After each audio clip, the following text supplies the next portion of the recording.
Ladies and gentlemen, welcome back. Time check just a minute past the hour of 1. Would like to move on with the program. And welcome back to the Singapore Energy Summit. Certainly hope you had a good lunch. Now, to start this afternoon, we have a special message from His Excellency Rafael Mariano Grossi, Director General for the International Atomic Energy Agency. Your Excellency, please. Ladies and gentlemen, it is a pleasure to address you at the Singapore International Energy Week on the important and timely theme of a connected and sustainable energy world. For many years, there was a disconnect between the climate change world and the energy world, even though nuclear was providing a quota of the world's low-carbon energy, even though it was and still is the world's second largest source of low-carbon energy after hydropower, and even though experts at the International Energy Agency and the Intergovernmental Panel on Climate Change were saying we need much more nuclear energy to get to net zero, nuclear did not have a seat at the table when energy and climate policy were being discussed. Nuclear was not part of the conversations around most kitchen tables. Nuclear was not part of the conversations around government, media, and in the industry tables.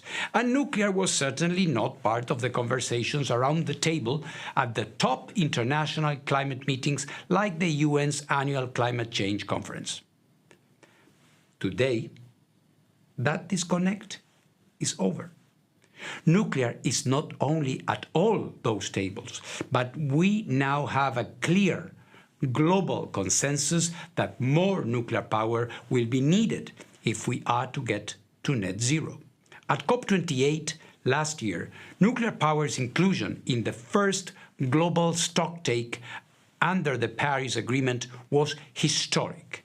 For the first time since COP meetings began, the 198 signatory countries to the UN Framework Convention on Climate Change called for accelerating the deployment of nuclear, along with other low-carbon energy sources.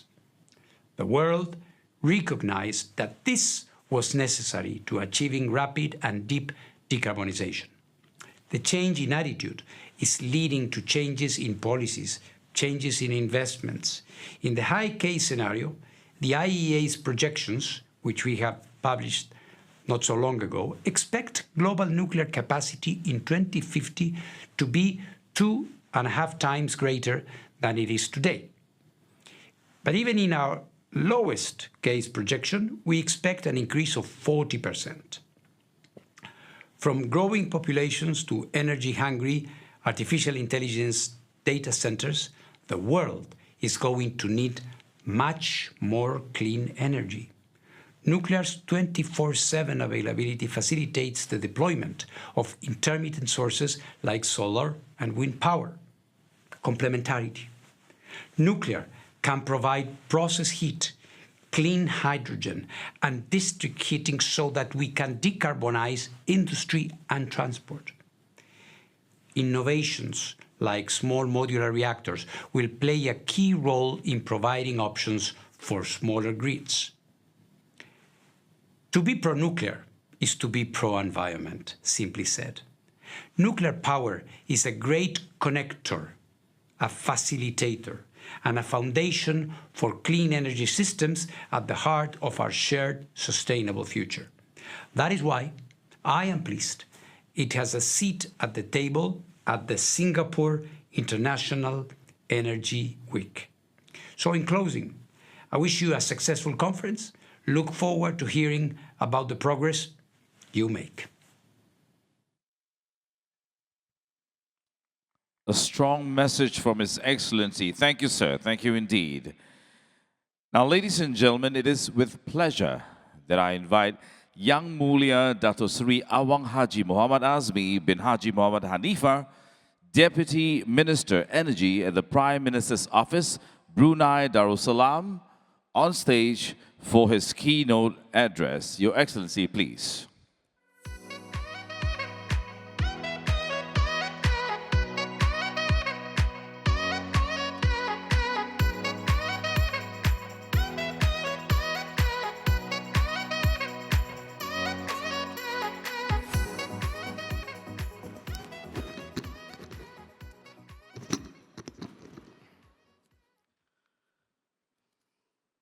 Bismillahirrahmanirrahim.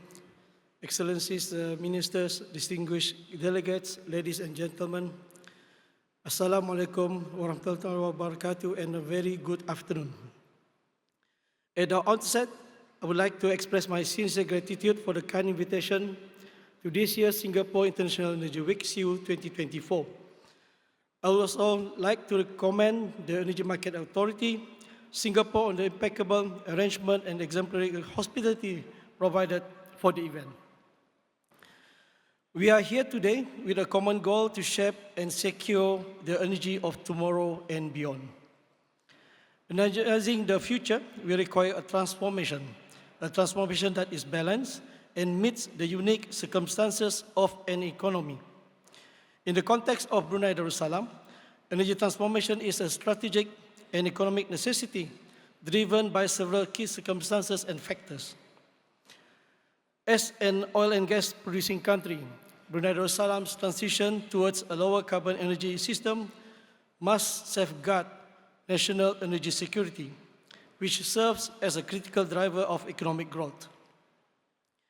The energy transition journey will unlock economic opportunities so we can continue to create value for society and businesses.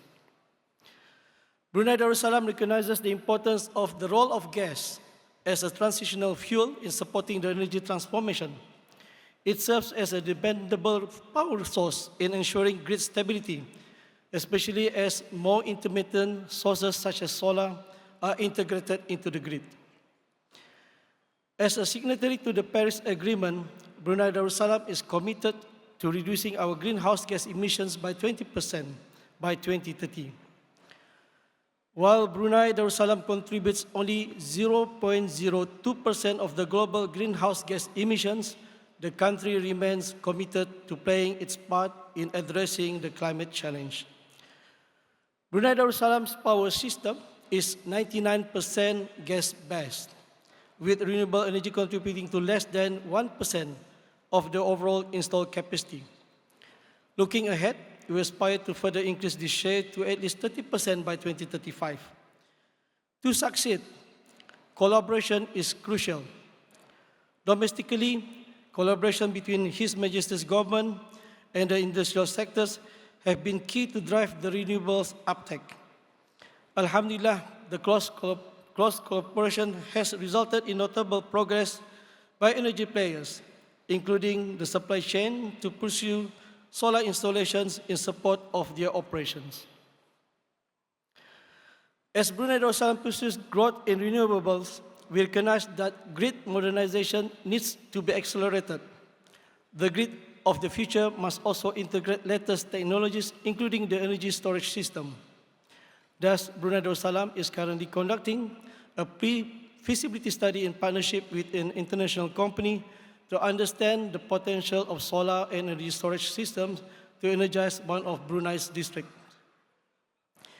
In this light, Brunei Darussalam successfully demonstrated the power of collaboration when we hosted and partnered with Japan for the first global hydrogen supply chain demonstration project, initiated by Japan's Advanced Hydrogen Energy Chain Association for Technology Development AHEAD.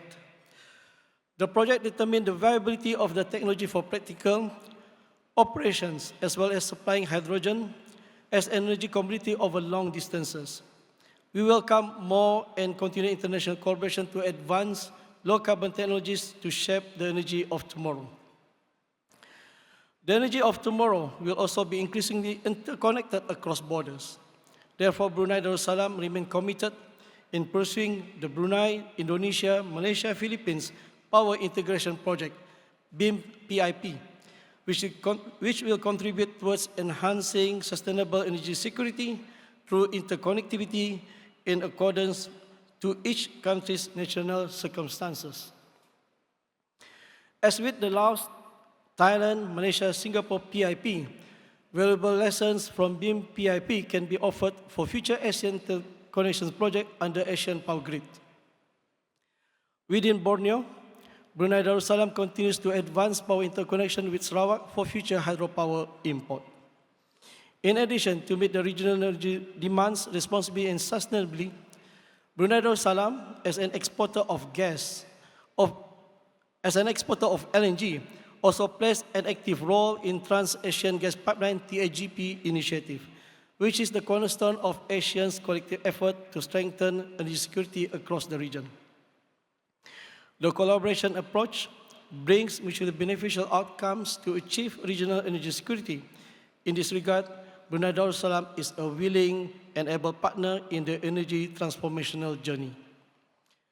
Excellencies, distinguished delegates, ladies and gentlemen, Brunei Darussalam will continue to forge our pathways towards net zero by accessing the feasibility of low carbon technologies such as hydrogen, CCUS, among others, to expand the horizon to promising solutions.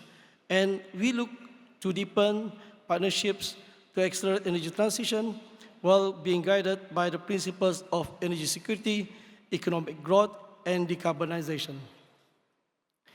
As I conclude, Brunei Darussalam stands at a crucial juncture in its energy transformation journey, and we welcome businesses and think tanks to share lessons and ideas to accelerate each other's journey and cultivate a lasting culture of sustainability, one that benefits both present and future generations.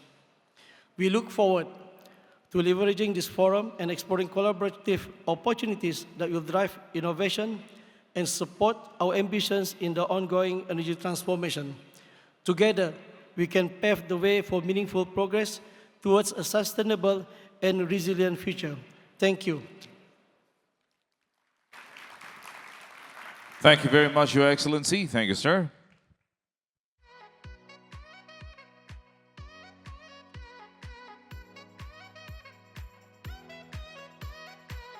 Your Excellency sharing with us the important need for collaboration. True indeed, sir. Thank you.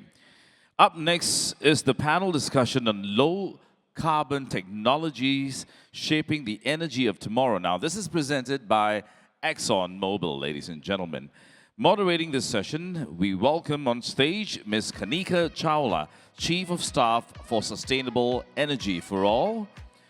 Joining her, the panelists, and they are His Excellency Jeffrey R. Pyatt, Assistant Secretary, Bureau of Energy Resources, Department of State, United States, Dr. Jean-Christophe Neal, Director General, Institute for Radiation Protection and Nuclear Safety, or IRSN, Jim Gabel, Vice President, Innovation and President, Chevron Technology Ventures, Chevron. Making up the panel would be Egon van der Hoven, Vice President, Business Development, Asia Pacific, ExxonMobil Low Carbon Solutions. Now, ladies and gentlemen, again, for those of you who like to pose questions, not to forget, we've given you the QR code in the earlier sessions. Please log on to pose your questions. Kanika, over to you. Thank you so much, and welcome back from lunch. I hope you all enjoyed your lunch and are ready for a power-packed session where it's very interesting. It's always very exciting to be here at Singapore International Energy Week because we keep talking a lot about the future of technology and the future of energy, but in reality, what you see here are really examples of how the energy transition is well underway. It is no longer about tomorrow, but there are more than enough examples of leadership that are already happening today.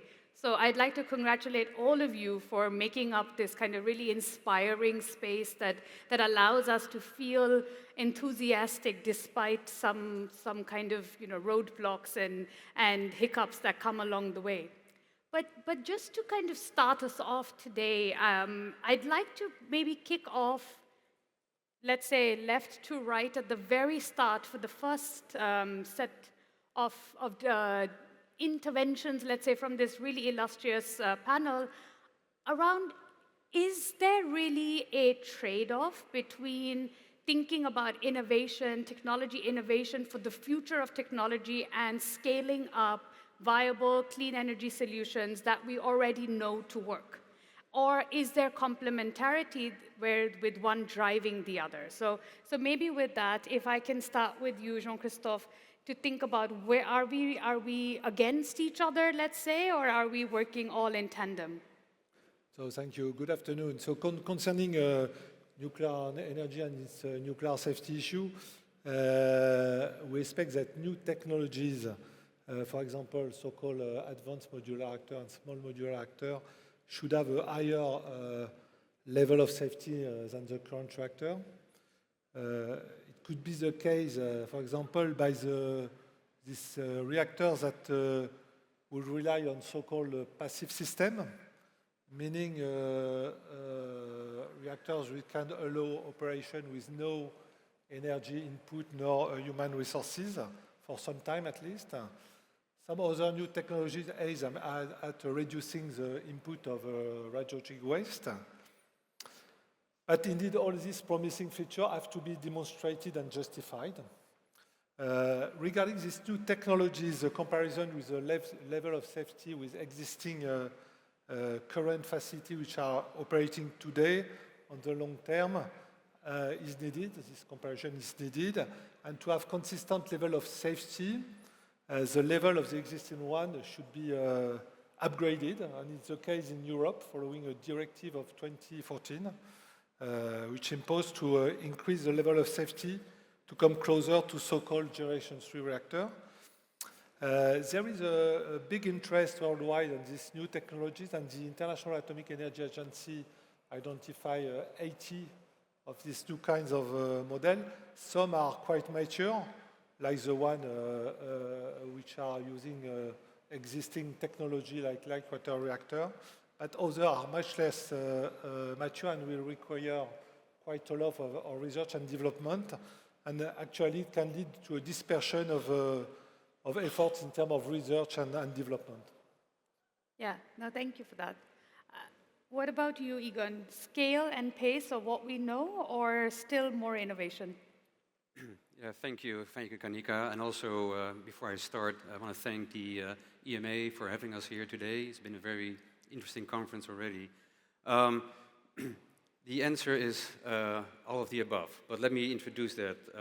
As we heard today, and consistent with ExxonMobil's own global outlook for 2050, of course, the world population is continuing to grow by several billions as we go forward. But what is more important, I think, to highlight here is that we see a large portion of the population lifting themselves out of poverty into the middle class. And that creates this enormous demand for energy and energy products. So the real challenge comes down to how do we surface that demand and create the energy the world needs and reduce emissions at the same time. And so, going back to my answer, we need all of the above. You cannot make a choice between one or another. And so, we think that research and development is critical and enables the solutions that the world needs for energy transition. And so, in ExxonMobil particularly, we invest both in existing technologies, but also in new areas to come up with the next generation of low-carbon solutions. Yeah, I think also the same in the United States, right? So a lot of scale support, but also a lot of investment in new innovation. Why is that? Why this twin approach? So, Kanika, I mean, the first thing I would emphasize is just how important it is that we are now implementing the Inflation Reduction Act in the United States, $36 billion a year over 10 years, which is driving down the carbon intensity of our economy at home. We'll be 40% below 2005 levels of CO2 by 2030. A lot of that is a function of what companies like Exxon and Chevron are doing to capture the incentives that the IRA provides, new investments in clean hydrogen, in carbon sequestration, also the dramatic scaling up of investment in innovation around battery storage, around more efficient solar cells, around the diversification of supply chains. This is all a global good, and the theory of the case is that the reduction in costs that that scaling of investment is going to produce is going to enable the faster deployment of clean energy technologies around the world. So the fundamental principle for the Biden administration is we can't do this alone. You know, the climate crisis, climate issues are the quintessential global issue because we could decarbonize the US economy tomorrow, that would solve 11% of the problem. We have to bring along the rest of the world. That's why our engagement at this Singapore International Energy Week is so important, because so much of the success or failure of our energy transition efforts is going to be decided here in the Indo-Pacific. Yeah. Jim? Well, you know, continuing that thought and echoing some of the contents that Egon made, is we think about the size of the challenge, and we think about primary energy demand being 15% higher in 2040 than it is today. Think about adding 2 billion people, as Egon also said. The demands are going to be incredible, and so all forms of energy are needed. They all need to be lower carbon, but they have to remain affordable and reliable. And so as we think about where the world's heading, and we think about the size or the shape of innovation, you're going to need it all. And what a great platform that the current business and the current hydrocarbon business provides for trialing, piloting, ultimately deploying a lot of these low-carbon solutions. If I think about Chevron's 25 ton per day capture of carbon from point source in California, well, that's with a company partnered called Savante that has a unique carbon capture technology around adsorption. Well, it's in the middle of an oil field. And so here we have leveraging our current assets, our current operators, our current mechanics, our current systems, utilities, balance of plant, using that, which is 150 years of innovation, to be a launching point for now carbon capture in California. And the same, of course, applies to renewable fuels. Chevron Renewable Energy Group is the second largest biofuels producer in the United States. Well, that leverages a lot of catalysis, a lot of distribution, a lot of brand that we've built up and innovated for 150 years, and now we're doing that. So very much complementary and not competitive when we think about former innovation in the base business and lower carbon innovation. Yeah, thank you for that, Jim. Building on Jim's point, Egon, to come to you, because Jim was talking about carbon capture, you know, one of the things we learned from clean energy technologies that are already being scaled today is that one size doesn't fit all. And there is a lot of geographic differences. And so when we are looking into, say, investments in new technologies like low carbon hydrogen or even carbon capture and storage, what are some of the geographic differences, and then how does an organization like ExxonMobil kind of account for that when it's in making these investments? Yeah, Kanika, it's a very broad question, and but let's focus on Asia Pacific, where we are here today. Asia Pacific is unique in its geographic spread and differences between economies and jurisdictions. Some countries in this region have ample access to renewable resources, so their decarbonization plan will look different, say, than other countries. You also have countries like Malaysia and Indonesia that have the ability to decarbonize across the region because they have pore space that they can utilize. But the key thing here is what we need, and it's been said over and over again already in this conference, is we need collaboration across the region. And that is very important. We need market-based systems that allows the decarbonization to happen, trading systems for countries to do the cross-border accounting for NDCs. That sort of systems are important and are a critical enabler for regional value change like CCS, as you mentioned. Carbon capture and sequestration or storage is a proven technology that allows for large-scale decarbonization, and we see a growing trend and interest in this region to make this happen, as well as for low-carbon hydrogen. Now, these technologies, while proven, they're still in an early stage of development and deployment, and so a couple of things that we really need to happen is very clear and concise policies. The policies have to be technology neutral, they have to account for the true cost of value of CO2, but also they have to account for the carbon intensity of the product. That's important. And policies can make markets. As Excellency already mentioned, the IRA in the United States is a good example of that. As I mentioned, this is also a point in time where partnerships and alliances become critical to make an energy transition successful. And I'll give you two highlights of what ExxonMobil is doing in this space. First examples here in Singapore, where we, together with Shell, have been selected and chosen as the lead developer for the Singapore CCS hub, where we looking at the viability to develop a cross-border CCS value chain to take CO2 originated from Singapore and store it in the region.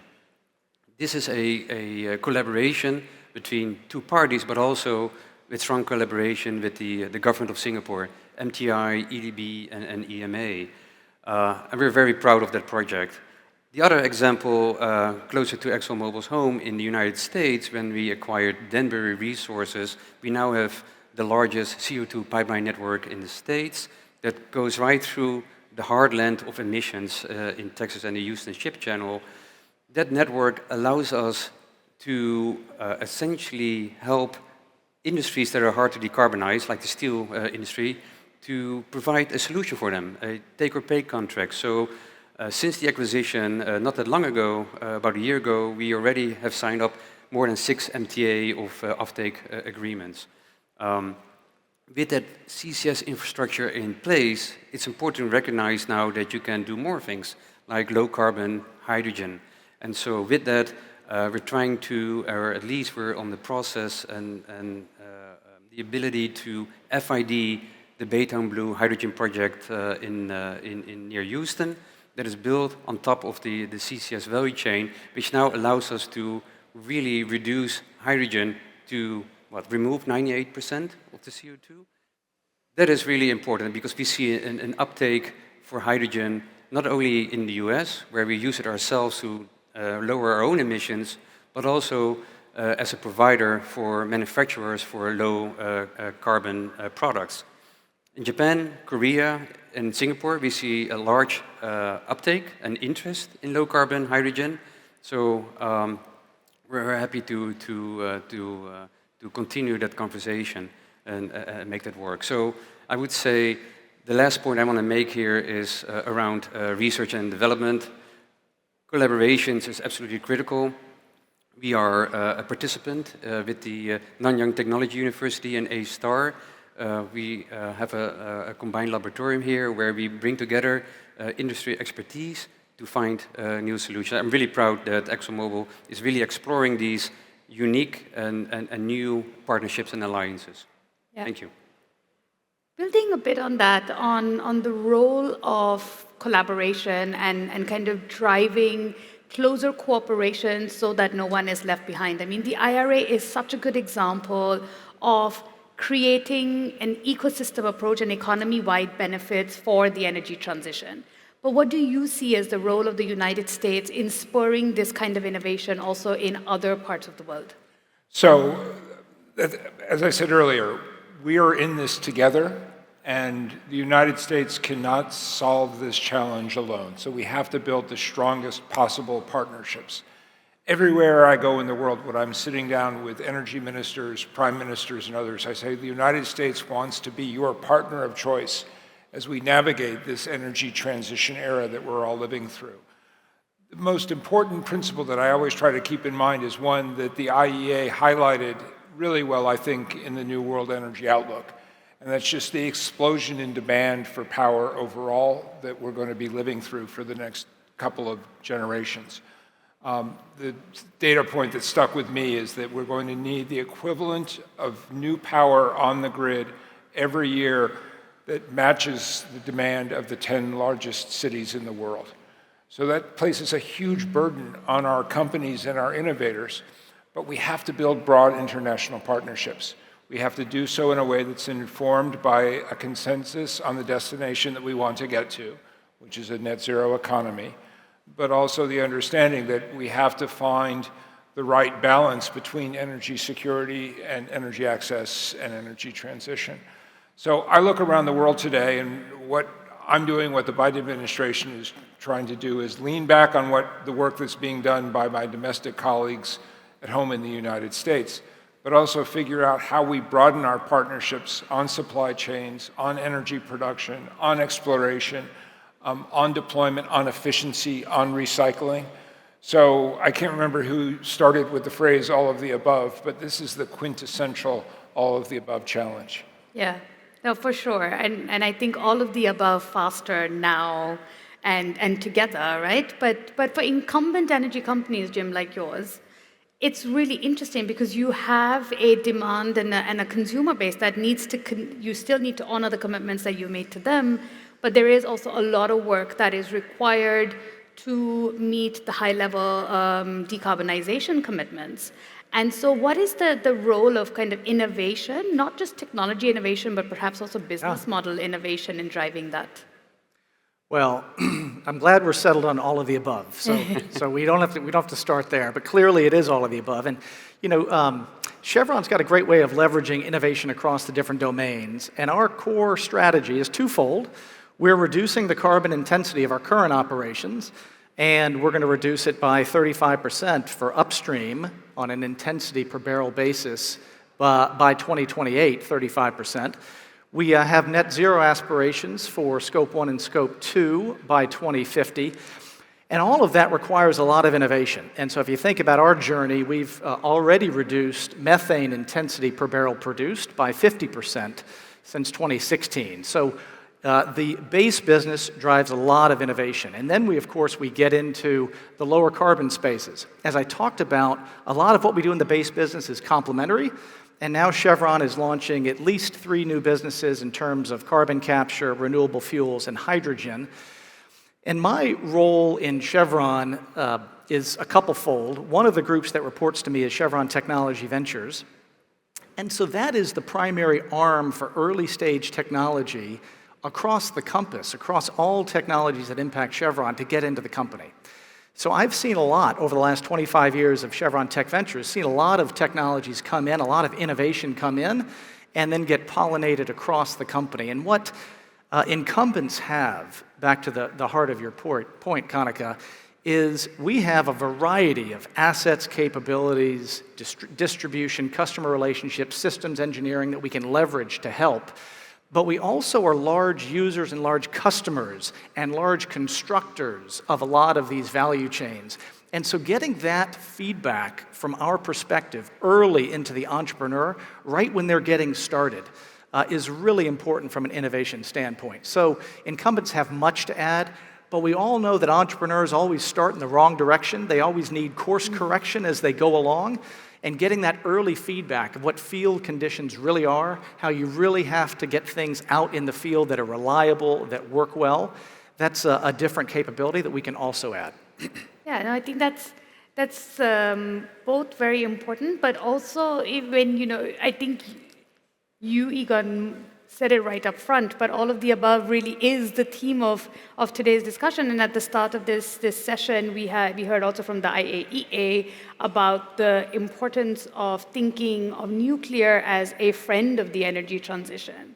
And so, Jean-Christophe, what do you see as the role of nuclear as almost, a way to drive grid decarbonization, especially when we think about, because we've been hearing today a lot about interconnected grids and lack of, let's say, the necessary infrastructure that is required in many parts of the world to make that decarbonization leap. And so how can nuclear drive that process?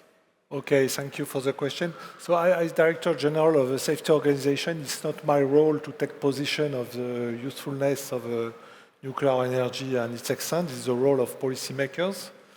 What I can say in my position is that if there are nuclear facilities, they must have a very high level of safety. And moreover, my role is also to inform decision makers and the public about the risk of nuclear risk and how to manage them.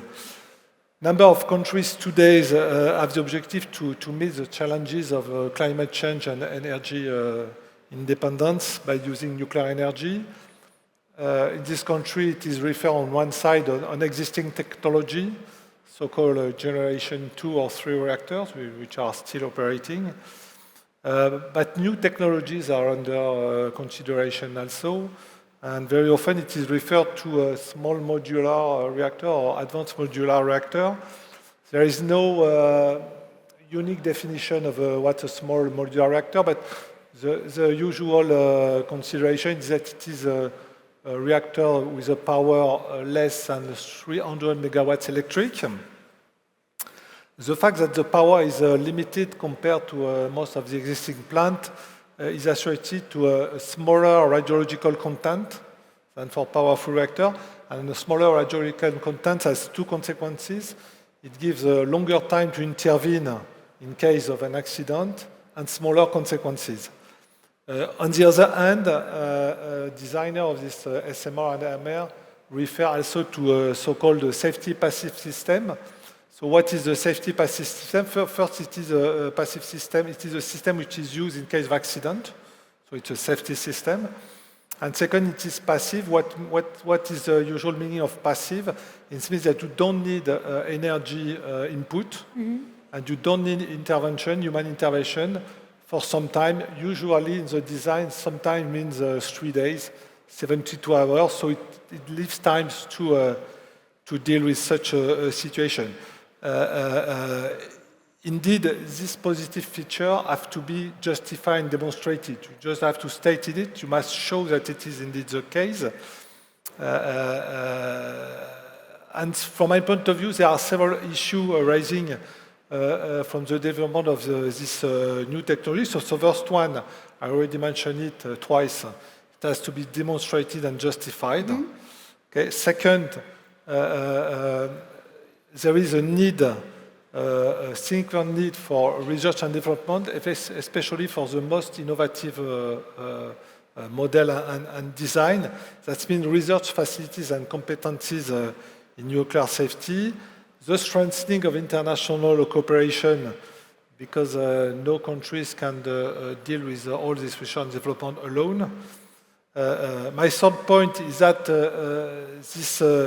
this development of new technologies must involve all the stakeholders, meaning industry indeed, but also the safety authorities, the technical safety organization like my organization, academic institution, and it is especially key to develop human skills. From that point of view, we must anticipate the training of engineers and technical people. My first point concerns the public acceptance, because especially in places where there have not been nuclear energy before, it is a major challenge, because there won't be nuclear energy if there is no acceptance of the people. So it needs to have a communication, dialogues, and engagement with the public, as well as education on risk to perform this. And my fifth and final point is that if there is a growing use of nuclear energy, it will require also attention to supply chain and waste management, especially from the point of view of nuclear safety. Yeah, no, thank you. Thank you for that. And I think it's really important to think about the risks and plan for them, so that the progress that is made on new technology innovation is one that is actually leads net benefit for economics as well as for society at large, right? So we have now some really good questions from a very engaged audience, because I can see these questions flying in. So maybe I'll just select a few and then pose them to one or two of you, but please feel free to jump in with your responses. And so, Jeff, maybe if I can start with you. I think there is a question that you kind of have already alluded the response to, but given the transition to low-carbon technologies can be quite costly, what are some of the incentives that governments can implement to support that decision? And I think that, of course, the IRA is an example of having done that very successfully. But what did it take to get to that point? So it took political leadership.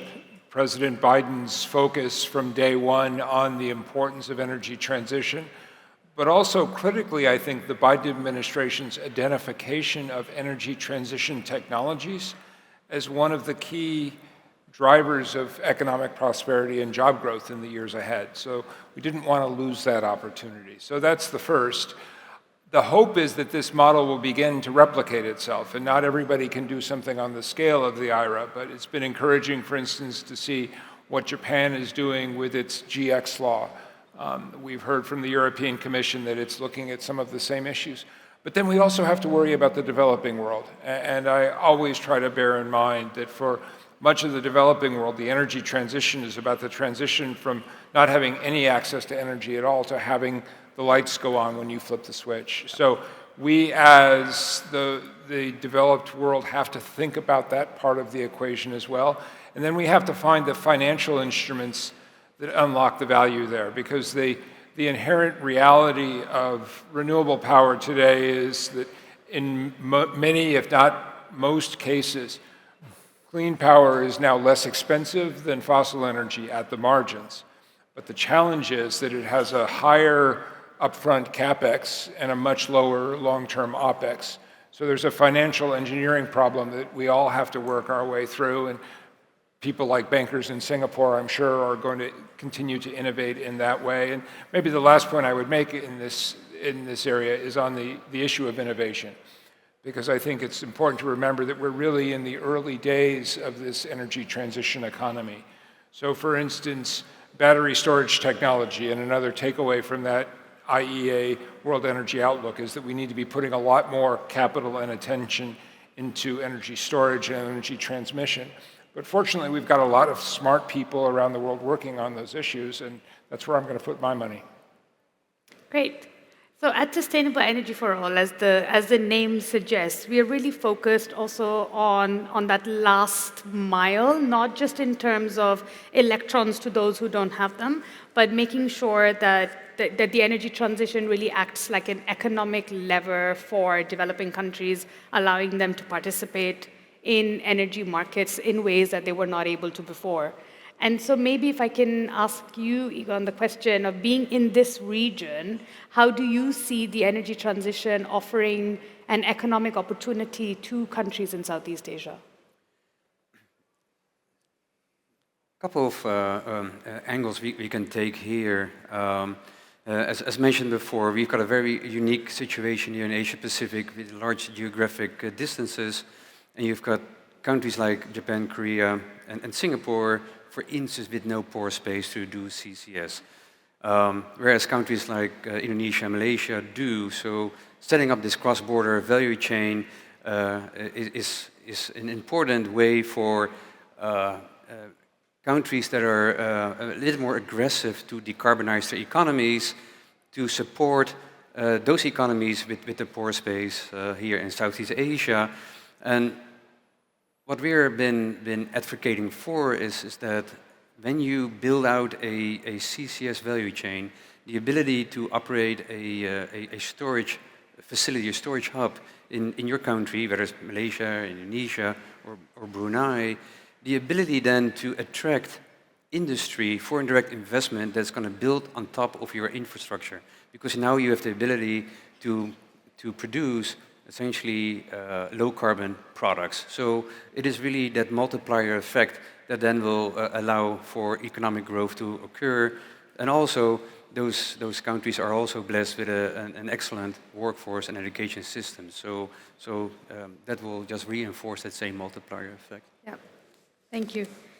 We have a specific question for Chevron from Sheena, who says, are you currently involved in any geothermal ventures, and is this an appealing renewable energy sector for you?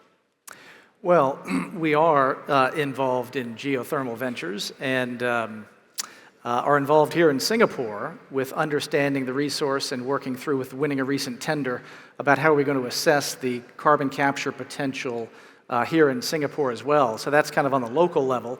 Broader level, geothermal has many advantages, obviously. I guess I go back to one of the challenges, Kanika, that we all have to solve, and it's what you said as well, is regarding the scale and the cost, and how are you going to de-risk a technology that sometimes requires hundreds of millions of dollars to build that first 100 megawatts worth of power.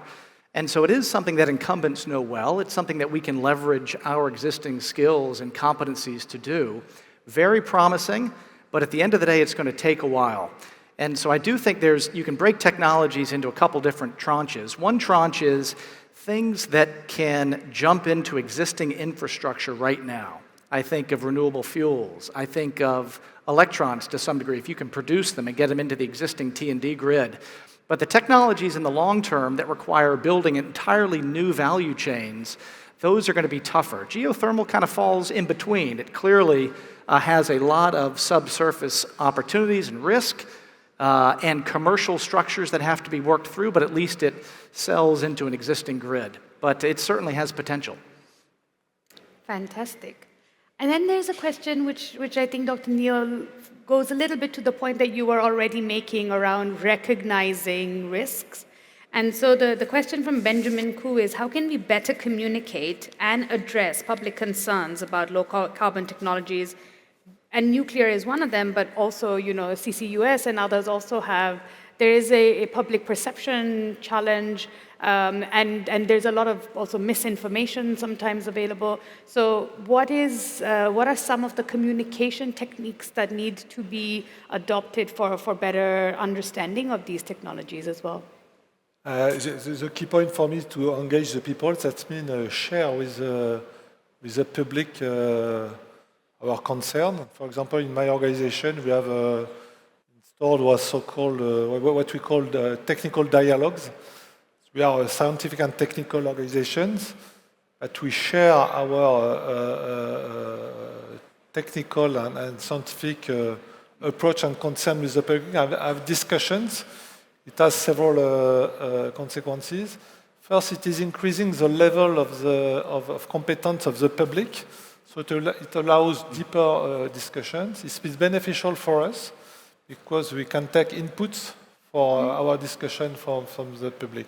So the key point is to engage and be clearly open and transparent on what are the good points and not so good points. Be clear and transparent. Yeah, fantastic. Thank you for that. And I think forums like this one are a really good way also to get better information and to exchange ideas on new technologies. And I think this very interesting discussion has made it really clear to me that there is, in fact, no push and pull between innovation and scale, but if anything, that the barriers to scale will be resolved with more innovation and with new technologies that will enable us to go further and faster with the technologies that we know already to work.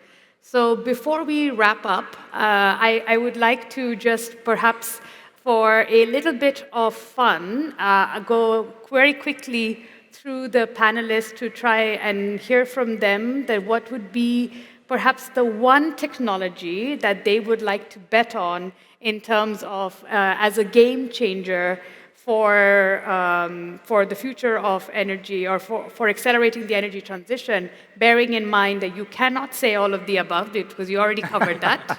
And also fully recognizing, as you know now with decades of experience in this energy transition, that there is no one silver bullet, but we can still have some favorites.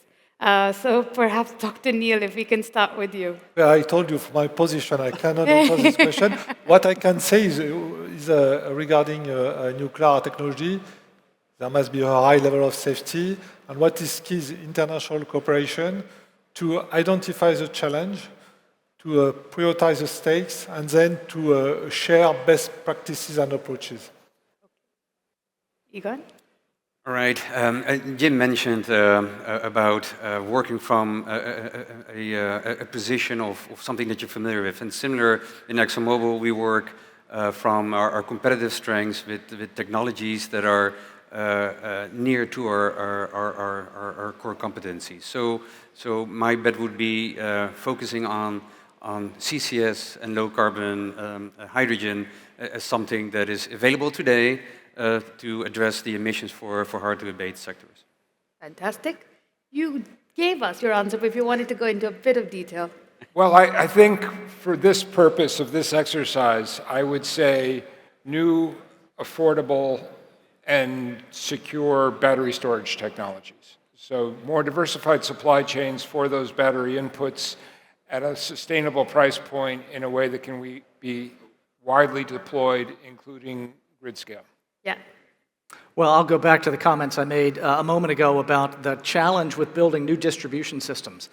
And so I would, if I were to pick something going forward, kind of a little bit out there, I would pick, superconducting wire, or I'd pick something that allows the existing footprint to get more capacity through it.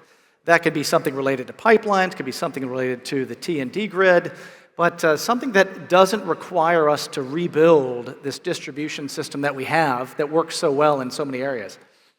Thank you for that. And I think that the range of those responses really show us that the energy transition will have lots of things that are new and shiny to drive it forward, but also lots of things that are perhaps we already know and nerdy and perhaps a bit boring, but really, really important in driving this forward. But they always must be safe and tested, as Dr. Neil has told us.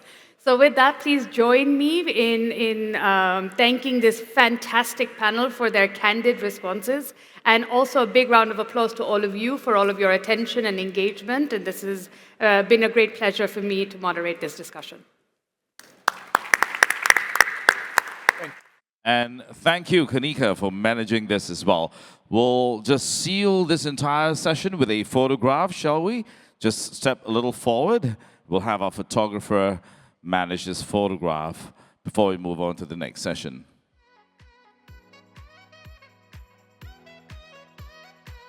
There we go.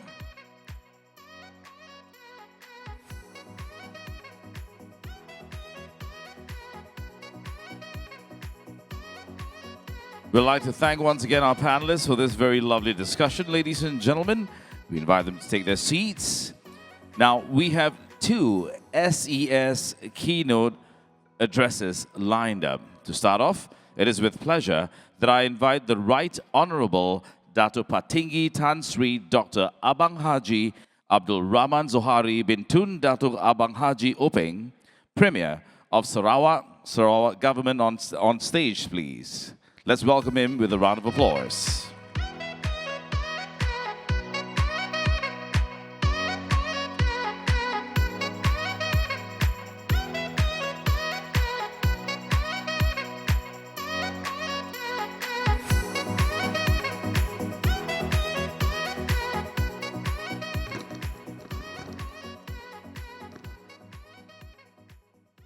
Thank you very much.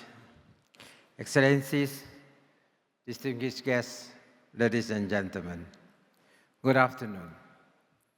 It is a great honor to be invited once again to the Singapore International Energy Summit 2024. I am delighted to be here with such a distinguished audience. I would like to begin by offering my sincere congratulations to Energy Marketing Authority and the entire team behind the Singapore International Energy Week 2024. Your hard work and dedication in bringing together such a dynamic and influential group of leaders is truly commendable, reflecting your strong commitment to fostering meaningful collaboration. Now more than ever, I firmly believe that every stakeholder has a crucial role to play in driving energy transition and sustainability, whether we are policymakers, corporate leaders, renewable energy innovators, or individual citizens committed to climate action. Hence, it is a privilege to stand before you today to share Sarawak's contribution towards a connected and sustainable energy world as part of our energy transition story in support of the vision of an interconnected energy system. Ladies and gentlemen, Sarawak's strategic shift towards sustainable energy began in 2008 with the launch of the Sarawak Corridor of Renewable Energy, or SCORE. This initiative laid the foundation for strategic renewable energy development and attracted energy-intensive industries, marking a pivotal moment in our sustainable growth journey. Hydropower has been instrumental in reducing Sarawak's grid emission by an impressive 73% between 2010 and 2022. It has also accelerated rural electrification and fostered inclusive development, enabling us to power our progress through clean energy sources.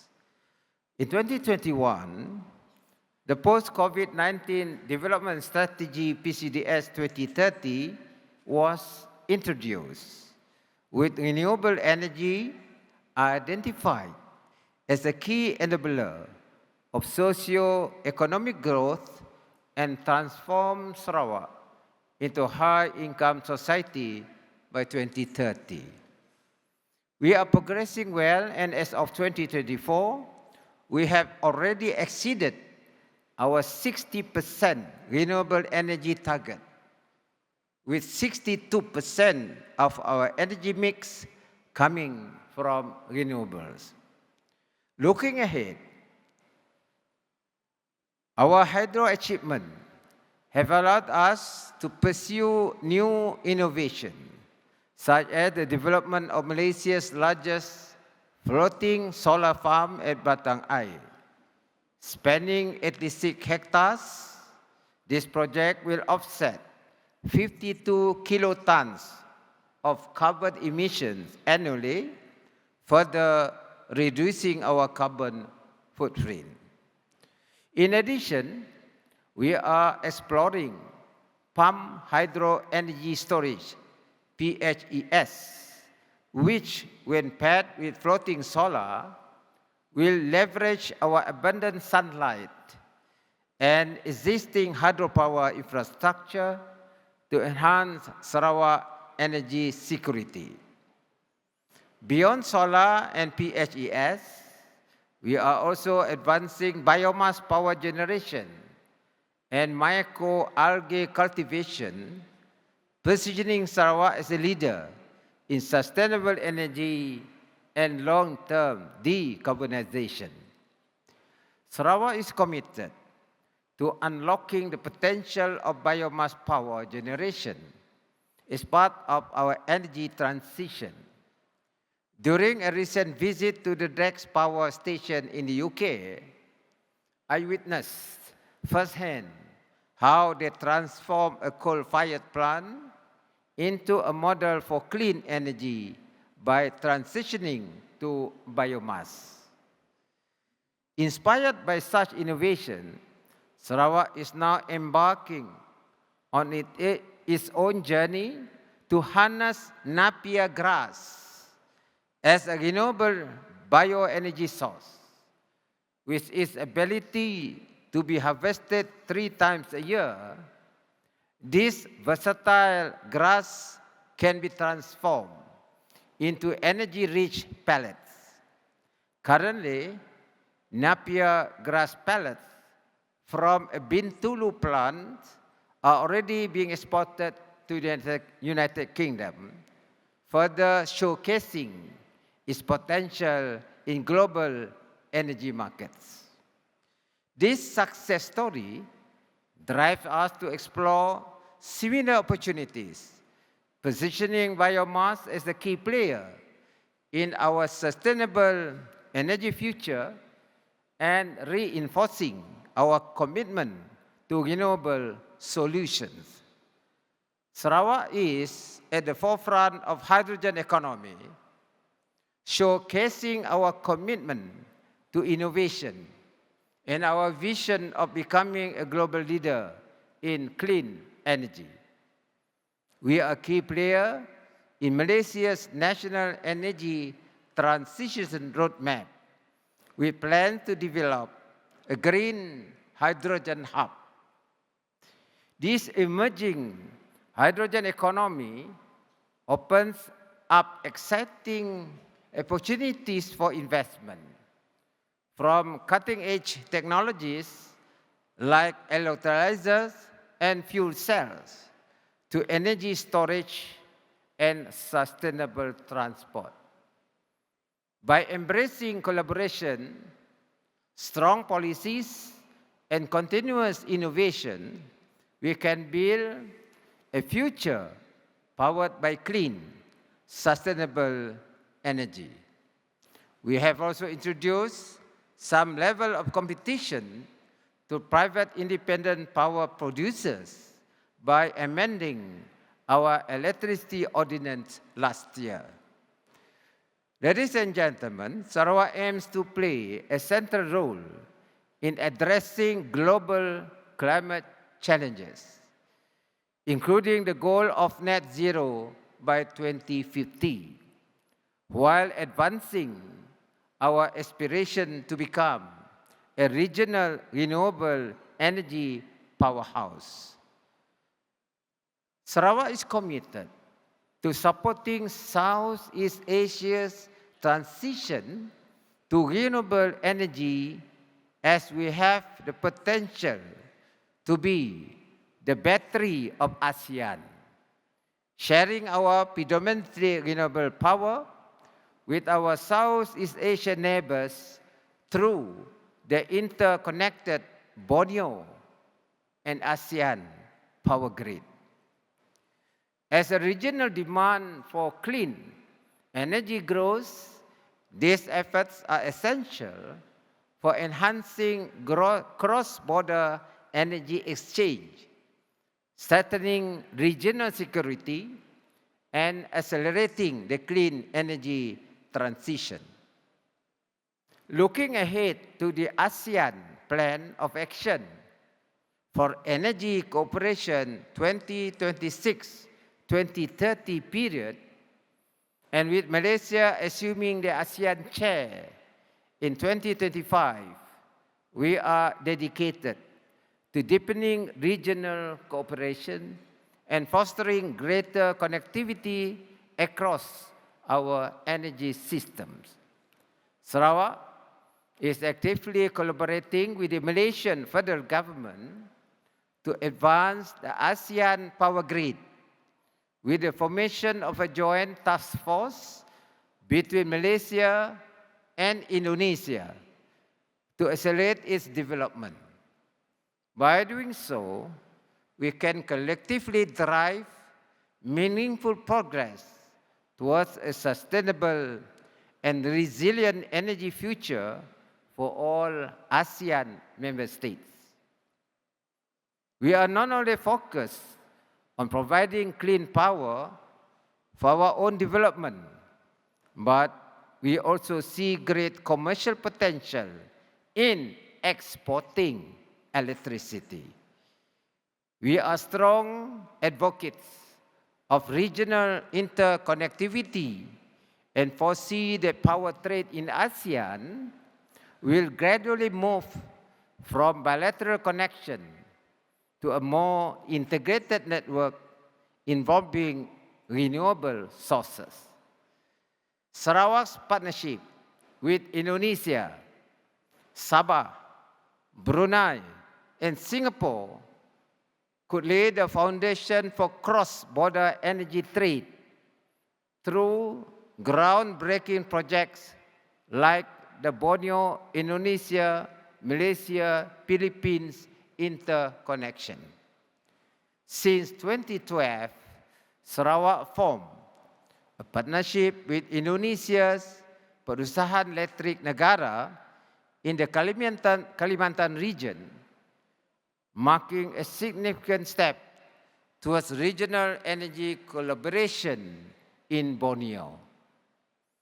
Our initial efforts focus on providing reliable electricity to remote Indonesian border communities through the Sarawak West Kalimantan Grid, strengthening project in 2016, marking the first interconnection of high voltage grids between Sarawak and West Kalimantan.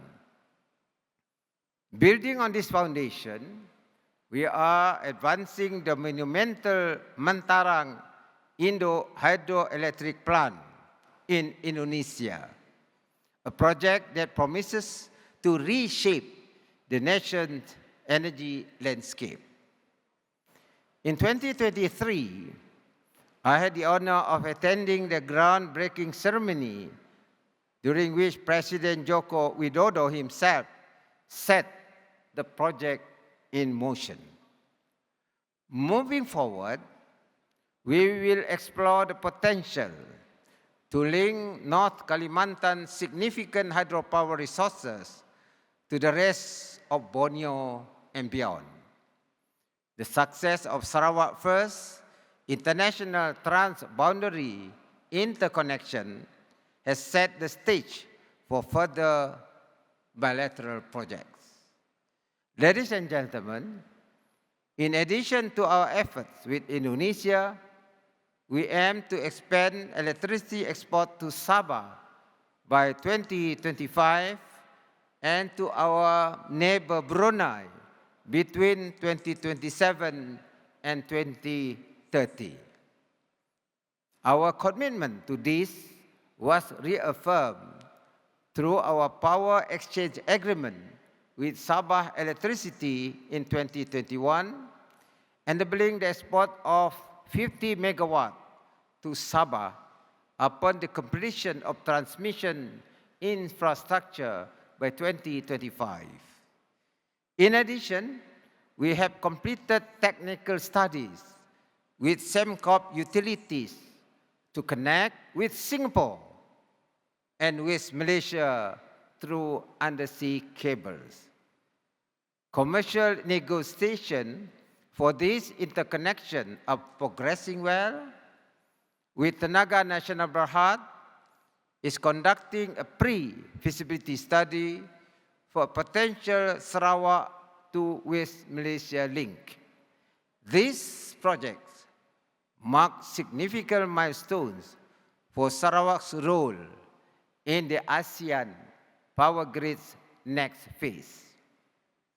In parallel with this effort to enhance energy connectivity, our recent partnership between the Sarawak Multimedia Authority and MESAT Global aims to advance Sarawak's space industry by enhancing satellite capabilities, enabling innovation and better analysis as we plan for sustainable energy transition, even in the rural areas.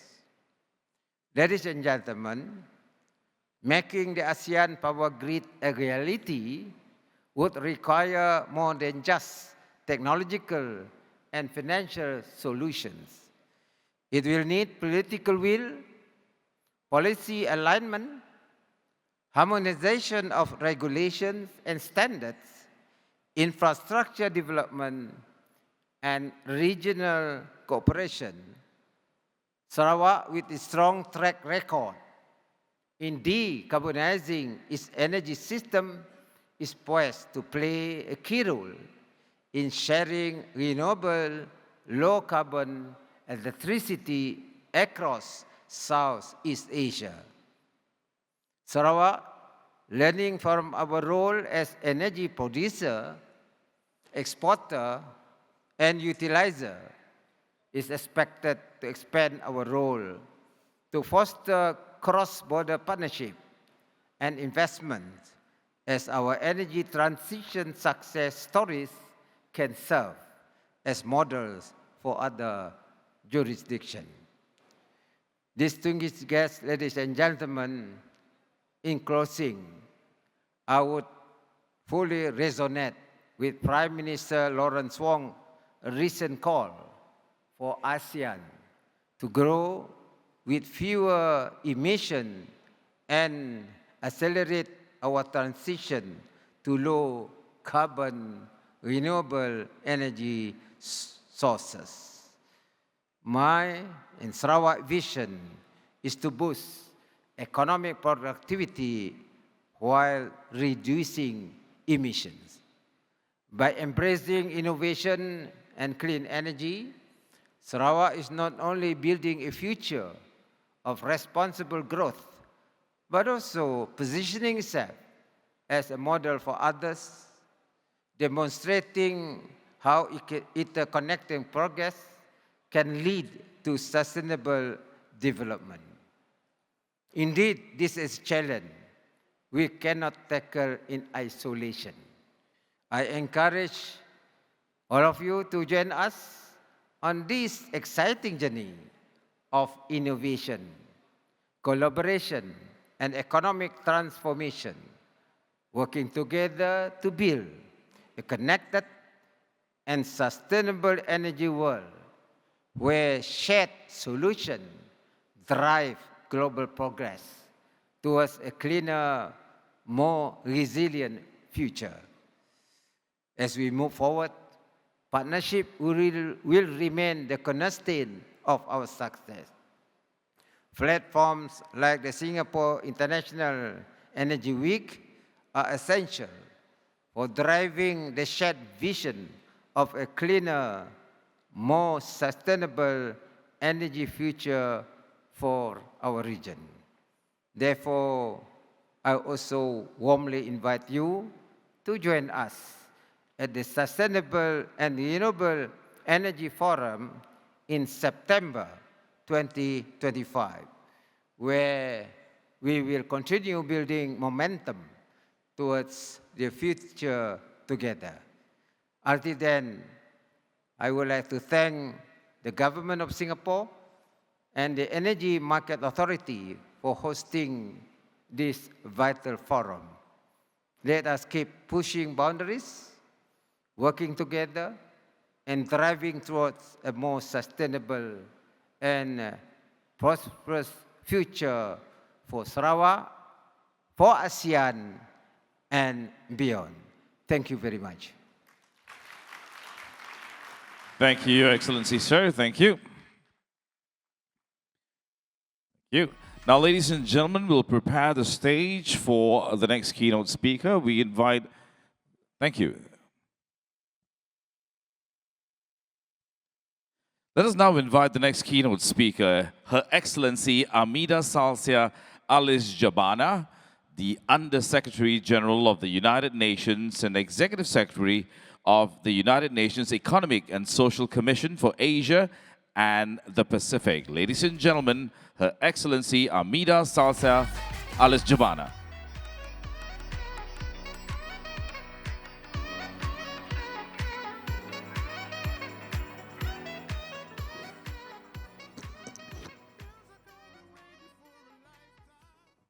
Excellencies, distinguished guests, ladies and gentlemen, a very good afternoon. It is indeed my pleasure to be here again at the Singapore International Energy Week, and I'm very grateful for this opportunity. This year's theme, A Connected and Sustainable Energy World, could not be more relevant to the present state of our energy systems at the regional as well as global levels. The window to correct the course of climate change is closing rapidly, and power system connectivity offers solutions for energy transition at scale to decarbonize the power sector, which remains the largest source of greenhouse gas emissions in most countries.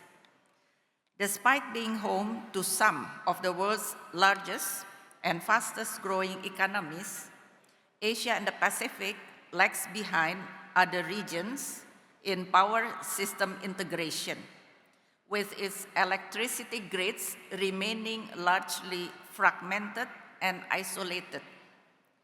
Furthermore, reliance on fossil fuels remains disproportionately high, despite recent national commitments to increase the share of renewable energy resources and reduce carbon intensities.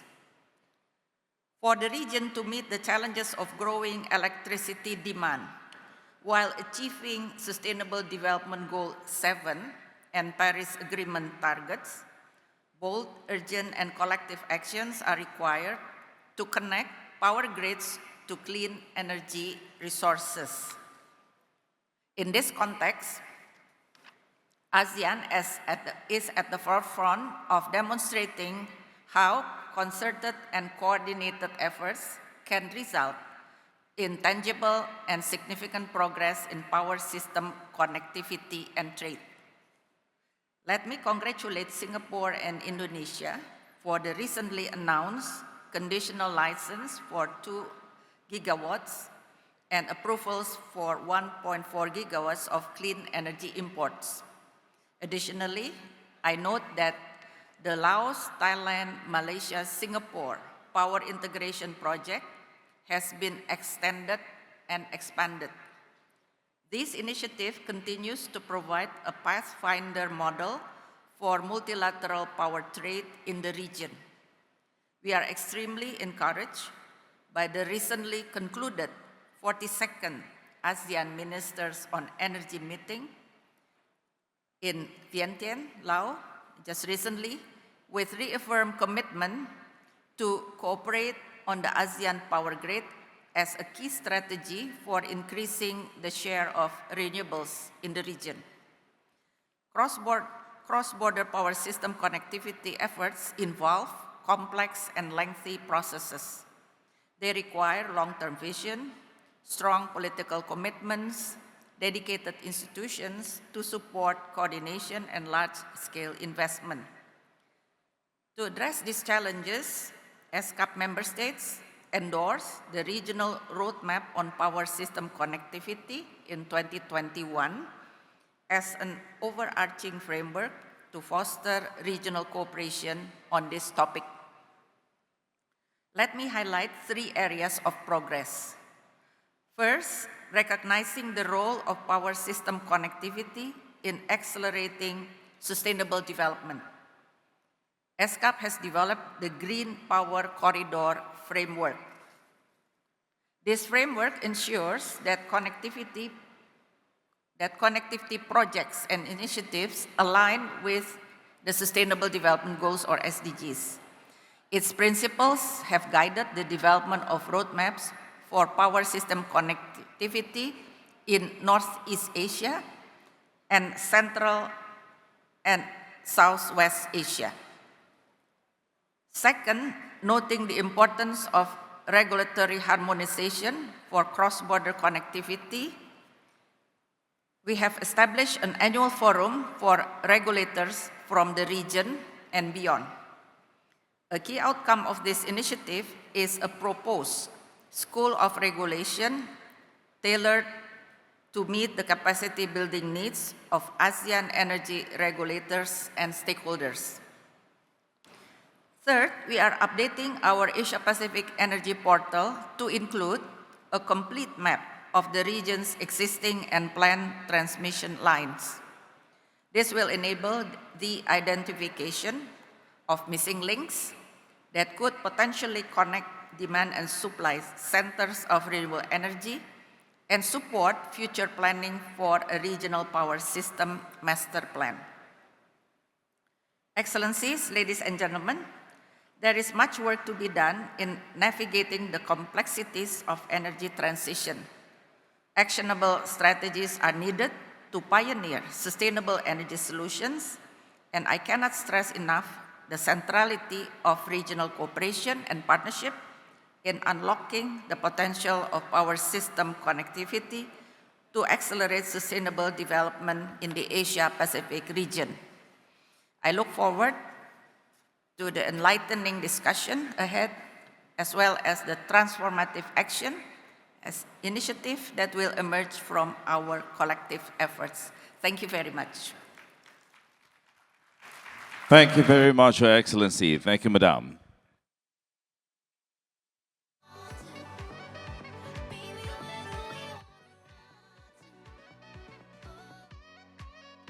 Right, ladies and gentlemen, next up is the panel discussion on energizing regions, advancing regional energy interconnectivity, presented by Siemens Energy. Now, do note that simultaneous interpretation headsets are available for this session. Again, English, Channel 1, and Mandarin, Channel 2. We'd also like to mention, as we did earlier on, that there will be closed captioning provided by artificial intelligence, as you've seen earlier on as well. There were some parts that were right, most parts that were right, of course, and again, it's following the current technology. Now, ladies and gentlemen, as moderator for this session, we have Ms. Paula Conboy, Senior Counsel, Sussex Strategy Group. With her on stage as panelists, we have His Excellency Saba Lantos, Minister of Energy, Hungary, Andrew Light, Assistant Secretary of the International Affairs Department of Energy from the United States of America, Sin Baoan, Chairman, Global Energy Interconnection Development and Cooperation Organization, Thorbjorn Fors, Senior Vice President, Managing Director of Asia Pacific Siemens Energy, and Ong Ting Kun, Managing Director, SP Power Interconnect. Now, as we have all of our panelists get themselves organized, thank you. Paula, I'll leave the floor to you, madam. Good afternoon, everyone.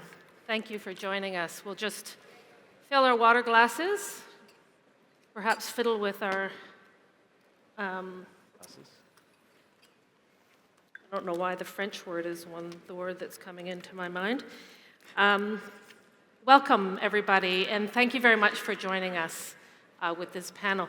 What a great morning we had setting the scene for the week ahead, for the few days ahead.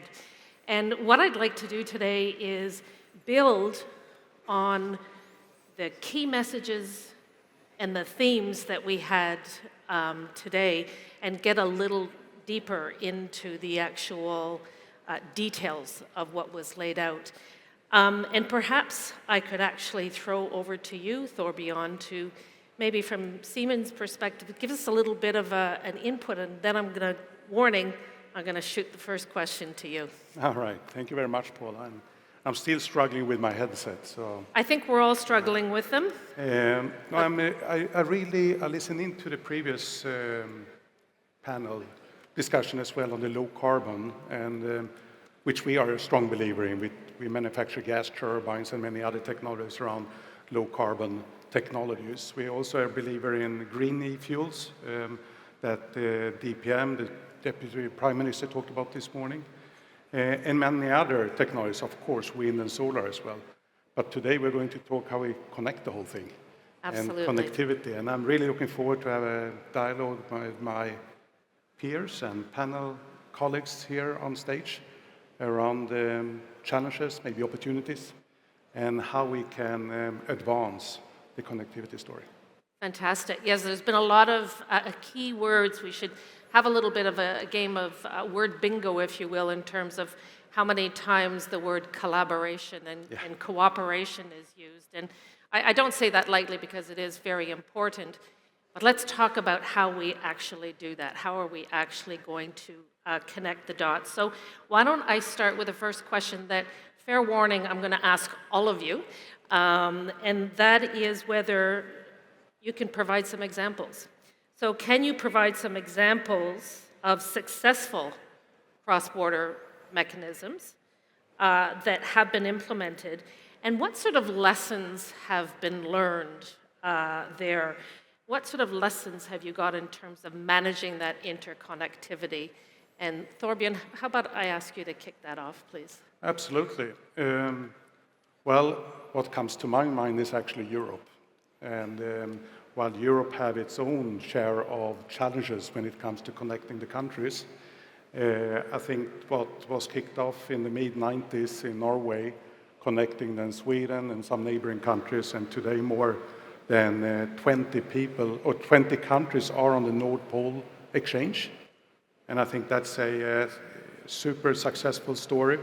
where they have provided a lot of infrastructure security. If we look at back in 2021, there were no wind around on the North Sea, but there were plenty of hydro power up in the north in Sweden and Norway, and you can balance that out in a good way. And then, of course, the extreme climate changes we have had in Sweden or in the southern part of Europe, and you can balance it out. And then we had what happened on the 24th of February, of course, 2022, with the invasion of Ukraine that changed the energy landscape in Europe completely. So these are a few examples where Nord Pool, together with the TSOs and the regulators, have managed a rather severe situation. So I think that's a good example, or a example that one should at least look at. Lessons learned, I would say, a step-by-step approach have been successful there, and super strong support from the member governments and TSOs and regulators. Thank you. And that was the theme, I think, from the gentleman that we heard from New Zealand today in terms of bringing everybody along, taking that step-by-step approach and making sure that nobody's left behind in that. I might throw over to the minister now, who definitely has first-hand experience in terms of what happens in Hungary, because you're isolated in a way from an interconnectivity perspective and from a resource perspective. So perhaps you could share with us some examples, some lessons learned from Hungary. Thank you very much. Really, Hungary has a 10 million inhabitants country and a landlocked country, so without sea coast. So consequently, if we cannot provide our electricity, in that case we have to import, and not only the electricity otherwise, but oil and crude oil and natural gas. So Hungary is one of the very dependent country from abroad. However, this is valid for the entire EU. So EU is imported its final energy consumption more than 60%. So it means that the exposure of any risk-taking is very high. What we did in the last, let's say, 15 years, we successfully developed with our neighbors interconnectors. So Hungary has 7 neighboring countries, and all of them are interconnected with 400 kilovolts cable, very strong cables. So with that, we could handle the time-to-time occurred phenomena, like, for instance, in the Baltic Sea or in the Northern Sea, there is no wind. In that case, there is no electric. Normally, the electric flow goes on that way from the north to the south. But when it is missing the wind, it means that other sources could substitute the energy. And in that case, these interconnectors helps us and deliver to the electricity. Otherwise, if you take into consideration what happened in Ukraine, for instance, Ukraine has 8 interconnectors to Europe, and amongst the 8, 4 big cables interconnected to Hungary. Means that when it unfortunately time to time occurred, without the big integrated electricity network, Ukraine never survived. So the importance of having that diversity. So the regional connectivity, but also ensuring that you have that diversity when there are issues on different interconnections. Thank you very much. How about you, Mr. Ung from SP Power Interconnect? As the name suggests, I'm sure you have a lot to say in terms of the interconnection. If I could throw the same question over to you, really about how those grid operators can play a role in that regional connectivity. So thank you, Paula, for the very good question. Please let me introduce SPPI, which is Singapore Power Interconnect. We were set up earlier this year to be the Singapore government's technical and development partner for interconnected projects. We're very proud to be able to play this role to help the government in this energy transition, energy sustainability journey. We would also like to thank the EMA for having us alongside them in this very critical journey. Our role is really to build the physical infrastructure for interconnectors by working with companies such as those that were announced last month in Indonesia, the 5 conditional licensee that EMA has. Very esteemed companies like Adaro, Medco, Keppel, EDPR, and Vanda RE. We're very excited to be working with such good companies.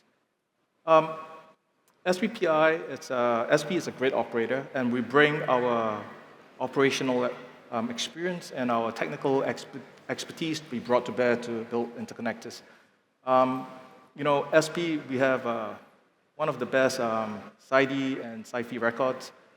Safety is our highest priority. Our LTIFR is 0.22 as of 2023, so we are very proud of this.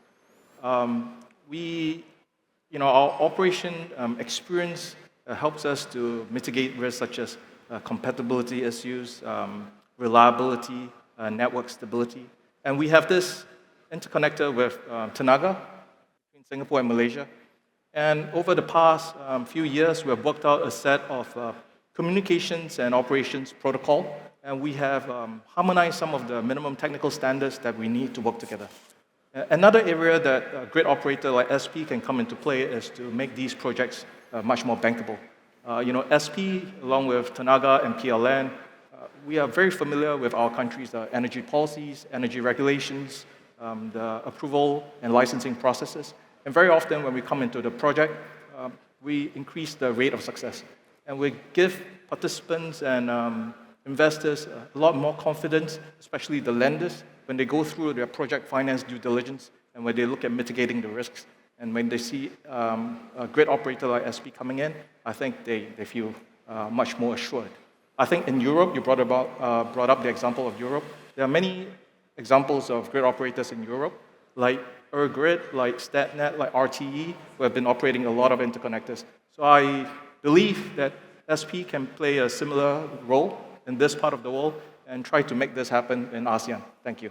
Thank you. So that great partnership in terms of at each level, from the planning right down to the execution, which has to give you a lot of confidence from your perspective, and that format in different jurisdictions. Chairman Singh, could I hand over to you to answer the same question, and if you will bear with me for 1 minute so I can hopefully work this out. OK， 好的，感谢主持人。刚才你提的这个问题呢，我觉得非常的重要。几位嘉宾呢都做了非常好的发言。OK， 做了非常好的发言。的确呢，这个跨境电力市场非常重要。经过几十年的发展，全球的跨境电力市场的规模呈现了不断增长的这样一个趋势。尤其是呢，欧洲统一电力市场，我们认为呢，为全球跨境电力市场树立了榜样。它比较成熟，而且跨境的电力贸易交易额比较大，市场的机制也相对比较完善。另外，像北美、亚洲和非洲也在积极推动这个跨境的互联的这项工作但是我们同时也要看到呢，这个电力这个产品和其他的能源品种相比，它的跨境的贸易的总体的规模仍然偏小。那么还存在各国政府政策协同不足、市场机制不完善的问题，难以满足清洁能源在区域、在全球大范围的有效的配置。所以我认为呢，扩大跨境电力市场的交易势在必行。尤其是在以下3个方面呢需要发力。一是要加强跨国电力的互联基础设施的建设，进一步提高跨境输电的能力和可靠性，这是提高跨境互联的重要的物理基础。第二呢，要加强各国跨境市场政策的协同，推动各国政府能够定期的沟通协调各方的需求，提升各国相关政策的协同水平。第三是要完善跨国电力交易的机制，在地区电力市场范围内建立统一的交易机构、交易规则，为各国扩大跨境的电力交易提供机制的保障。谢谢。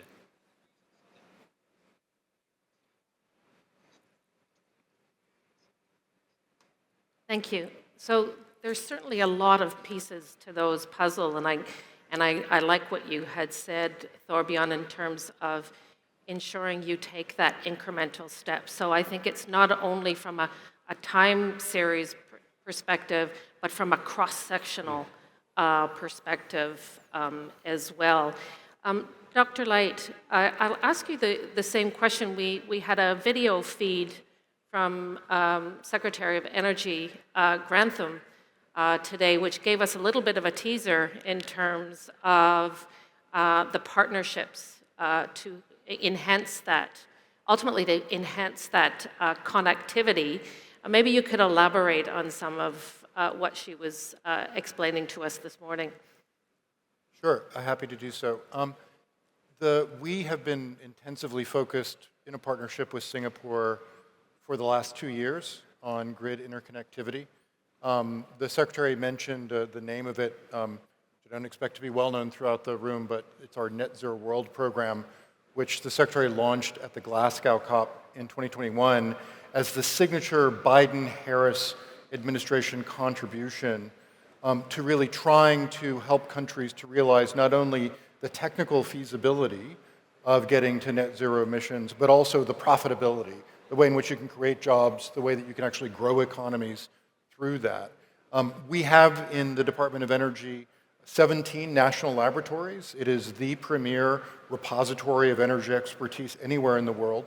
And we took a subset of those 17 labs, 10 of them, who formed a consortium with literally hundreds of engineers who work with a select group of countries on whatever they would like to do, whether it's the building sector and efficiency or transportation, whether it's conversion out of coal into something else, whether it's nuclear, whether it's renewables, and on and on and on. And what Singapore wanted to work on was regional grid interconnectivity, which is, of course, I think the brilliant move, which is absolutely essential, not only given the geography that Singapore finds itself in, but its capacity where it sits at the center of not only an amazingly important geography, as Fatih Birol said this morning with respect to why, and I'm the vice chair of the International Energy Agency Governing Board, why we chose Singapore as the home for that, given the amazing growth in energy consumption that will occur here and the amazing capacity we have here to build clean energy supply chains.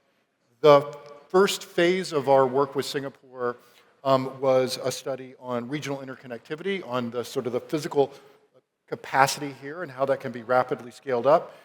It will be previewed on Wednesday this week by Dan Gasper, who's the deputy director of our laboratory team that works on this project with a number of other countries in the world, just to name a few: Nigeria, Chile, Argentina, Egypt, Indonesia, even before we started working with Singapore, and Ukraine.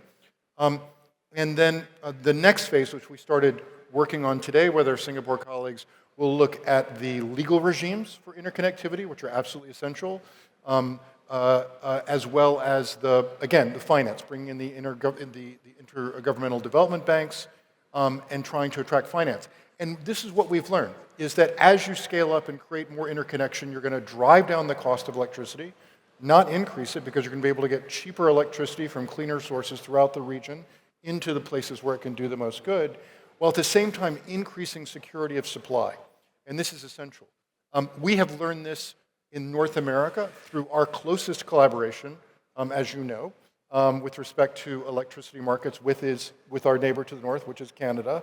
We have a completely interconnected system, even though it has very different bases. On the US side of the border, privately owned utilities. On the Canadian side of the border, crown corporations. But all of them have to work through the North American Electricity Reliability Corporation to set the same standards and to move things forward. We've taken lessons like that, for example, with respect to a project we've worked on for 4 years in the Biden-Harris administration, which is for the Baltic states, Latvia, Estonia, and Lithuania to desynchronize away from the Russian grid, which they have notified Russia they will break what's called the Brel Agreement last August, and they will successfully desynchronize in February. We predict this will not only increase the reliability of the supply among these countries as they now synchronize with SIEW, but also increase their resilience not only to climate-related threats, but also cybersecurity. And these are all lessons we've learned with Canada, and we hope to bring to the region here. Thank you. So that approach as well in terms of making sure that we're working together so that when you're looking at that security of supply, if you do work together, it benefits everybody. And so we've got to make a clear case for that collaboration where those benefits will actually be allocated. So we spend so much time, and I'm looking at Commissioner Christie sitting in front of me with my PJM hat on. We spend a lot of time talking about cost allocation. And I think what we also need to do is make sure that we're looking at the benefit allocation in order to advance that connectivity. I'm going to use this for a moment just to encourage people. We do have some questions. There is an ability to upvote. So if there's a particular question on your app that you're particularly dying to have me ask, please give it a little thumbs up to upvote that. While I'm waiting for that, I'm going to go on to my second question, which I think probably feeds nicely into what Dr. Light was saying, and that is, when we're looking at that policy and regulation, what specific policies or regulatory frameworks do you believe are necessary for fostering that regional energy interconnectivity? And how can we get, this is a tricky one, how can we get governments to effectively collaborate on these measures? Chairman Singh, can I go to you first to answer that question? 好的，的确，在区域互联这个工作过程中，需要政策和监管的框架需要协调。我觉得需要政策监管协调的问题很多，但是我在这里特别想强调的，一个就是市场的准入的规则要统一第二呢，就是要把握好区域的规划的协调。第三呢，就是标准的兼容，这对构建区域电力市场、电网互联互通至关重要。规划协调，因为不同的国家资源禀赋、电源的结构和用电的需求不同，所以推动区域的电网的互联，那么要在区域层面加强电网规划的统筹协调和设计确保呢区域的规划和所在国的发展的电力的规划能够相衔接。第二呢，我觉得呢是需要推动标准的兼容，因为各国在电力系统设计的规范、设备的规格和运行管理的规范方面都是存在差异的。比如说电网的频率有60赫兹，有50赫兹，电压等级有400千伏、500千伏，还有1000千伏同时呢，各国呢对电力设备的制造的标准、安全的性能要求也不一致，所以呢，导致呢各国在电力互联的时候呢，设备的选型也很困难。所以解决这些问题需要具备兼容性的跨国互联的国际标准。那么我想在这儿告诉大家的呢，就是关于区域电网的互联呢，全球能源互联网合作组织，我们呢已经研究提出了全球及各大洲的清洁能源资源开发和电力互联2套1+6的规划的方案，可以为推动区域电网的互联提供参考。同时呢，我们也在积极的研究区域这个电网互联的这些标准体系，有望呢明年能够有初步的成果。谢谢。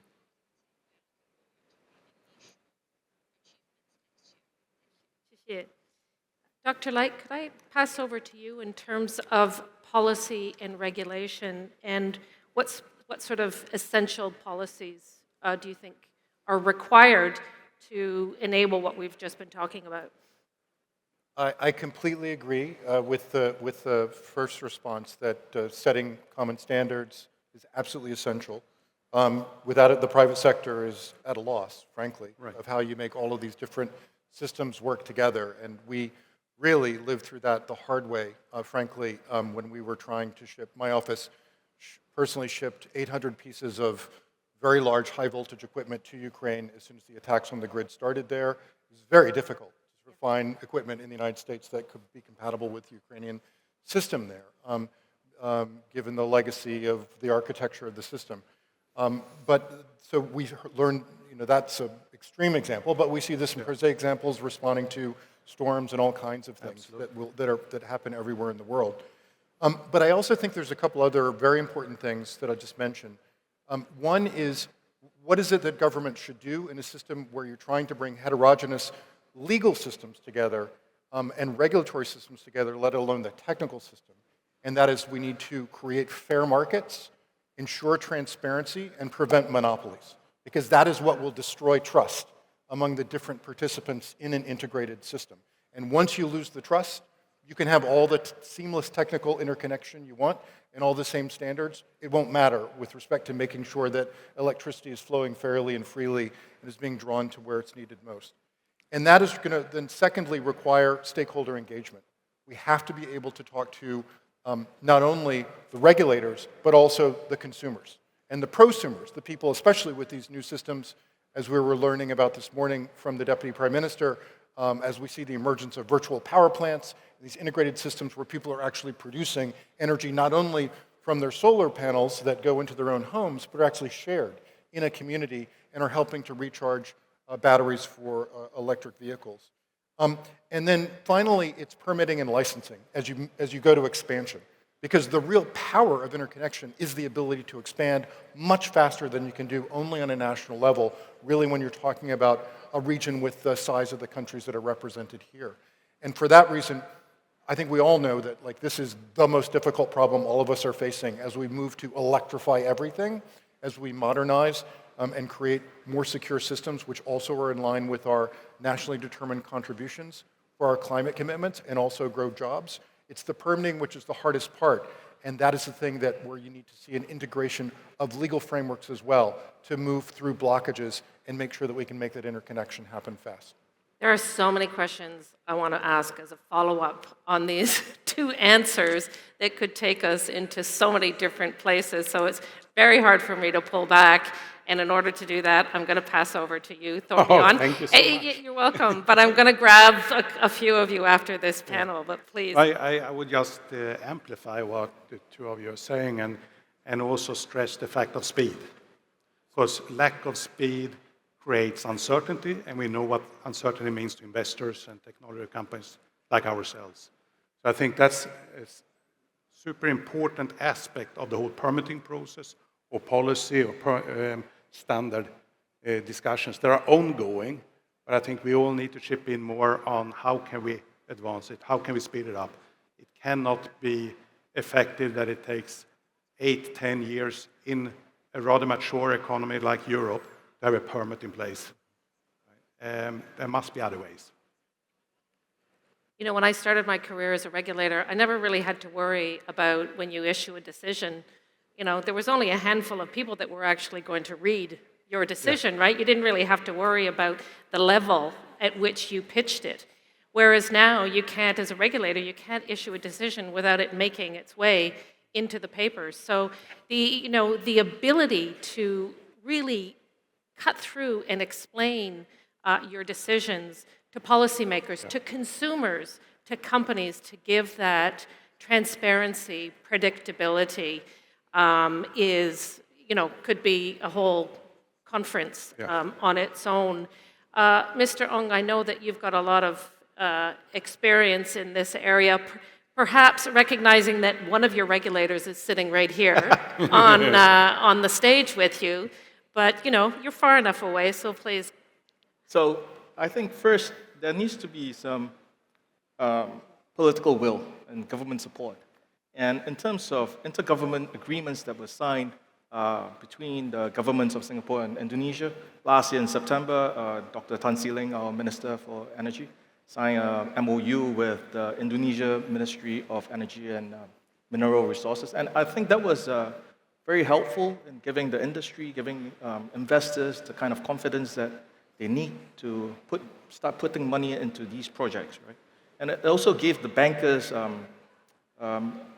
more confidence to extend project finance, because government risk and regulatory risk and political risk is something that is very hard to mitigate.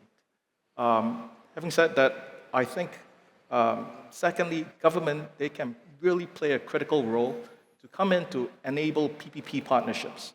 And because, such cross-border interconnected projects, there's a lot of geopolitical risk, there's a lot of commercial risk, there's high capex, long gestation periods. And commercial entities, they come in and they have short investment horizons. Some of them are hesitant to put in real money to do it. If the government can come in through the help of firms like grid operators like SP, who are state-owned, and with the proper government support, we can come in to be part of this PPP partnerships, and we can start to add some value on the table to contribute and to make some of these infrastructure projects happen in this part of the world. I think that that's very helpful. Thank you. Minister? Yes, it's good to see how diversified our globe. Europe problem is a little bit other than all the other continents, because we simply lost our competitiveness. What the Draghi report, maybe some of the audience already could read it. So the Draghi report said that simply with this over-regulation, we simply lost our competitiveness. And among other factors, one of the basic elements of that, of the energy affordability. Actually, our industrial companies could have paid double price than in Southern Asia, like in China, or if you compare the Henry Hub price to TTF price, is 4, even sometimes 5 times higher. So it means that if it will remain with us in a longer term, we couldn't be competitive. So our presidency, Hungary is actually the half-year presidency in the EU, highlighting that okay, we could keep the Green Deal, but is already settled, but with that, we have to promote a new industrial deal in order to get back the competitivity of Europe. In physical form, in Europe, the EU is very well integrated, very well connected, as we already described in electricity, and in the last couple of years, the natural gas and LNG regas terminals already built it up. So in physical form, the infrastructure is well developed. However, there are new challenges, like the weather-dependent power stations. So many. Just an example. Hungary, as I said, with these 10 million inhabitants, exceed the 7 gigawatts photovoltaic capacity, which is higher than the average consumption of the country. We are very proud of it, but on the other hand, it generated new challenges. How we can handle the potential export opportunities. So consequently, what we have to do in the EU, it's deregulate and make it much easier for the private sector. This is basically what we would like to do.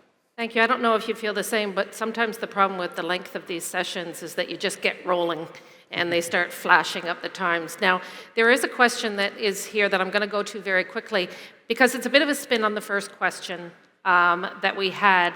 And I'd like to ask it in the way that with your response, can you give me your last thought or your call to action that you would like to leave the audience in responding to this? What can we learn from successful regional energy connectivity projects in other parts of the world, such as Europe, North America, and adapt these lessons to the Asian context? So I think that gets in really well to having your last word. And I'll start from my left and move over to my right. Mr. Ung, very briefly, as things start flashing up. I would like to leave the conference today with a quote from Senior Minister Teo Chee Hean that he made at the Indonesian Sustainability Forum last month. There is no transition without transmission. Aha, I like that. Dr. Light. I can't beat that. That's great. I'm going to steal it, though. I would sort of say leapfrogging. You only have, the path to energy security is energy independence. This region, Singapore can afford a transition to gas and then to non-fossil. The rest of the region can't in order to be energy secure. No one should be beholden to us, to any other energy producer in the world for their primary fuel supply. And that's why I think that regional interconnection is the key to helping other countries in this region to leapfrog to their own energy independence and energy security. Love it. Torbjörn. I think I'm going to build on what you're saying to a large extent. For me, it's very much about taking the first steps and materializing what we have discussed for many years. And to do that step by step. But don't let time run. Step by step does not necessarily mean that you extend the timeline. It's just the approach itself. Okay, it's not a meander. It's step by step, but let's get going. Minister. One of the major global trends is the electrification, as we already told it. And with all due respect that we want to reach the global carbon neutrality, the question is really only when it will occur, 2050 or later on. But during that time, we need still natural gas. Without natural gas, we couldn't be a flexible electricity system. So please respect the potential, most likely probable world that the natural gas will be with us. That's a great plug for one of our sessions later on this afternoon. Thank you very much. Chairman Sin. OK，我想说呢，能源转型，电为中心，电网互联至关重要，要大力推动全球能源互联网的建设。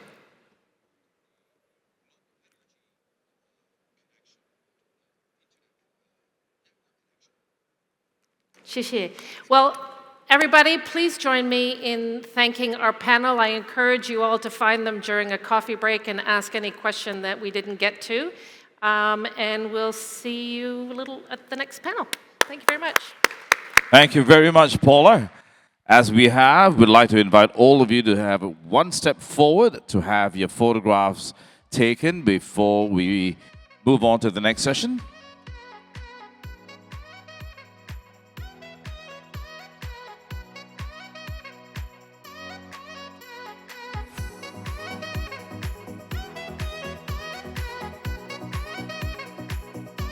Right, gentlemen, the photograph, please, if you will. Paula.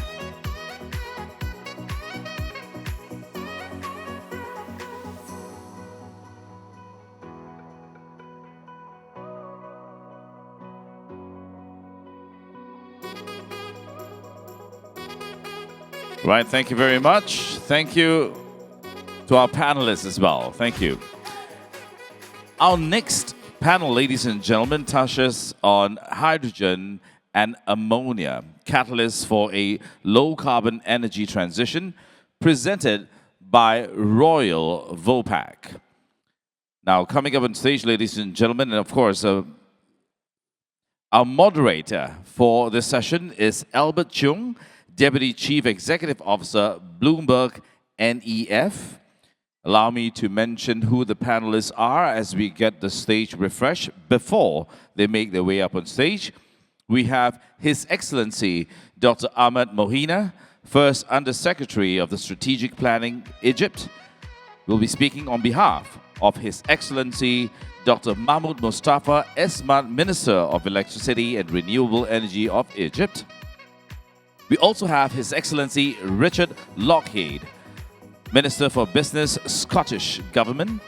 Raymond Poon, Director, Electrical and Mechanical Services Department, Hong Kong SAR, China. Dick Rochelle, Chairman of the Executive Board and Group Chief Executive Officer at Royal Vopak. Meg O'Neill, Chief Executive Officer and Managing Director, Woodside Energy. Completing this panel, ladies and gentlemen, is Ravi Balasubramaniam, Managing Director, Portfolio Development Group, Managing Director, Investment Group, New Energy and Industrials at Temasek. Now, ladies and gentlemen, again, we'd like to mention that this next topic touches on hydrogen and ammonia, catalysts for a low-carbon energy transition. This, again, is presented by Royal Vopak. Mr. Albert Chung, this is your session to manage. Ladies and gentlemen, do enjoy this one.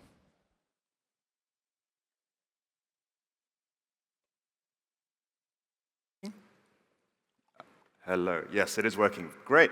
Good afternoon to everybody, and a warm welcome to our distinguished panel. It's my pleasure to be hosting this discussion on the role of clean hydrogen and ammonia, and thank you very much to the Energy Market Authority and the team at SIEW for inviting me and all of us to be up here today. Maybe a couple of introductory comments quickly from my side. At BNEF, we continue to see hydrogen and ammonia playing a critical role in the pathway to net zero. By 2050, we think the world needs around 400 million tons of clean hydrogen to get on track for net zero. That's about 4 times the total hydrogen in circulation around the world today. Of course, most of that is fossil-based. And that clean hydrogen is to be used in a multitude of sectors, from steel, chemicals, shipping, aviation, the power sector, to decarbonize otherwise hard-to-abate industries. And we are seeing some promising progress. We're seeing clean hydrogen investment growing very quickly from a slow base. We're seeing new policies to support the introduction of hydrogen around the world. But the progress, if I may, is not nearly fast enough, and that's partly due to persistently high costs and partly due to demand lagging behind. Now, against this backdrop of opportunities and challenge, I'm thrilled to be hosting such a distinguished panel of experts, and I'm sure we're going to hear a lot more about those challenges and opportunities. Dick, I'd like to ask you to kick off the discussion with a bit of an introduction to Vopak's approach to hydrogen and ammonia, and maybe just talk a bit about some of the unique opportunities and challenges that hydrogen and ammonia pose when it comes to storage, which is really the business that Vopak is in. So maybe you could just start off with a bit of an intro there. Thank you, Albert, and very pleased to be here. Thanks a lot for, and a compliment to the organizers of SIEW. It's a very impressive event, so great to be here. Maybe from the Vopak side, so we are independent infrastructure investors, and we provide access to independent infrastructure. So for us, when you look at the energy transition, I think there's first a recognition there's different pathways to the transition, and different pathways have access to all different types of infrastructure. So for us, it's not necessarily that we make a specific choice to one over the other. I think what we've seen and what I can see in different parts of the world is because of geography, because of economy, because of technology and access to technology, there is different solutions to different parts of the world at different points in time. I think that's an important one to realize. So there's not such a kind of like a universal merit order of how this transition needs to go in different places around the world. From the Vopak side, I think it's important to realize with 76 locations in 23 different countries, and the ability to learn and to exchange our expertise with different customers and policymakers, there's a lot that we have to offer in terms of bringing that learning element to other parts of the world and making sure that the network benefits from it, and also that therefore the investment in infrastructure accelerates. And that's what is important for us. Ammonia plays a very important role, but we get to talk about that a little bit further, I think. And therefore, our experience in managing already and handling ammonia in 6 different locations around the world is an important one also to make sure that we bring that to the forefront to help accelerate the development that is much needed. Thank you, Dick. And I want to stay on that theme of opportunities.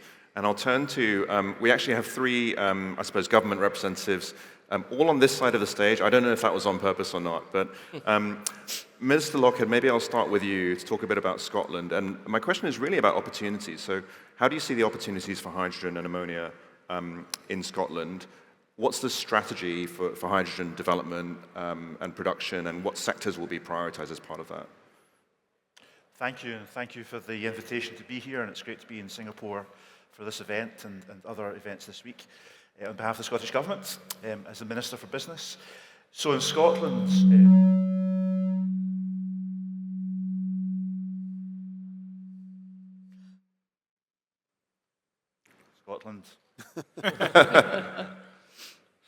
you say the word Scotland, it always has a bit of an impact. In Scotland, we're very excited because we are an energy-rich country with lots of resources. And we had COP26 that took place in Glasgow a few years ago, and there have been subsequent COPs since then, of course. And Scotland is very keen to build on that momentum, and we are going through the energy transition. So we very much see hydrogen as a huge opportunity for our country because we have a vast offshore wind resource in particular, and we want to utilise that, and there's huge investment coming into Scotland to make the most of our offshore wind potential. So the next question is how we use that energy, and therefore we see hydrogen as a massive opportunity. We've been working with other countries like Germany, we're here in Singapore, about potentially exporting hydrogen in due course. And in terms of supporting it, we have our hydrogen strategy. We work closely with the UK government, who have responsibility for regulating, and there are various schemes in place to get pilot projects off the ground, and there are a number of hydrogen projects underway in Scotland at the moment. So it's quite an exciting time, but clearly we have to scale up in the years ahead. We also see international collaboration as very much key to this. Working with other countries, we're working closely with industry in Scotland and beyond as well, and inward investment projects. So that international collaboration is very important as well. So exporting hydrogen, but as well as using it domestically, clearly is very important for tackling heavy energy users, particularly in heat, also transportation as well. And there's a number of projects already underway. Thank you, Minister Lockhead. I suppose from one COP host to the next, Undersecretary Mohina, could you speak a bit about Egypt's opportunities in hydrogen, the strategy for hydrogen production, and again, where do you see that hydrogen being used? What are the main demand applications? Thank you so much. And first, I would like to thank you, and I have the honor to be among the panel, the distinguished panelists, and I would like to thank the government of Singapore for expanding the invitation to Egypt to give an overview about what we are doing in this regard. And I think it is the right time to talk about the green hydrogen as a part of a big vision and a complete picture regarding the energy transition, which is very important now to achieve the Paris Agreement targets and objectives. According to our capabilities and our advantages of Egypt, Egypt is moving very fast to achieve the vision of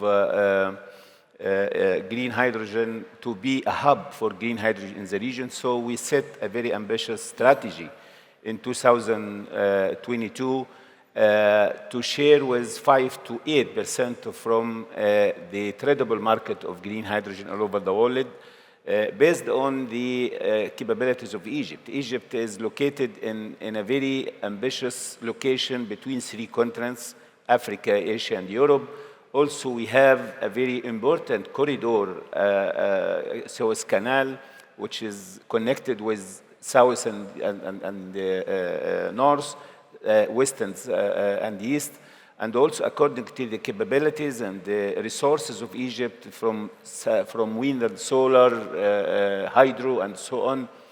Also, according to the experience of Egyptian workers, because Egypt can be considered one of the main exporters of green now in the global market. Yes, it is gray hydrogen, but we are working very hard to convert the gray hydrogen to be green hydrogen according to our strategy. Let me say also that Egypt, one of the first countries, produced the green hydrogen in 1960 from a factory in Kima and Aswan, which is the first factory produced the green hydrogen with a capacity of 180 megawatt as electrolyzers. So we are working to set some steps according to that. We set an ambitious strategy. After that, the Supreme Council launched and established a National Council for Green Hydrogen, headed by the Prime Minister himself. And also, we issued a law for green hydrogen incentives to encourage all private sector and all developers to attract them to come to the national market and the Egyptian market to push and support Egypt to be a pioneer and main exporter of green hydrogen in the region. Thank you very much. And Raymond, if I may bring you in, Hong Kong is in a unique situation. We heard this morning from the minister that Hong Kong already has a high blend of hydrogen in its town gas network. Could you maybe expand and talk a bit about some of the pilot projects and the strategy that Hong Kong has to develop hydrogen further? Yes, thank you, Albert. And also thank the host of SIEW for inviting me here. This is my first time to join this successful event physically, so I'm very excited. Regarding the strategy in Hong Kong, we also see that hydrogen as fuel has very good prospect for the clean energy transition. So we compiled and also published our strategy several months ago. And we identified some challenges in Hong Kong, including the safety, the suitable technology for use, the infrastructure, the capacity building for the labor force, and also the public acceptance. And we formulated 4 core strategies, including we need to improve our legislations, establish some standards, and also we will advancing with prudence, and also we will align with the markets. These are our strategies. Maybe I can quote some examples that we think Hong Kong is suitable to use hydrogen as fuel. Firstly is for the land transport, especially for the heavy vehicles. For example, the double-decker bus in Hong Kong, because if you refill a hydrogen fuel cell double-decker bus, you only need to use 15 minutes. But if you use an electric bus, you may need to recharge in 2 to 3 hours. So that's much more efficient. So we are conducting trials on heavy vehicles, including double-decker bus. Another area is for use in construction sites, because now in Hong Kong, for some remote area without sufficient electricity supply, we use some diesel generators for supplying electricity for those construction equipment. Some places, we also use some energy storage system. But we see the benefits from hydrogen as fuel because the fuel cell generators, they can be refilled and the transportability is also very good. So we are conducting some trials for construction site generators. And the third is the electricity generation. Because in Hong Kong now, around 60% of the carbon emission is from power generation, electricity generation. And now we are using LNG, natural gas for power generation, around 50% of Hong Kong's electricity. But we are considering to blend some hydrogen to the natural gas so as to decrease the carbon emission. And these are the major areas that we are looking at. Thank you very much. Meg, if I could turn to you. Woodside has been developing its hydrogen strategy and recently announced the acquisition or completed the acquisition of an important ammonia project in Texas, and I understand you've also announced a new initiative here this week on liquid hydrogen, but you've also paused some other projects in the hydrogen space in recent months. So maybe you could explain to us a bit more about the strategy and how you're prioritizing different investments across hydrogen and ammonia. Well, thanks, Albert, and thanks to Singapore for the invitation to participate on this panel. It's really a pleasure to be here at SIEW. A couple of things in Woodside's strategy. So as we've been working on our new energy and low carbon business strategy, there's a couple of things that have been critical for us. First and foremost is making sure we understand the market and the customers. And that's enabled us to really start to sharpen our focus on a couple of commodities. One is ammonia. Ammonia is a product that's traded today. It's used in fertilizers. There's about 200 million tons of ammonia produced every single year. And as Europe phases in the carbon border adjustment mechanism, and as Japan and Korea grapple with the question of how they're going to generate power with lower emissions output, we see ammonia as having a clear edge, and that underpinned our decision to purchase the Beaumont Clean Ammonia project in Texas. The second thing that's important, though, when we talk to these customers, they say, yes, we want lower carbon, but we also want it to be affordable. And we don't really want to pay more than what we pay today for coal, oil, or natural gas. And so that's underpinned our strategy around where we make our investment decisions. And when you look at the structures in the US to support carbon capture and sequestration, that makes the Texas Clean Ammonia project very cost competitive and very attractive for our potential customers. So that's underpinned our strategy on the ammonia front. When that plant is up and running next year, it'll produce 1.1 million tons per annum of ammonia. In 2026, CCS will be online, and that'll sequester 95% of the CO2 from the ammonia production process. So a really attractive product, we think, for customers in Europe and Asia. Now, the second pillar of our strategy is a bit more complex. It's liquid hydrogen. And we're going to have to work closely with infrastructure companies like Vopak to enable this value chain to work. But we've been progressing technical work on plant design, on shipping design. And when we speak to our customers, you'd ask, well, why liquid hydrogen? Most of our customers want ammonia to crack it into hydrogen and then use it for power gen. And our philosophy is, well, let's avoid all of those complex steps. Let's avoid handling ammonia, which is a highly toxic chemical. If you want hydrogen, let's work on a hydrogen value chain. And that's underpinned the work that we've done with Keppel, which has culminated in our signing of a term sheet, which lays out the pathway towards being able to provide liquid hydrogen from likely Australia to Singapore as early as 2030 if everything goes according to plan. That's fantastic. And Ravi, I'm keen to get your view from the Temasek standpoint. I mean, Temasek's active investing across the energy transition. How do you view the role of hydrogen and ammonia in the context of kind of other energy transition vectors, be it electrification, renewables, carbon capture? Where do you see the role of hydrogen and ammonia in that and the opportunity space there? I really appreciate the question and the views of the panelists so far. And it's great to be back here at SIEW and see how this event has grown over the years. Now, from a Temasek standpoint, we are a very engaged investor in the energy transition, and therefore, we look at all the aspects that you just mentioned. Now, practically speaking, some of those technologies like electrification, renewables, have clearly probably crossed the threshold where the unit economics are well understood, and whereas certain aspects like hydrogen, ammonia, especially on the green side, are still clearly under development. So I'd say our level of engagement, investment is calibrated to where specifically each of these technologies or applications lie.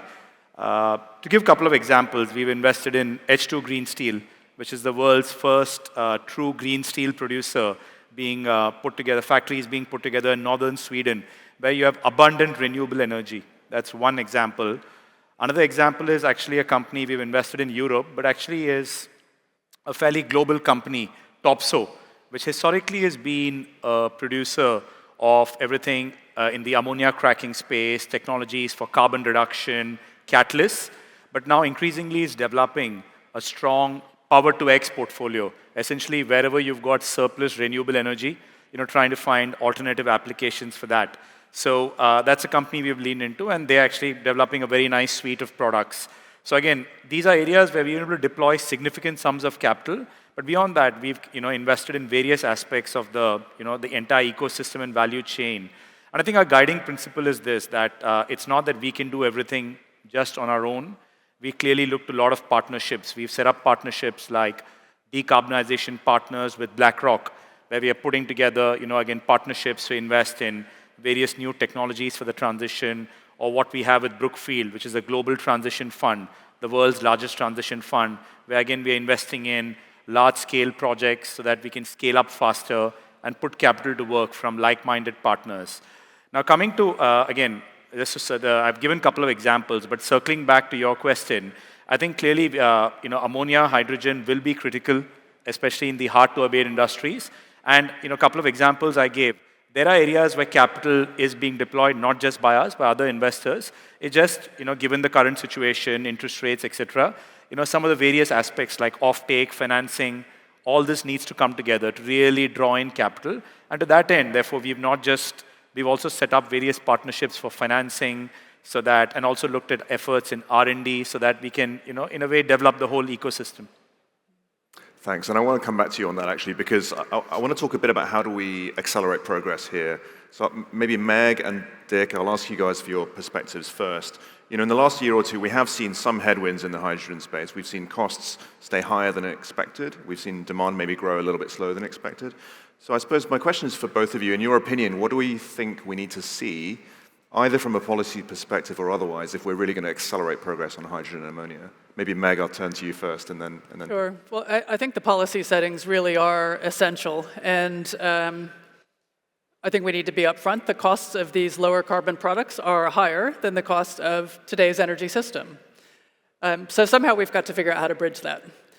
We've got in the US the Inflation Reduction Act, which provides financial support for carbon capture and sequestration, which is why I think a lot of the blue products are going to end up outpacing the green ones in the very near term. And that's a good outcome. People get quite caught up in the color label. The reality is the carbon intensity low. If the carbon intensity is low, then we're making good progress. So the policy settings are important. The policy settings on the customer side are also important. And I really like the examples that Raymond gave around the Hong Kong government showing leadership and committing to converting the bus fleet. Leadership to take steps to say, we're going to level the playing field for everybody. Because right now, when we go talk to customers, if I go talk to a utility, they'll say, well, if I have to pay more for this product than my competitor next door isn't, and I'm at a competitive disadvantage. So the policy settings really need to help level the playing field for everybody in this space. Dick, what are your thoughts? Yeah, so from our perspective, the complexity sits in the fact that you have to obviously align technology, infrastructure, production, and demand, and make sure that everyone jumps at the same time to make sure that supply chains get established. It's fair to say that probably between now and, let's say, the next 10 years, there's probably around the world another 20 to 25 new supply chains that need to be established between where the hydrogen ammonia is being produced and where it's going to be consumed.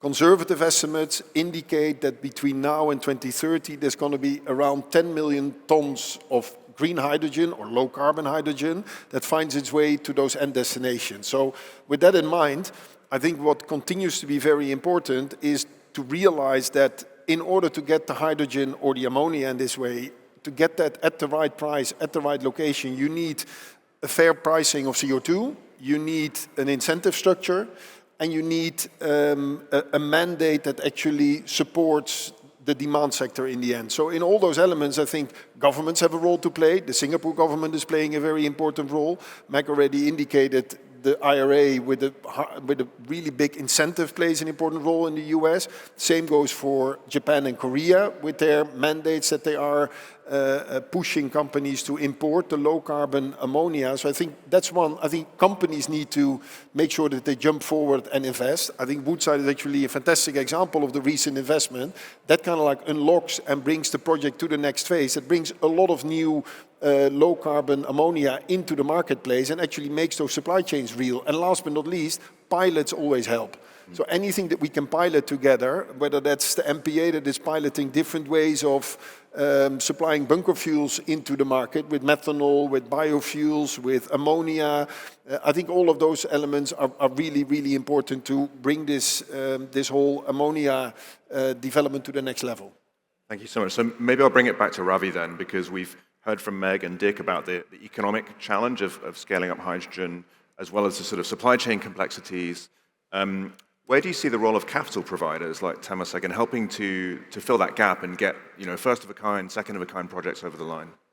Yeah, and look, if you go to venture capital cycles, or circles rather, you'll actually see the question of the valley of death, right? Many of these startups got started, and then last few years especially has been challenging.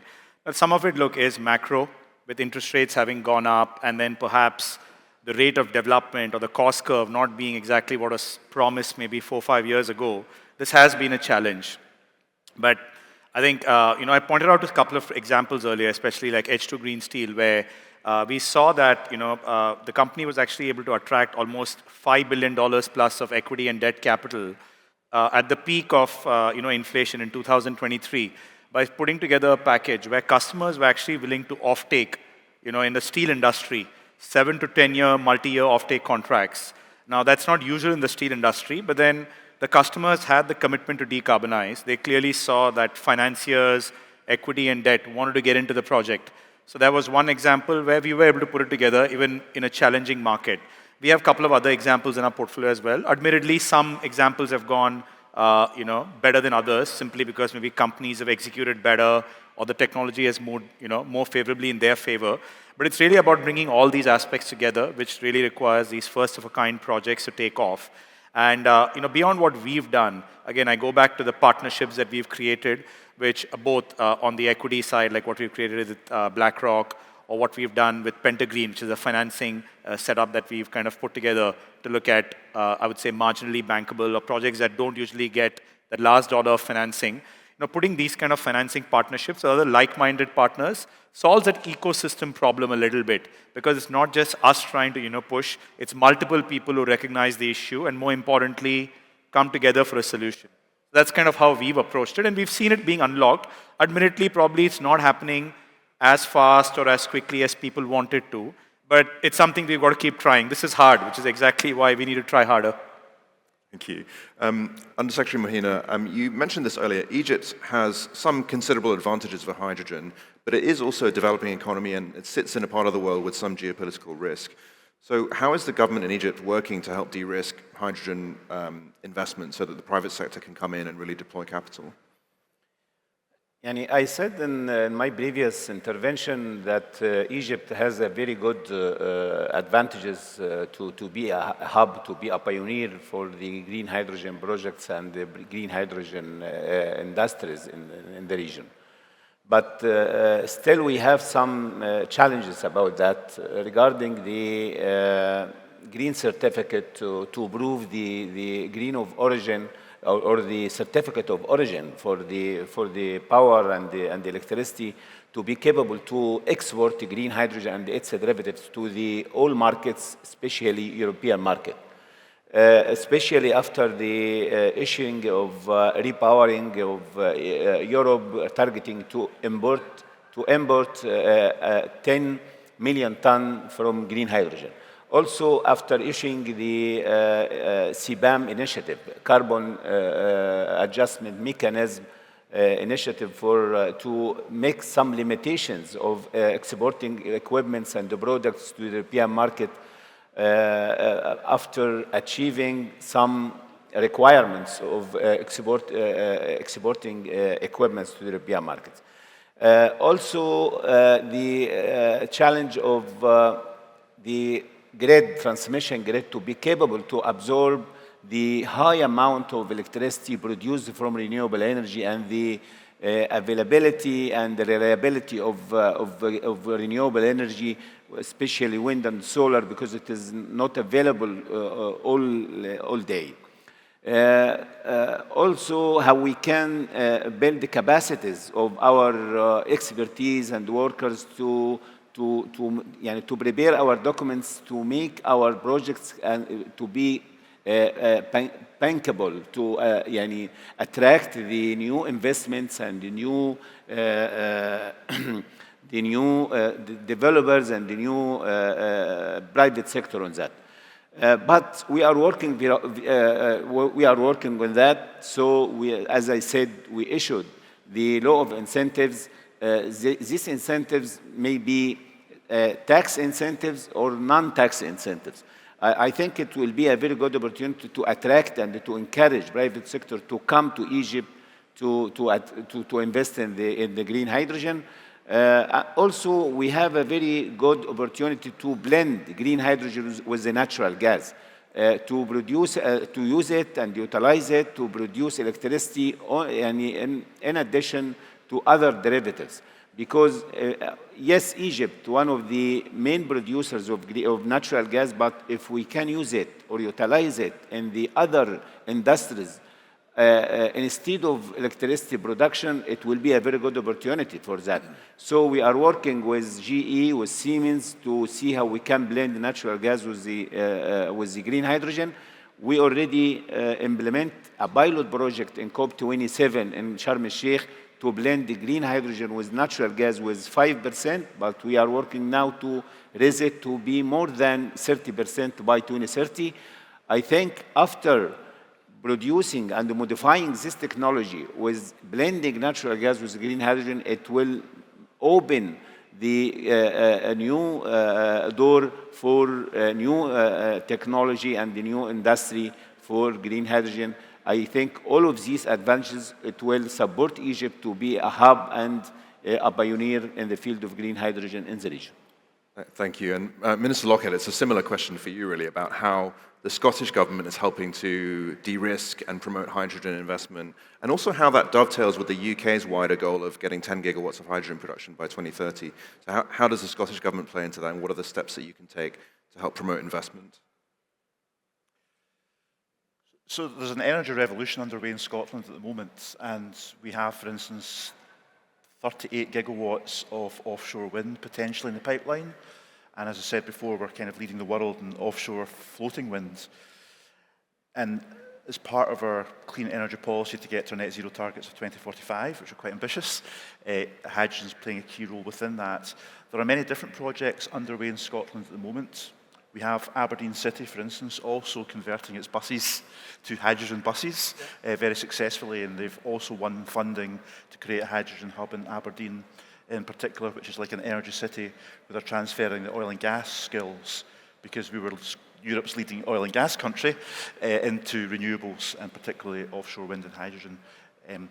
So we are piloting a number of hydrogen projects across the country with public funding, relating to, from aviation fuels, shipping fuels, to various other projects. I can't mention Scotland without mentioning whisky, and a number of whisky distilleries are now undertaking some hydrogen projects as well, and of course also carbon capture projects at the whisky distilleries, because they're trying to decarbonise the whisky industry in Scotland at the moment. The UK government launched its hydrogen application round to give 15 years guaranteed funding for a number of projects once they started producing. So a number of those projects are taking place in Scotland as well, and there will be a second round of that scheme in due course. So over and above that, as I said before, we're supporting international agreements like with Germany for the exporting of hydrogen to Germany, and that's a feasibility study that's being funded publicly as well. So there's a number of initiatives underway. Very much. And Raymond, to bring you in here, I mean, one of the key gaps really is around knowledge, skills, and experience to develop the hydrogen economy and ammonia use and so on. So what do you think are some of the gaps there? When you look at Hong Kong, what do you see the role of the government in helping to promote the sort of knowledge and skills and experience needed to really promote hydrogen? I fully agree with previous panelists about government policies, very important. And from Hong Kong government's perspective, we are working hard on three aspects: system, people, and money. And for system, we always know that the technology always goes faster than the government rules and regulations. So in Hong Kong, we want to conduct more hydrogen projects. So 13 Hong Kong bureau, policy bureau and departments come together to form an interdepartmental working group to remove barriers and also facilitate commencement of trial projects. And we have approved around 14 trial projects, including the double-decker bus, street washing vehicles, hydrogen refueling stations, and even a landfill gas to hydrogen trial project in Hong Kong. So this is the system to facilitate. And also we are very concerned about the safety. So in Hong Kong, we have completed some benchmarking and consultancy study on the different safety standards worldwide. And we have already published several code of practice about hydrogen fuel cell vehicle maintenance workshop, refueling station, and we have published those guidelines on our website.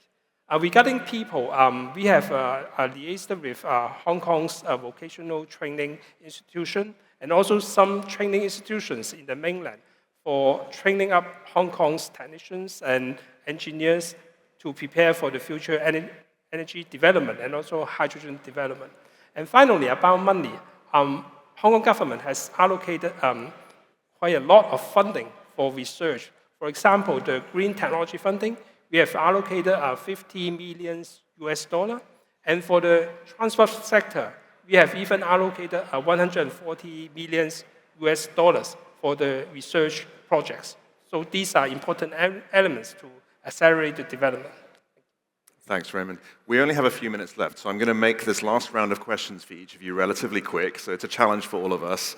So Raymond and Dick, my question for the two of you is, how real are the safety concerns around hydrogen and ammonia? For example, will we really see hydrogen in residential buildings? Will we really see ammonia being used for shipping? How real are the safety concerns? Raymond. For the trial projects in Hong Kong, because we have researched a lot of international standards, we approved those projects with a lot of safety devices, sensors, and compliance with different standards. And also, we limit the hydrogen fuel tank size, pressure, capacity. And so the records in Hong Kong is good now. We have 0 incident for the trial projects.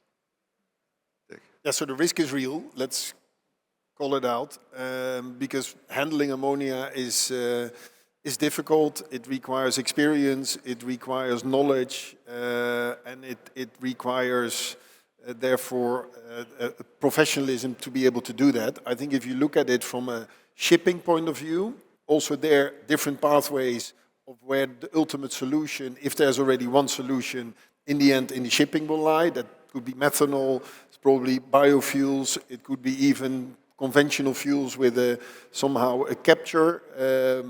It could be ammonia and LNG. And I think when it gets to ammonia, it could very well be done once you make sure that you handle that in a very responsible way and do it with the parties that have a lot of experience. And we happen to at least be one of the parties that has that experience. Great, thank you. So for Meg, for Undersecretary Mahina, and for Minister Lochhead, Woodside, Egypt, and Scotland, all three of these entities know a lot about natural gas. And natural gas is now a liquidly traded, global market. It's a strong export commodity. So my question for the three of you is, do you think hydrogen and ammonia will become a major export market, or do you think it will mainly be used domestically where it's produced? I'll give it a go. Look, I think ammonia will be traded. The value chains exist today. Ammonia is shipped around the world already today, so I do expect that will be the case. We've signed an MOU for supply of liquid hydrogen from likely Australia to Singapore, so we expect that will be traded as well. If your next ancillary question is, will it become a fully liquid market where you've got markers like JKM, I think that's a long way off. Because as Dick said, it's a bit of, we all need to make these big decisions together, which means we need the commercial certainty that ties everyone together, the producer, the customer, the infrastructure in the middle. So I think for the short term, you're going to see more point-to-point contracting, because that's what's going to be necessary to get the investments over the line. Thanks. Let me say that now we spend around 3 or 4 years, all countries all over the world all over the world talk about the green hydrogen now. But still now, there is no a big projects in the field of green hydrogen because the maturity of the market not achieved till now. When we see the market, it will be matured regarding the green hydrogen or its derivatives, green ammonia, methanol, and so on. I think it will be a very good support for the producers of green hydrogen and its derivatives to produce. Because there is some positive indicators regarding the repowering of Europe, CBAM mechanism in Europe, some of technologies and the researches in Japan and China and so on regarding the blending of green hydrogen with natural gas. But till now, in my opinion, the market is still limited. So if we can maximize the utilization and the consumption of green hydrogen in many industries, I think it will be a very good opportunity for all producers to implement and establish their factories for green hydrogen and its derivatives. Okay. So in Scotland, we now already produce a level of renewable electricity equivalent to domestic demand in Scotland. And with all the other streams of renewables coming online that I mentioned earlier, we have the potential, according to some reports, to produce 5 times what we need as a country. So therefore, big projects that are now in the pipeline for carbon capture in Scotland, we've got the big Acorn project involving a number of big players and energy companies, and the chemical sector are part of that as well. So it's carbon capture, but it's got some hydrogen and other projects within that as well. So clearly there's huge potential for export, which I think was your question, as part of that, but that'll be down to the commercial realities and down to the markets and getting to where we want to get to in the future, but it's massive opportunities. Thank you. Ravi, I'm going to ask you one last question. You can see the clock as well as I can, but my question for you is actually about ammonia coal co-firing, which many countries in the APAC region are pursuing. But there are those that think this is a less than optimal pathway for decarbonization. So I'm keen to get your view on this controversial topic, whether you think coal ammonia co-firing is a viable pathway for decarbonization. Okay, I'll keep this brief, and I'll follow probably on a point that Meg made earlier. Look, we shouldn't have any dogma in the transition.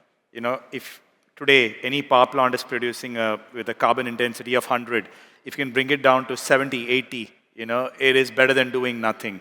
So for some situations where there's, you'll find different countries or places in different, positions where you've got more renewable energy resource or less, and you can produce ammonia with that. Now, whether you use the ammonia for power plants or whether you use it for other industrial uses where ammonia can also be used, that'll be a function of, again, what is the right application in that case. Could you use the renewable energy directly to power the grid rather than using it to convert to ammonia and then using ammonia?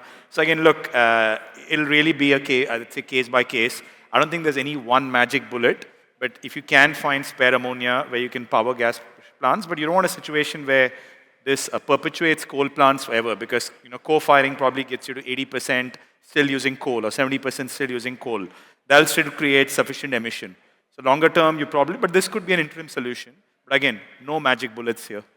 Thank you very much. Well, there are so many open questions. I feel we're still in the very early stages of this transition, but we have a lot of good leaders helping to develop those lessons and gain experience as we go on this transition. So it's been a great discussion. Thank you very much to all of you for joining us on stage today. Thank you for sharing your insights. Okay. Thank you very much, Albert, for moderating this session. We'd like to invite all of you to step forward just a tad bit as we have a photograph taken of all of our panelists for this session. Then we'll move on to the next session as well.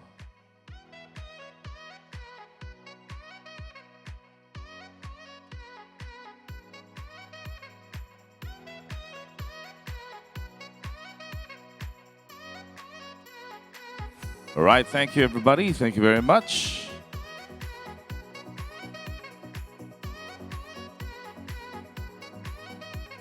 Thank you. We invite you to make your way down to your seats. Now, the next SES keynote address, ladies and gentlemen, is presented by Advario.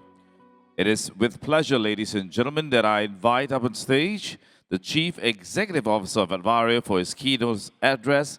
Please welcome up on stage Mr. Bas Verkuyen.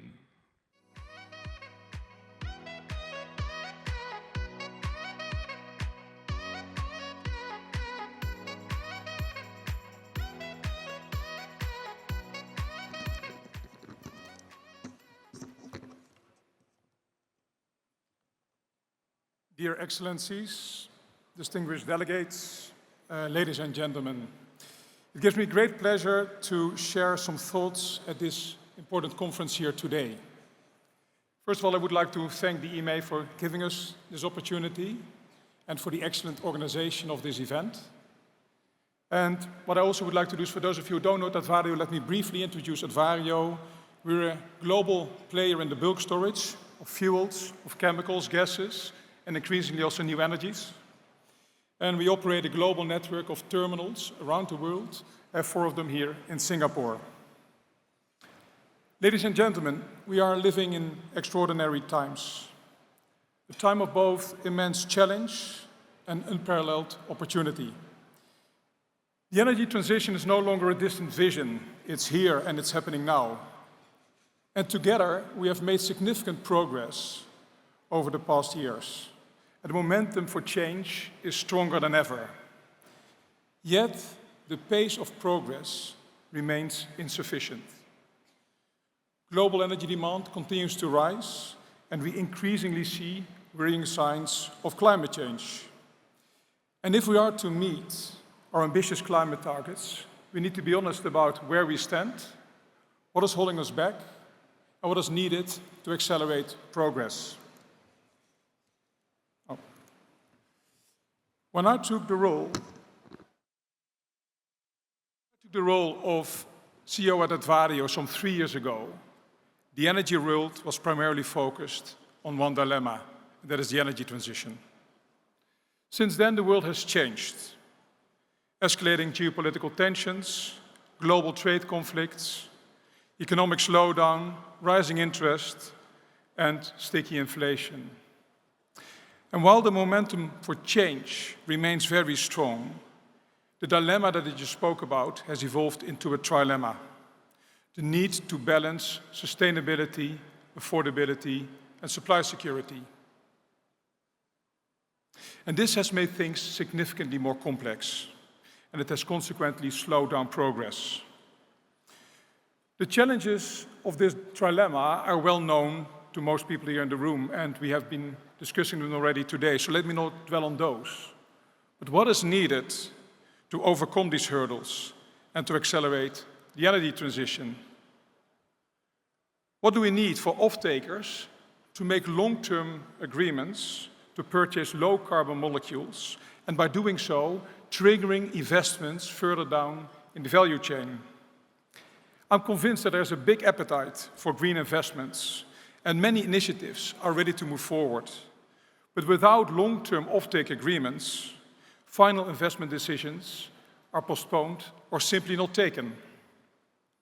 So to make real progress, we need supportive governmental policies and regulations which provide a stable, long-term basis for investment. We need efficient and predictable permitting processes that streamline project approvals while minimizing delays and uncertainties. Of course, we need technological innovation to achieve economies of scale, which lower production costs and enhance the affordability of sustainable products. And we need a global perspective, because climate change doesn't stop at the border. And therefore, we need a holistic approach to both solutions as well as regulation.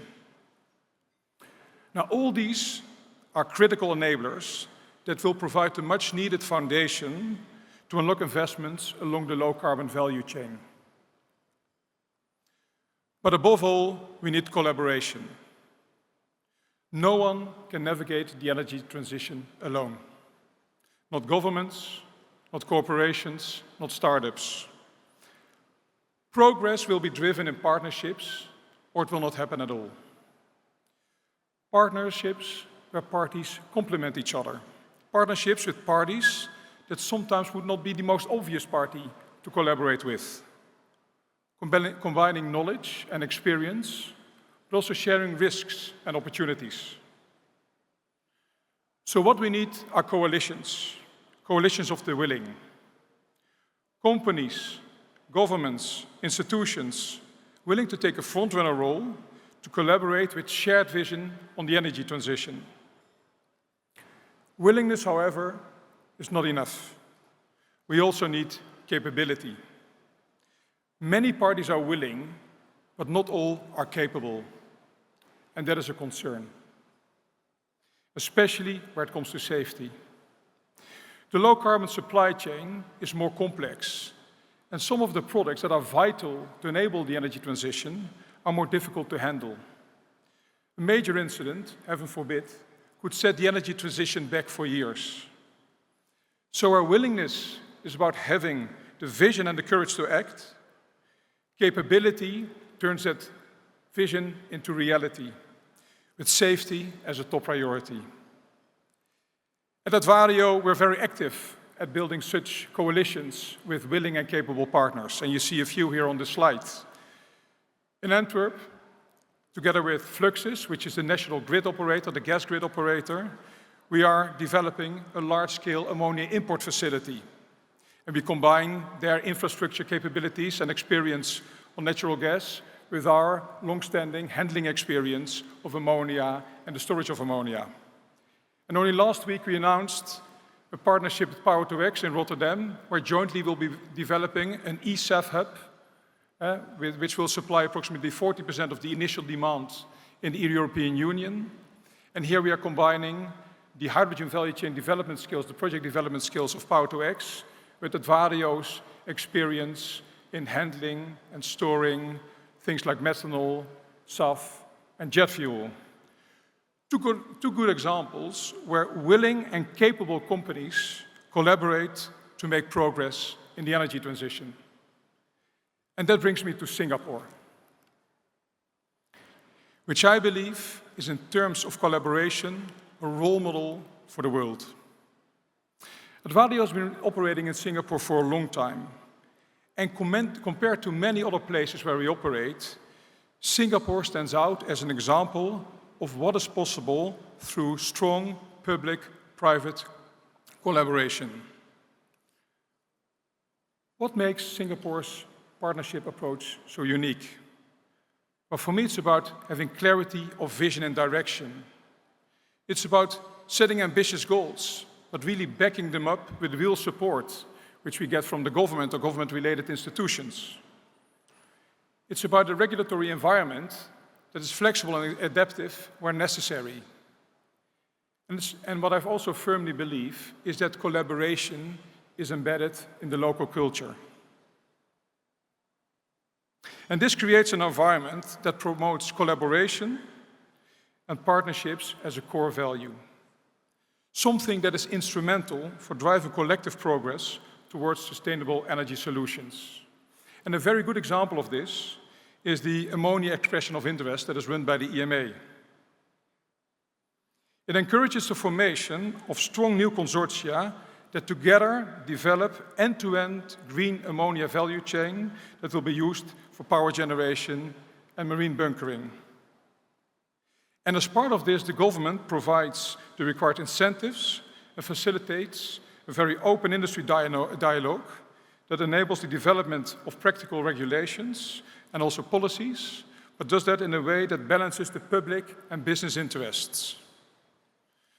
Now, we as Advario are proud to be part of a consortium that has made it to the final round of this ammonia expression of interest. The so-called Keppel Consortium is a true example, in my opinion, of a coalition of the willing and the capable. Keppel brings world-class expertise in developing and operating large infrastructure projects, including power plants. Advario brings long-standing expertise and experience in the storage and handling of ammonia. Furthermore, we will make available our Helios terminal, which is located on Jurong Island and offers an ideal location for ammonia storage because it's remote from residential areas, it has ample waterfront, and it has sufficient land to further expand and develop it into a safe and leading ammonia hub. And of course, we have our two bunkering partners, Sumitomo and NYK, who bring deep expertise when it comes to safe and efficient vessel bunkering, as well as long-standing marine customer relationships. And we sincerely hope to be given the opportunity to develop this groundbreaking ammonia project, and by doing so, to contribute to Singapore's decarbonization efforts and demonstrate how a strong coalition of the willing and the capable can drive real progress in the energy transition.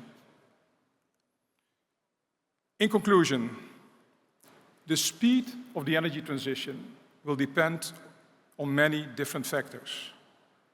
But above all, it will depend on how well we collaborate. It will succeed not because of individual isolated efforts, but because of strong partnerships across the value chain, across partnerships, across industries, across governments, across countries. Let us embrace this opportunity together and draw inspiration from Singapore's successful example of what we can achieve when the willing and capable partners unite together for a common cause. Thank you very much. Thank you kindly, Mr. Vakuyan. Thank you, sir.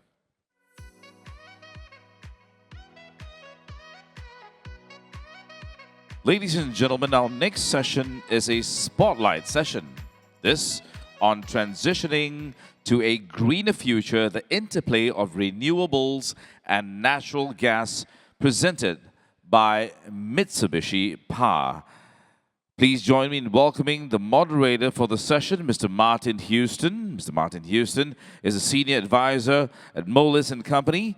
With him, our panelists, and they are Mark C. Christie, Commissioner, United States Federal Energy Regulatory Commission; Masanori Suruda, Deputy Commissioner for International Affairs Agency for Natural Resources and Energy, Ministry of Economy, Trade and Industry, Japan; Joseph McMonigal, Secretary General, International Energy Forum; Takao Sukui, Executive Vice President at Mitsubishi Power; and completing the panel, ladies and gentlemen, is Leong Wei Hong, Chief Executive Officer at Singapore LNG Corporation. Martin, good to see you again, and this is your session, sir. All yours. Great, thank you so much, and great to be back here in Singapore.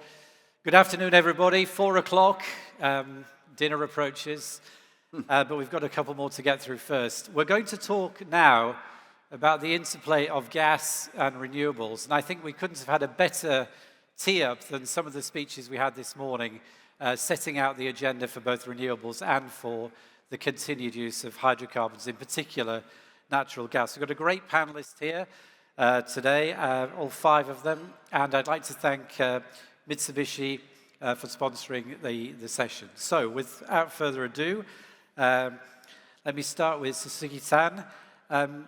Question for you. So, as the energy market evolves, how do you see the relationship developing between renewables and natural gas here in the Asia-Pacific region? Sure, thank you. First of all, gas generation and renewable is definitely complementary.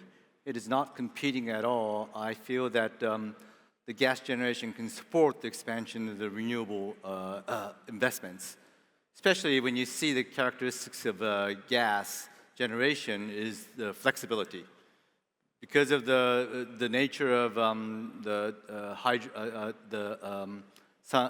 solar panels and also the wind turbines, obviously to maintain that reliability and availability, gas generation is very flexible to support that.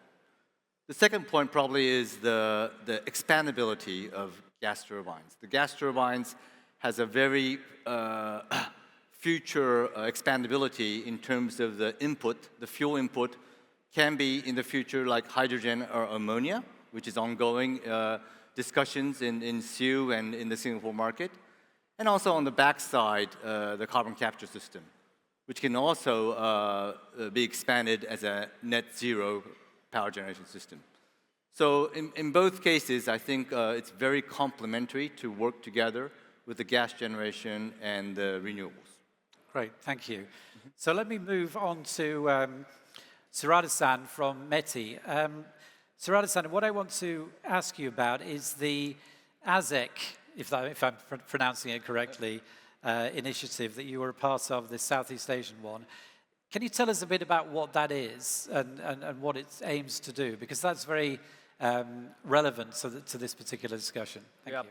Well, thank you so much for that question. And ASEC, or Asia Zero Emission Community, is a newly established initiative kicked off last year by 11 countries, including Singapore, Japan, Australia, and many of ASEAN countries to address climate and energy issues. And they have been working based on two very important principles. One is triple breakthrough. Triple breakthrough is an idea to simultaneously achieve three goals. One is emission reduction, two is economic growth, and the third, economic securities. And we cannot sacrifice one of them. If we do that, we cannot get sufficient public support. It's very difficult. And the second principle is that one goal, various pathways. One goal, various pathway is that the situation around the country is different depending on the region. And for example, the situation in Southeast Asia is quite different from others. So we have to consider those differences. So we pursue the decarbonization goal through the practical and realistic energy transitions depending on the circumstances of each country. And LNGs and natural gas has been positioned as a very important transition fuel under the ASEC frameworks. And as been discussed in the previous reason, it is has a very important functions as responding to the fluctuation to the renewables, not only limited to the major supply sources. And under the ASEC frameworks, and we've been doing a lot of projects, more than 350 projects, including energy efficiencies, renewables, and hydrogen and ammonia, and of course LNG and natural gas as well. And Japan would like to contribute to the decarbonization effort in Asia to that kind of framework. Thank you. Thank you very much. So let me move across the world. Mark Christie from FERC in the United States. Mark, looking towards supply resilience now, this is a question that we've been talking about today in a number of the panels. With respect to the US, is it possible to have a reliable power grid without natural gas as a part of it? The answer is no, you cannot have a reliable power grid. And it's important to understand that the electric grid has to be balanced every second of every minute of every hour of every day. And that means the grid operator has got to have what we call dispatchable resources. And by the way, this is not just the United States, this is globally. The grid operator has to have resources that the grid operator can dispatch every second to meet demand. That's what it means to balance the grid. The three primary dispatchable resources globally, not just in the United States, are gas, nuclear, and coal. And as demand rises, grid operators globally have got to have those power generating resources because we have to have dispatchable resources. And you were saying something as we were in the anteroom there about the, as in developing economies, the level of which renewables will ultimately form a large percentage of the mix or not. I mean, would you just say something about that? Because I thought it was a very interesting point. Well, I had a very interesting conversation last year when I visited India, and I met with our counterparts as federal energy regulators in India. And they emphasized that India had a remarkable achievement in the last 25 years of raising the percentage of their people who have access to electric power from about 50% to well over 90%. And India has done that with power resources such as coal, and so, which is a dispatchable resource. Renewables will have a role in any power grid because obviously the marginal cost is zero because there's no fuel cost. But the intermittency of wind and solar has to be factored in because the grid operator has got to match demand every second. So in balancing that system, the challenge in integrating intermittent resources is you have to have dispatchable resources to balance out the times when the intermittent resources are simply not producing, and they're weather dependent. We all know that. When they're not producing, you have to have dispatchable resources to keep the grid balanced. And that's not my opinion, that's just physics. And we have to accept the reality of the physics in energy policy. Great, thank you. So let me move across to the end, the other end. Sorry, Joe, lost you for a second. So Joe from the IEF, a simple question for you. This is about the energy crisis of 2021. I've got this question, I've got a follow-up that will come in round two, but what lessons should we take away from that crisis in 2021? I mean, there's some political questions for sure, but what were the real lessons that we have to embed in our thinking as we design the energy systems for the future? Well, it's great to be here and be here with you, Martin, and our panelists. I think the biggest issue is the misperception of what caused the crisis. I think even talking to folks today, everyone assumes it was caused by the war in Ukraine. And of course, the energy crisis and natural gas prices in Europe and in this part of the world spiked well before the Russian invasion of Ukraine in February of 2022. And the reason for that is really a lack of investment, primarily in Europe. But that misguided or misjudgment of policy really became exacerbated all over the world, especially in places like Singapore and in Asia, where the rest of the world was priced out of the market. So I think that's, of course, the climate lobby, if you will, and the NGOs are advocating for disinvesting from fossil fuels. But as we heard today, until we have the needed technologies, the plan B, if you will, we need to keep working on plan A, and that's to continually invest in fossil fuels.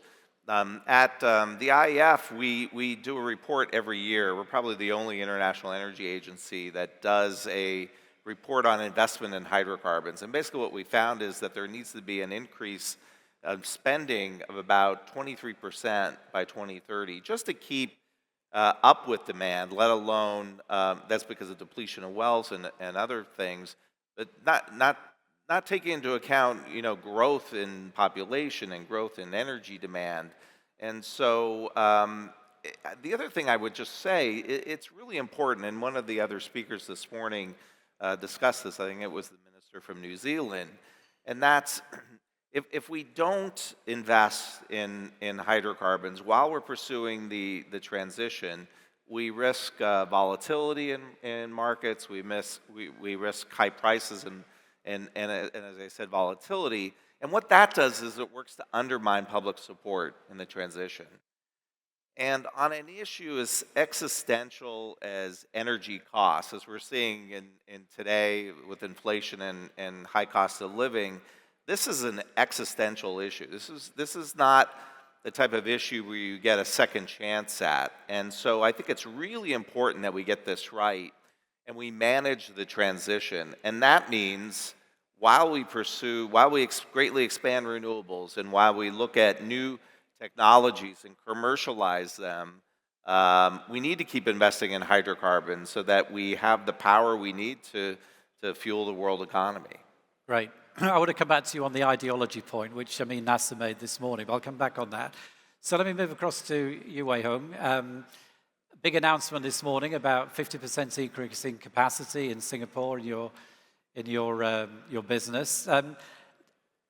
Huge support for net zero in Singapore that we've seen in successive SIEW conferences over the last perhaps 5 years.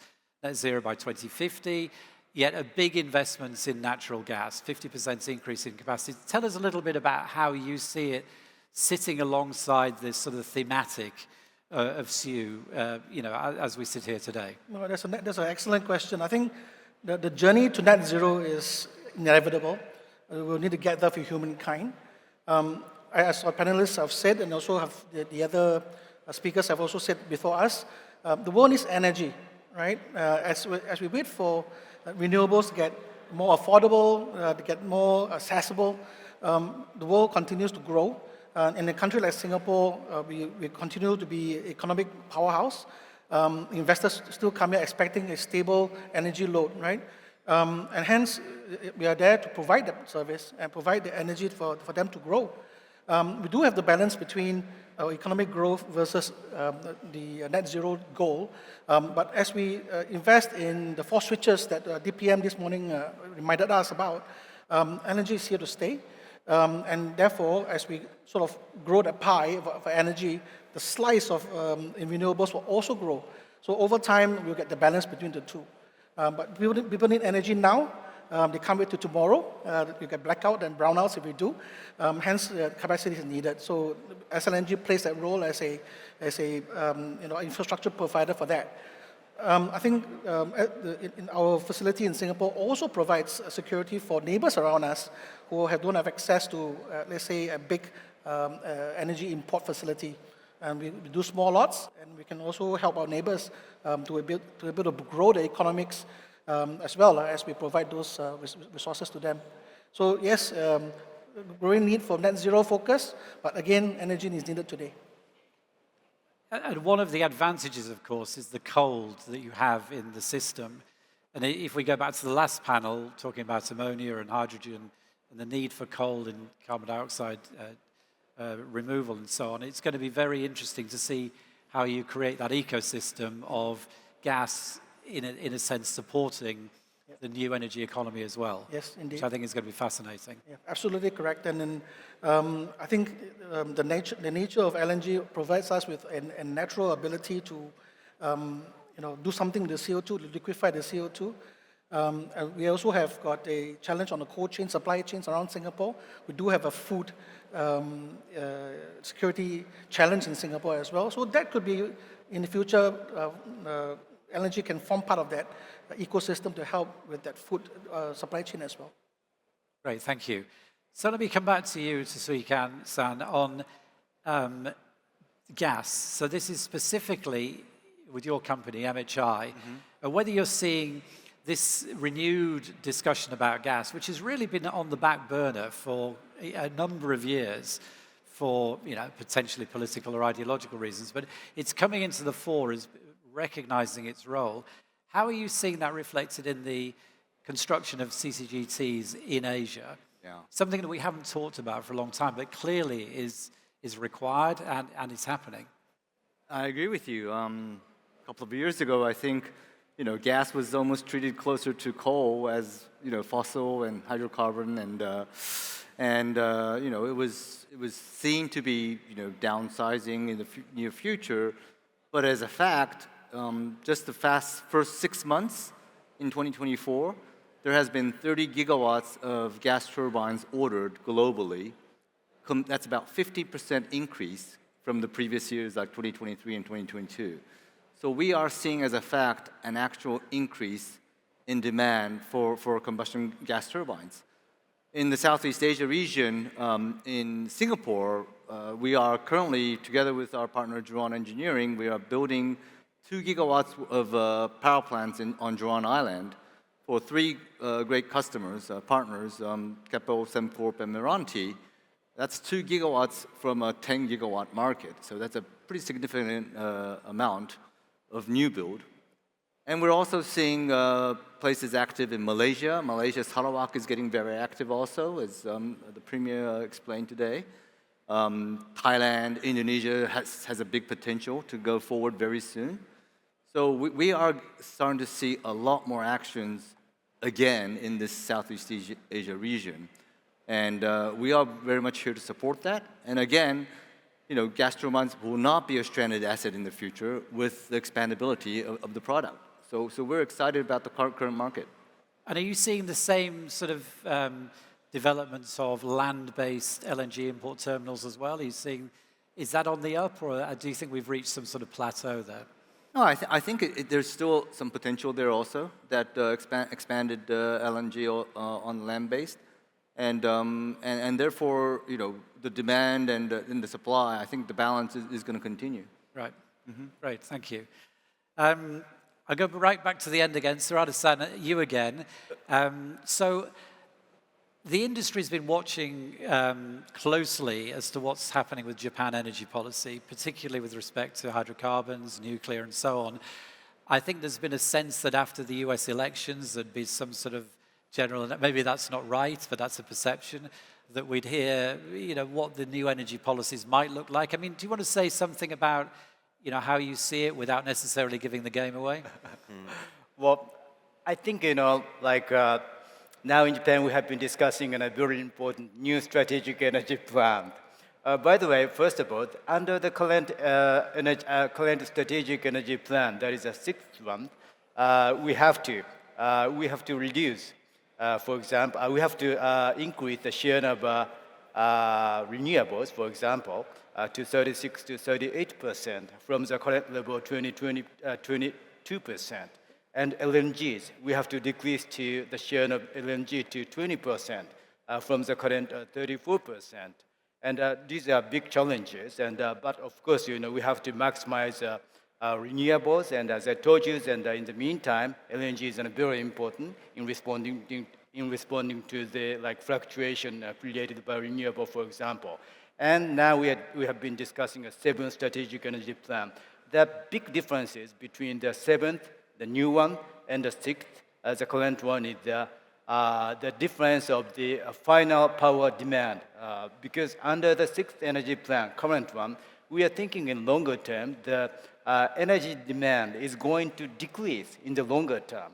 But now, under the new plan, it is going to increase because of the emergence of, for example, data centers and semiconductors or any advanced technologies. So we have to think about that. And so now, this is not like a political discussion per se, but we need to discuss a lot of things happened before and after recentries. And as I told you, we also have to think about energy securities, like Russia's invasion of Ukraine and the things happening in the Middle East, and we have to take care of everything. So based on these elements, I think we are going to reach correct answers. Great, thank you. Very, very politically correct answer. Thank you very much. Mark, let me come back to you. One of the things that we see around the world is, as we electrify countries and nations, is the build-out of transmission and the infrastructure, or the lack of. Let me give you the example from Britain, where Ed Miliband, the new energy secretary, said, I'm going to plan my way and just drive a truck through the whole lot. We're going to build it, whatever happens.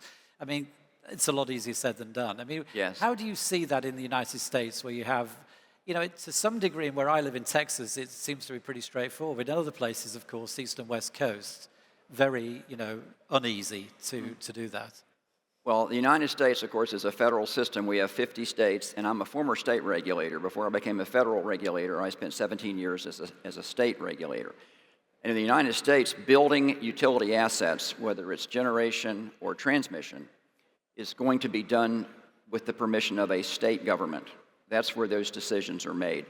And that's just any country with a federal system, it's certainly in the United States, where those powers to permit transmission and generation are at the state level. And it may come as no surprise, different states in America have different views about what policy ought to be and what ought to be built. And that's just built into the federal system. If I could say one thing, though, about the power generation mix, you can't talk about the power generation mix and where we're going with the power generation mix. That's on the supply side. We have to look at the demand side, and you mentioned electrification.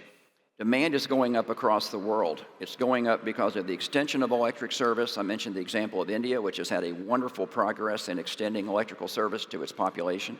That's causing demand to go up where that's happening. Electrification of transportation and home heating is causing demand to go up. And the big third factor right now, of course, is data centers. Data centers are really causing an explosion of demand. So we have three big drivers of demand, and again, this is not just the United States, this is globally. It means that the power mix is going to have to be sufficient to meet that demand, which means we heard a lot about this slogan of all of the above. We need more power resources, not fewer, to meet the growth in demand. Right. Got it. Joe, if I may, I've got a two-part question. One is this question of that Amin Nasser brought up about ideology. The pendulum has swung back, in my view. We talked about the gas is a word we can use these days. Just a quick remark on that. But the second part is, if we place more reliance or more firmly place reliance on natural gas in the future, what's the black swan event that we should be thinking about? What's the thing we should really worry about if we place that bet in the future? So any order you like. Yeah, I think following on Amin Nasser's comments, I mean, I think the biggest takeaway is that the world seems to have abandoned the one-size-fits-all approach. It doesn't work for every part of the world and in every country. And I think at this last COP meeting in Dubai, there were two big things that happened there. One is that energy companies were invited and part of the solution and have committed to specific decarbonization targets. And we're never going to be able to scale up these transition technologies without big energy companies. And the other part is a recognition that every country should have its own pathway, being able to utilize whatever resources it has at its disposal. And that's the reference to the multidimensional pathway. So I think we're making progress, just that we've abandoned the one-size-fits-all net zero approach for the entire world and recognize that everybody can have the same goal, but just a different pathway to getting there. On these bans on multilateral financing for hydrocarbons, on the surface it may seem like a reasonable thing, but I think it comes with a lot of unintended consequences. And that's especially for the most vulnerable parts of the world. And this I'm referring to, the whole topic of energy poverty. Heathrow Airport in London consumes more energy than the entire country of Sierra Leone. But policymakers and CEOs and NGOs, they view this whole transition through like a lens of with their own values, but they forget about the values and needs of the developing world and the global South. At conferences like this, we talk a lot about stranded assets. But in Africa, they're worried about stranded lives. And this is a today priority. This isn't down the road priority. So I think that there has to be a big emphasis on how do we move these countries, which are going to be the center of a lot of population growth and we hope development growth. Although the net zero scenarios all assume, even the least aggressive net zero scenarios all assume lower per capita energy use in Africa. And so that you're never going to have a just and sustainable transition if that's your view. We need to make energy poverty and affordability a key issue, something that the world focuses on, like we focus on climate, like we focused on COVID, and really solve this problem. Right, thank you, Joe. Wei Hung, you have the question I don't have. This is a question from the floor. Maybe you could read the question you're going to be asked. Good. So the question is, what are the key challenges in integrating variable renewable energy sources like solar and wind into existing power grids? And how can natural gas help to address these challenges as well as to ensure grid stability? So excellent question. And I think the world struggles with the intermittency of renewables. We are, in ASEAN, for example, we have countries which are gifted with plenty of sunlight and a lot of wind. And we are learning to share that going around. But still, the intermittency issue exists. And battery storage is obviously one solution, but that's expensive. Natural gas obviously then provides the base load for us to make sure that we all get our power when we want it. We get no brownouts, we get no blackouts, and businesses continue their activities, and human beings go around their lives with schools and families having their nice time in the evenings, right? So that base load must be supplied, it can be supplied by natural gas, while we get more and more ability to store and to harness some of the solar and wind that's around us. So as we learn to share and this regional power grid, I think that's an important factor to come in as well. As you see in the recent months, rains in the north, sunlight in the south, and then suddenly it goes the other way around. So we can share all that going forward. Great, thank you, Wei Hung. Okay, we've got 7 seconds left. A quick lightning round. The question to each of the panelists is the following.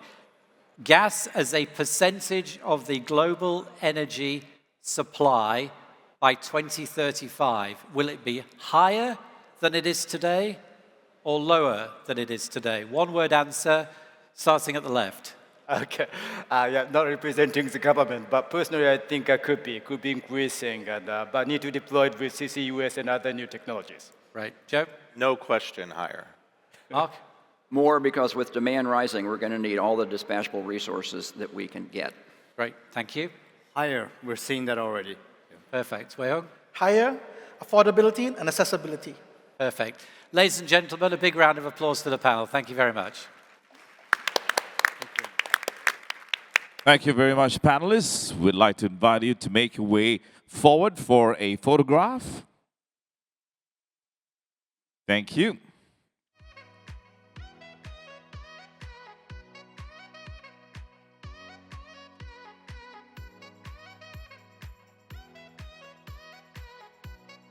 Okay, a nice quick click, and then we'll move on to the next session. Thank you very much, gentlemen. Thank you very much again. All right. The next SES keynote address, ladies and gentlemen, is presented by EDB Renewables APAC. It is now my pleasure to invite Mr. Miguel Fonseca, Chief Executive Officer of EDB Renewables APAC. Mr. Fonseca, please.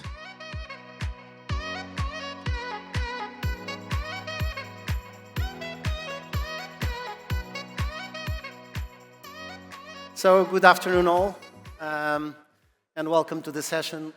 So today I'm going to speak a little bit from a developer perspective. What are the main barriers we see for the energy transition? And before talking about the energy transition, I think that we need to establish credibility for being here today. So talking a little bit about EDP Renewables, we are an integrated utility across all continents but Africa. So we have off-takers, client solutions, transmission, generation, most of it renewables. Throughout the last 20 years, we have been walking the talk. From 20% renewable generation, we have moved by today to circa 98% that we expect to maintain towards the end of this year. We are phasing out coal generation by 2025, and will be 100% green energy by 2030. Moreover, we are committed to net zero by 2040. The commitment towards net zero, it's painless if you don't have a roadmap to track. We have reduced across all scopes, our carbon footprint by 32% versus 2022. And we have in APEC circa almost 30% of our solar portfolio. So we are walking the talk ourselves, and we want to partner with others, with governments and other businesses that are also tackling the energy transition. Sharing a little bit, because I think it has been a common theme that the energy transition is happening, but it's also clear that it needs to accelerate if we want to meet all the neutrality targets that are out there.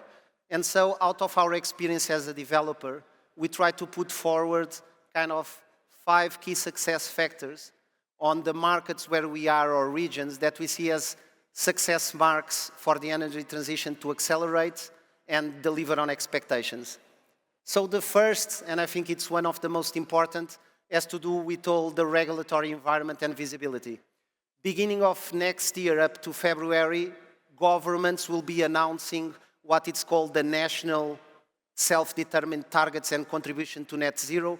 That's the first step to signal to investors, to the private, what is the roadmap and the ambition that will guide regulation, that will guide all the alignment of stakeholders within an economy. And so first is to have ambitious economy-wide targets for the energy transition. Also on the regulation, it's very important for it to be simple. I wouldn't say to be positive, of course, simple and proactive towards the energy transition, but most important that it's stable and it produces predictable outcomes. And it's very important, both the simplicity and the predictability of each. The second, that is not less important, and we've heard something about this on the previous sessions, is about the grids. And I think that the grid is super important for many reasons, but the most important is if we underinvest on the grids as we are doing today. So circa, we estimate that we are underinvested on grids in APEC by order of magnitude of 50%. So if we keep current track of investments by 2030, we'll be 50% of where we should be in terms of grid investment. That can be overcome, but at a costly way, by dispatching more gas, by having more storage, versus by having a more rounded generation pool. So on grids, basically the challenge is to doubly accelerate so that when we reach 2030, 2035, the cost of deploying green energy is affordable and will drive economic growth. So that's on grids. The third has to do with permitting. So we need simple regulation that can be acted upon, that is predictable. But then today we take less time building assets, renewable assets, than we take on the permitting process. And this is a little bit telling that we need to cut down bureaucracy. We need to staff well the bodies that are taking care of these processes. Actually, I was seeing a number while preparing to the session that globally there are 5 times the capacity on the pipeline waiting for permits than capacity operating green energy. So let's not only have let's have simple regulatory frameworks that allow for faster decision making and that allow for a streamlined permitting process. There was a dedicated session on interconnectability and the challenges in making it work. I think that for APEC and for all the countries in Asia, this is even more important than in other regions. We are talking about a fragmented borderline with a lot of archipelagos, with challenges, with different resources available for different regions and countries. And so interconnectivity can play a pivotal role in making the excess surplus generation renewables that we can put elsewhere at the service of demand in another spot. And that decreases the overall costs. It also creates a little bit countersensical. When we interconnect with other countries, we are increasing our own national security in terms of supply and certainty of operation. And of course, it will bring benefits and economies because each country is not optimizing for its demand, but it's taking from a pool to maintain that security and reliability and resiliency of supply. So regional interconnection is critical, and I think that Singapore is quite a testament to that imperative. Last but not the least, nothing of this will work without the social acceptance that is required. So as a developer, we see that sometimes, in spite of all the permitting being there, all the regulation being there, and we see that a lot in wind development, social acceptance may not be there. And this will block processes down the road while in construction. It will drive a sense of community disengagement with the energy transition that is not positive and will create further delays. So we are firm believers that it's important to create more transparency about everything that has to do with environmental protection and what's the impacts, what have been the assessments, what are the real dangers and threats of all the projects being developed, and to involve communities from earliest stages of development and on a dialogue on the energy transition. And what we have today is more a crisis-centric communication at when the project is starting construction, when pains are there. We need to communicate more on all the advantages, all the job creation that is being done, the future cost competitiveness of energy that the energy transition will also bring and that we can see in Europe. So I would say that when we see all of these 5 engines working together, it's where we see the faster growth. And I think that gladly in APEC we have very good examples of countries and regions that are ticking the boxes across these, and we can see the megawatts coming in line. Last but not the least, just to close the intervention, also to say that this is a win-win game. We are over, and we have had here presentations talking about ecosystems, consortia to deliver on hydrogen and solutions for countries. We need to work more closely together. And so I brought here 4 specific small examples of some factors where partnering is bringing more value. The first one is, of course, governments. Governments play a pivotal role in creating this long-term predictability, in generating a more certain pipeline and unlocking blockages for mass deployment. We put here a very specific example, and I was working in Europe up to a year ago. In Europe, it has been very difficult to use public buildings infrastructure to accelerate renewable development. Singapore, for example, through the Solar Nova, has accelerated putting at the disposal of developers these assets to generate green electrons. The second is around digitization and innovation.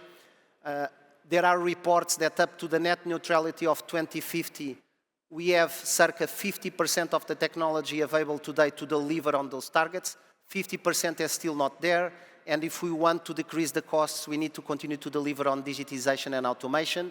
We as EDP, we are working in consortium with other utilities, with governments such as Singapore, trying to bring in innovators to this. We put here two examples. One is BX, that is a drone and robot company using as a service and AI to bring automation to maintenance and operation of renewable assets.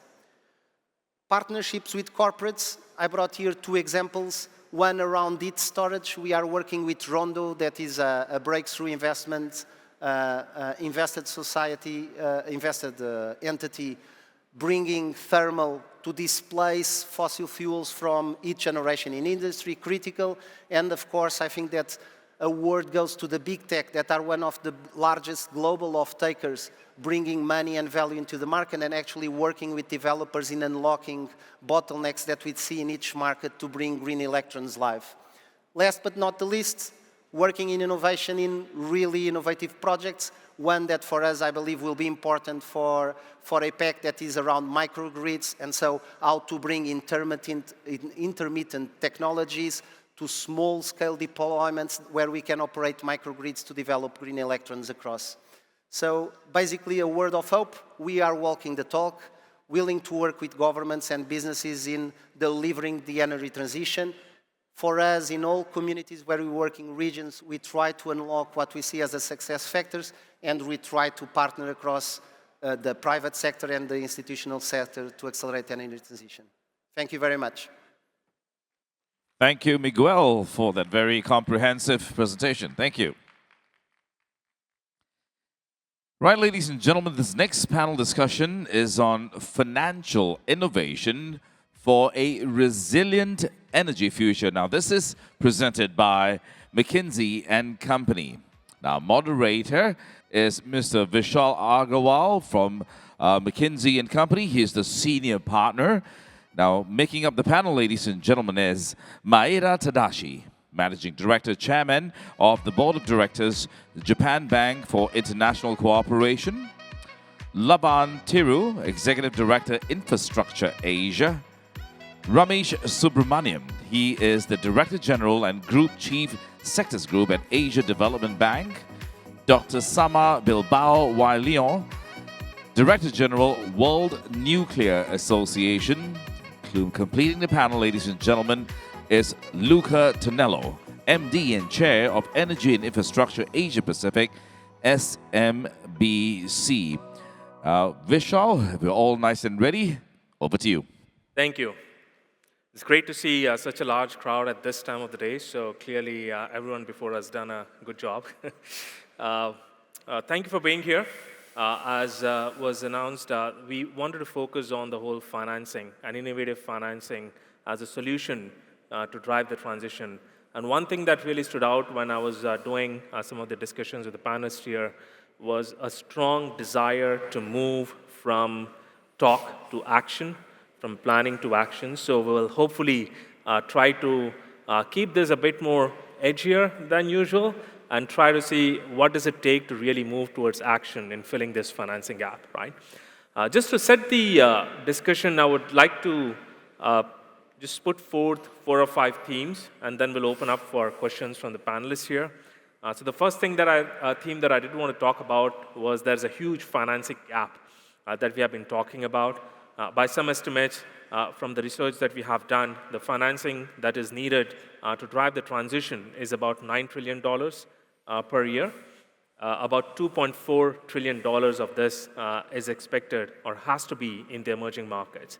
We are at a very, very small fraction of this as we speak.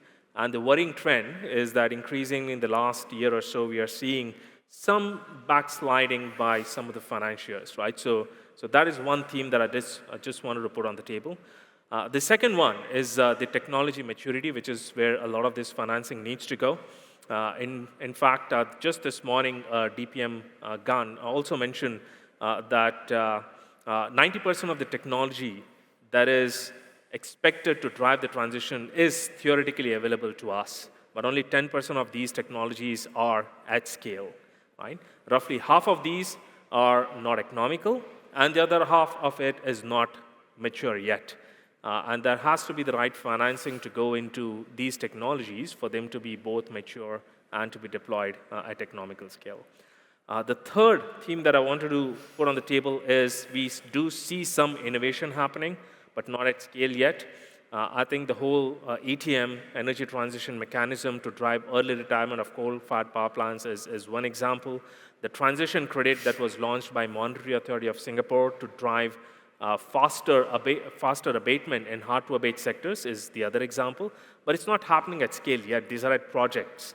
So what will it take to really scale these up is the third theme. The fourth is the role of the carbon pricing in the carbon markets. Now, of course, there are some sort of carbon pricing that covers about a quarter of global emission, but not at the price at which it can drive the transition. With CBAM coming in, with countries like Singapore being a bit more progressive on the carbon pricing, would love to understand the role that the carbon pricing can play in just deployment of these financing at scale. And the last one is, did not want to keep away this whole topic, given that we are sitting in Asia, the whole topic of just energy transition. It's not easy to just deploy financing into decarbonization when there are multiple themes that compete with each other, right? So, for example, the whole topic of affordability is very important. And the other one is the topic of energy security, especially given the geopolitical situation that we live in today. So, with these 5 themes on the table, but of course you feel free to add any of the other themes, right? I just wanted to start with an open-ended question for each one of the panelists here as to what is, in your mind, the biggest challenge that we are facing today to drive the transition? Maybe we start with you, Dr. Sama. Okay. So thank you very much. Well, I think that one of the key challenges that we have is that we have forgotten what the goal is. So, begin with the end in mind, and the end is to decarbonize, not to select a number of technologies, a percentage of each, because obviously, as we've heard today, different countries will have different energy mixes that are going to work for them. So for me, I think it's very important that we put in place criteria and frameworks that are going to be science-based and technology neutral, that are going to truly address how to maximize the decarbonization that we are going to do, as you say, in a cost-effective and equitable manner. So to me, that would be the thing that I would like to highlight, because we are not there yet. What about you, Luca? I mean, also taking a private capital perspective. Yeah, first of all, and thank you for having us here. I think if I look at some of the headlines of capital that goes into transition, I think last year we were about 1.8 trillion across renewable, transportation, and grid, as about 80% of that 1.8. And in the capital market and low market side, I think just in the first half of the year, 800 billion were raised to support transition. So, of course, we can take different sources, but these are big numbers. So it means that there is already quite active capital movement out there. I would say one of the big challenges that need to be identified is who is going to bear the cost of transition and in what form, right? Is it a taxation? Is it a carbon credit? How much role do we need to ask the government to play? And what kind of risk mechanism can we set up to invite the private sector to move capital? I think private sector is already naturally incentivized by their shareholders and society to do more, from banks to to funds, to strategic investors. So once you define the cost structure on investment, then it becomes a lot easier to make decisions, and capital will flow a lot more easily. Of course, regulation has been said. Countries have created a very stable and clear regulatory framework. They attract investment. And these investments need to be there for the long term, so they build confidence and they attract high-quality investor and private capital. So in essence, cost allocation to make project economically viable, and also clarity of regulatory framework and incentives. Thank you. Coming to you, Tadashi-san. One of the themes that we have heard when we talk to the stakeholders, especially in the emerging Asia and Southeast Asia, as to which country plays a disproportionate role. Of course, globally, a lot of people talk about Europe, US, and China, depending on which side of the geopolitical tensions you're in. But one country consistently, many of the stakeholders here in Southeast Asia talk about is Japan, right? And given the role that Japan could potentially play, wanted to get your opening views on what are the biggest challenges in filling up this financing gap. Well, thank you. Former Prime Minister Kishida launched the initiative, ASEC, Asia Zero Emission Community. The members are all ASEAN countries, Japan and Australia. Because that a place like Southeast Asia is growing, and the huge demand of electricity. But due to that, the different situation country by country, for example, that's the Vietnam, they introduced coal-fired power plants relatively late compared with other countries like Indonesia. But there's no cookie-cutter solution, actually.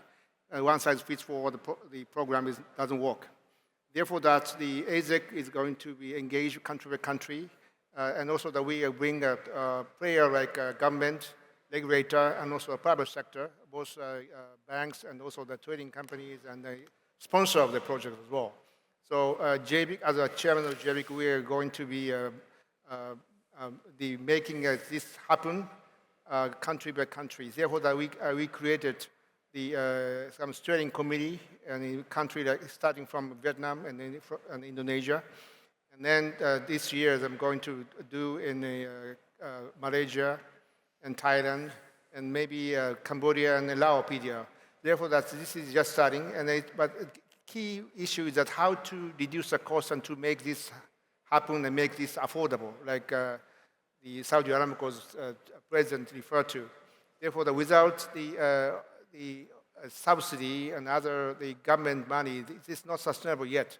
Therefore, we need to keep this going, and not just only the region, but also that country like United States. The U.S. has a massive fiscal program, which is under the IRA. Therefore, that we need to use this IRA in a more effective manner. And then also Australia, the member of ASEC, therefore the Australia, the potential of supply, for example, of that green hydrogen, blue hydrogen, ammonia. Therefore, that's this good partner. And we miss one piece in Asia and Pacific, which is India. India is the largest population, one of the growing largest economies. We need to represent a view of India as well. Therefore, Japan played a role of mediator of this, because we are developed countries, but the population is declining. Therefore, that we need to be very competent and also be we can make some supplemental law to those countries. And also, one more issue is carbon credit. The ASEC contains that the JCM, Joint Carbon Credit Mechanism. However, that Singapore is not member because Singapore is a high-income country. But it doesn't make any sense. So we need to Singapore be our partner.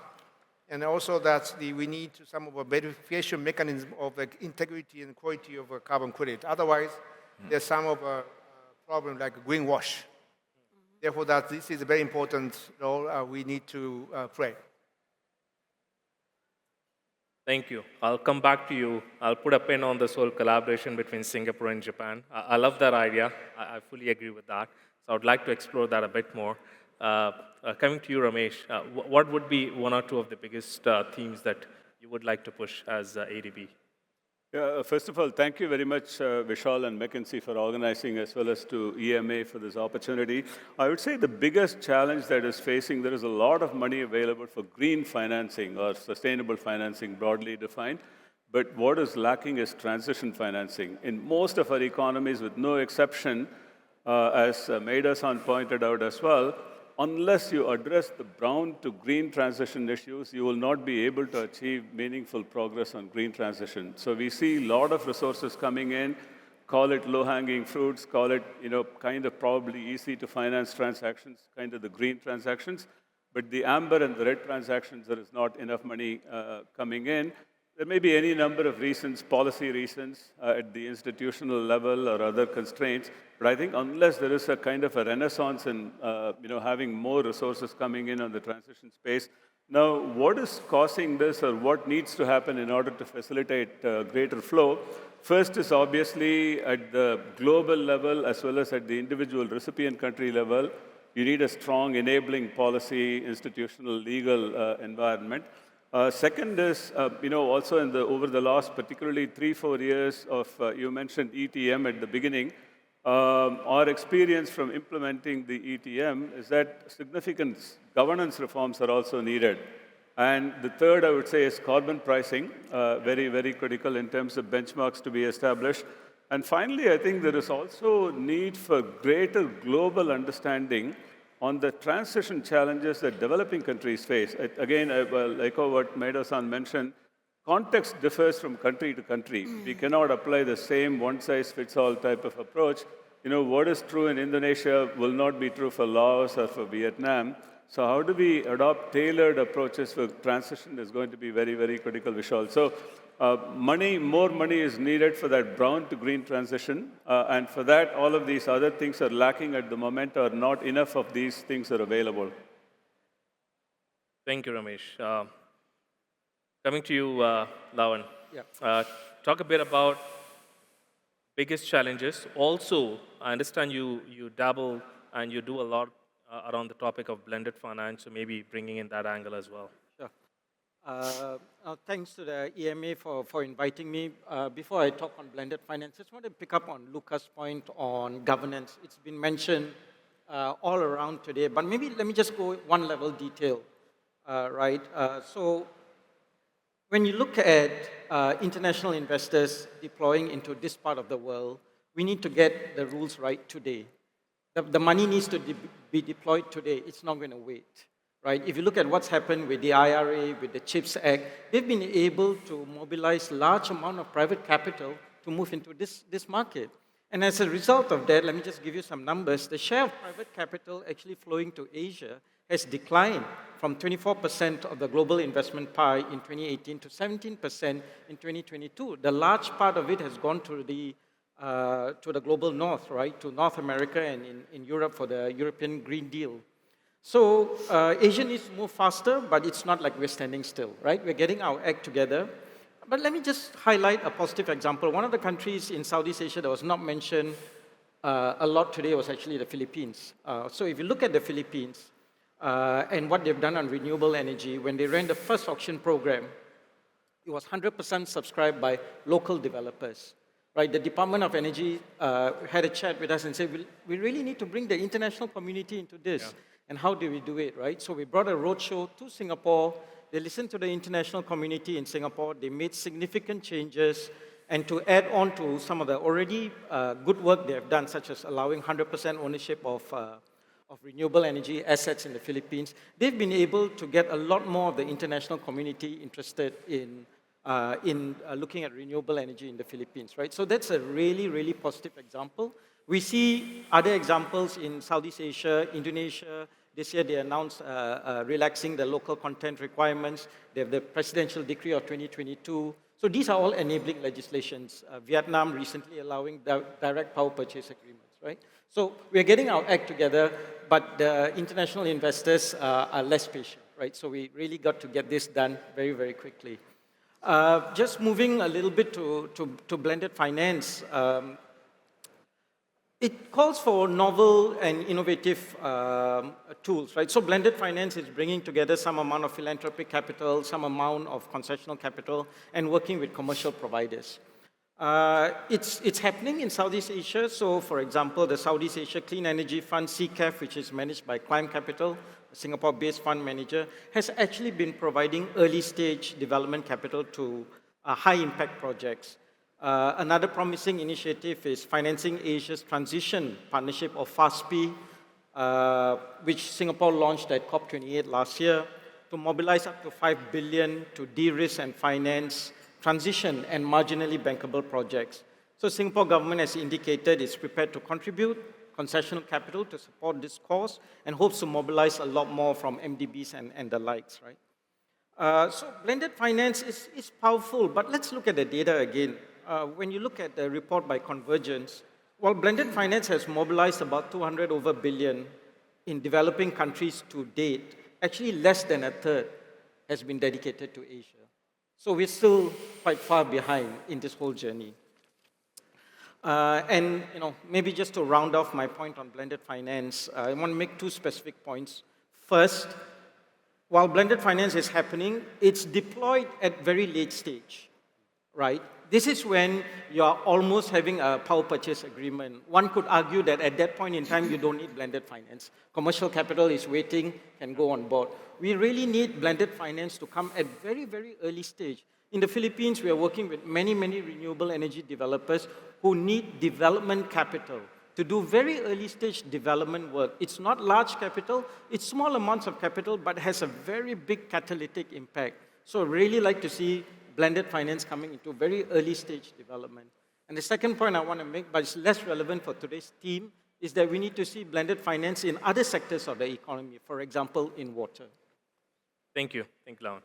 As promised, I'm back to you, Tarashi-san. Yes.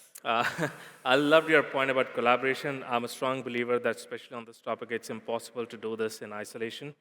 You talked about collaborating at least on one of the agreements between Japan and Singapore. As you're driving the thinking with ASEC, what would be the top three forms of collaboration, not just between Singapore or Japan, but also broadly, to think about the emerging Asia or Southeast Asia? What could be the biggest bottlenecks as you collaborate to drive financing? I'd like to raise two issues. One is, unlike Europe and the United States, that the grid connectivity, power transmission connectivity is very much poor here in Southeast Asia. So Singapore can play a role of a hub for that. Now in the ASEAN summit in Vientiane, that member of the ASEAN now recognized very seriously about ASEAN Power Grid, which is long-term under discussion. However, that now is ready to go. Not just only the Indian Mekong area, from Laos, Thailand, Vietnam, to Cambodia, to Malaysia, to Singapore, but also that's a maritime under the sea cable from the Sarawak to Peninsula to Malaysia and then to Singapore. This is a hub. Also, the Indonesian Riau, the small islands, can be using power. But problem now is that the power cable supplier in Japan, for example, that's Sumitomo Electric or Hitachi Energy, they're more focused on the project in Europe, like in the UK, Germany, and so on. Therefore, that's they're very seriously lack of the potential supply, the source right now. Therefore, we need to build up the manufacturing base of the power cable in Asia for those countries. Therefore, that we already talked to the EMA of this. I propose to create some of a special workshop by bringing those industry to the same place, and then to talk to. And this is one issue. A second issue is that the supply chain cover, for example, hydrogen, ammonia, Singapore can be a play role of a ship-to-ship bunkering hub. There's a new business opportunity for Singapore. We're more than happy to support this. And also, not just only by Japan, but also by the Republic of Korea as well. Prime Minister Kishida already proposed to President Yoon Suk-yeol in the last APEC meeting in San Francisco. President Yoon accepted, agreed, therefore that we are now working closely with the Korean as well. That Singapore can play a role of this hub of a ship-to-ship bunkering. So already Japanese trading companies is aware of this, therefore that they are doing the business preparation for this. JBIC is ready to provide support. We need those new kind of movements very precisely.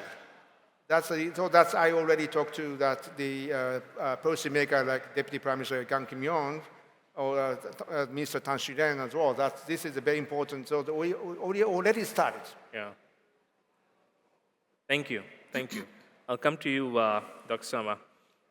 In the last year or two, there has been some sort of a rethinking on nuclear by many of the stakeholders and countries, not just the conventional nuclear, but also SMR, which is getting a lot of tailwind from Gen AI and the data center investments that is needed in the power sector, right? We're seeing that in 3 Mile reopening or the SMR-based data centers potentially coming up. Your views on where do you see the nuclear in the next 10 years, and what could be the biggest unlocks to get more capital into this technology? Yes, you are right. We have seen an incredible change in the recognition that both governments, the finance community, the energy-intensive industries, and the public are having for nuclear energy. So not only for the existing fleet of nuclear power plants, which there is a huge effort to maintain those capabilities for as long as feasible, but also there has been a lot of interest in actually tripling global nuclear capacity. So we already saw that last year at COP28, when we had, well, first of all, 199 countries that recognize nuclear as one of the technologies that needs to be accelerated if we are serious about meeting Paris Agreement goals in a cost-effective and equitable manner, as we said before. And then, of course, as I said, we had 25 countries that committed to tripling global nuclear capacity. And then just last month at New York Climate Week, we saw over 14 major global banks and international financial institutions actually also committing to support financially this growth. So why is this? So this is, well, for many reasons. We talked this morning about, obviously, energy security. Nuclear energy does provide a very good way to have 24/7 abundant energy that is not dependent on the weather or the season or geopolitics, so that's always very, very convenient. There is obviously the sustainability part. We know that nuclear energy does provide carbon-free energy. I mean, as you know, today, nuclear energy provides the second largest amount of carbon-free electricity in the world, second only to hydropower. So it's already here, it's a proven technology. So I think that there is this newfound pragmatism to actually translate as much as possible a proven technology that provides today abundant, affordable, 24/7 clean energy and scale that as much as possible. So now, small modular reactors, these are a new way of delivering this technology. I mean, they are not so distinctly different from large reactors. The delivery is meant to be more customizable to the needs of the specific consumer. And also, they provide opportunities to decarbonize not just electricity, but the rest of the economy, as I mentioned, whether it's the metallurgical industry, the petrochemical industry, the chemical industry, ammonia, hydrogen, you name it. So this is part of the delivery. So what we are seeing is, as I said, a lot of interest in new nuclear, but we need to figure out how to align the risk appetite and the needs of the financial community with the realities of nuclear projects. Yeah. So this is lowering making nuclear projects available so affordable capital, because as you know, as all low carbon energy projects, we are going to have high initial investment. And then the second part, which I think is just as important, is to making sure that we lower the financial risk in the revenue side of the equation. In other words, markets. How do we align the energy markets in a way that we can actually put the right price to the electricity, taking into account the value of how that energy is provided? And clearly, 24/7 abundant energy has a different value than intermittent energy. So that's what we are seeing, that we are seeing a realignment of the policy, energy policies, industrial policies, and then the priorities of the financial community. Thank you, Dr. Sama. Ramesh, coming to you, there has been a lot of discussion around the role that MDBs could play and are currently playing in really managing this risk that Dr. Sama was talking about, which is applicable not just to nuclear, but a lot of these technologies, as I was saying, needs to scale up from 10% to 90%, right? I know you talked about ADB has started to restructure over the last couple of years. You are figuring out a way to de-risk these projects at scale, but also build technical capabilities and provide technical support to many of these projects. So give me your view on the role that MDBs can and should play increasingly going forward and unlocking this and having the right balance between risk and reward. Sure. Yeah, thanks, Vishal. As a segue from what I said earlier to your first question, clearly there are lots of challenges, significant risks. So I think from ADB as well as multilateral development banks, probably the biggest and the best role we can play is in risk mitigation. And this can be done through multiple means. One is obviously coming in to create the best possible enabling environment. All the policy, legal, regulatory challenges, and capacity building is also very, very critical. I'll particularly come to the technology point a bit later. If you look at countries at different levels of development, they all want to leapfrog, learn from each other, move ahead. But clearly, political economy considerations are very, very severe and significant in many countries. So how do we really, address the hurdles that are faced in the individual countries through policy reforms? So that's number one. Number two, by virtue of ADB, with our AAA standing going in, providing investment support as well as particularly credit enhancement support for risky transactions, that is certainly very critical. And somewhat related to these two is also a challenge that we are facing. Recently we did an assessment in Southeast Asia, closer to home in Singapore. Climate-adjusted infrastructure needs are about $220 billion or so per year, and much of this is not happening. Public investments are happening, private investments, if you look at project financing in many of the countries, particularly after the pandemic, the numbers have not gone back to the pre-crisis levels, which were actually quite low. So in this context, bankability of projects becomes very, very important in terms of, identifying projects, creating a pipeline, and structuring them to make them bankable and take them to the market to achieve financial closure is very significant. So what at the ADB we've been doing first is, as our position as a climate bank for the region, is to bring significant amount of resources. So we have a $100 billion cumulative commitment reached by 2030. You mentioned about the reforms that we've just recently gone through. That is to bring all the technical expertise that is available in energy and likewise in other sectors together to create centers of excellence to address the technology challenges that are being faced.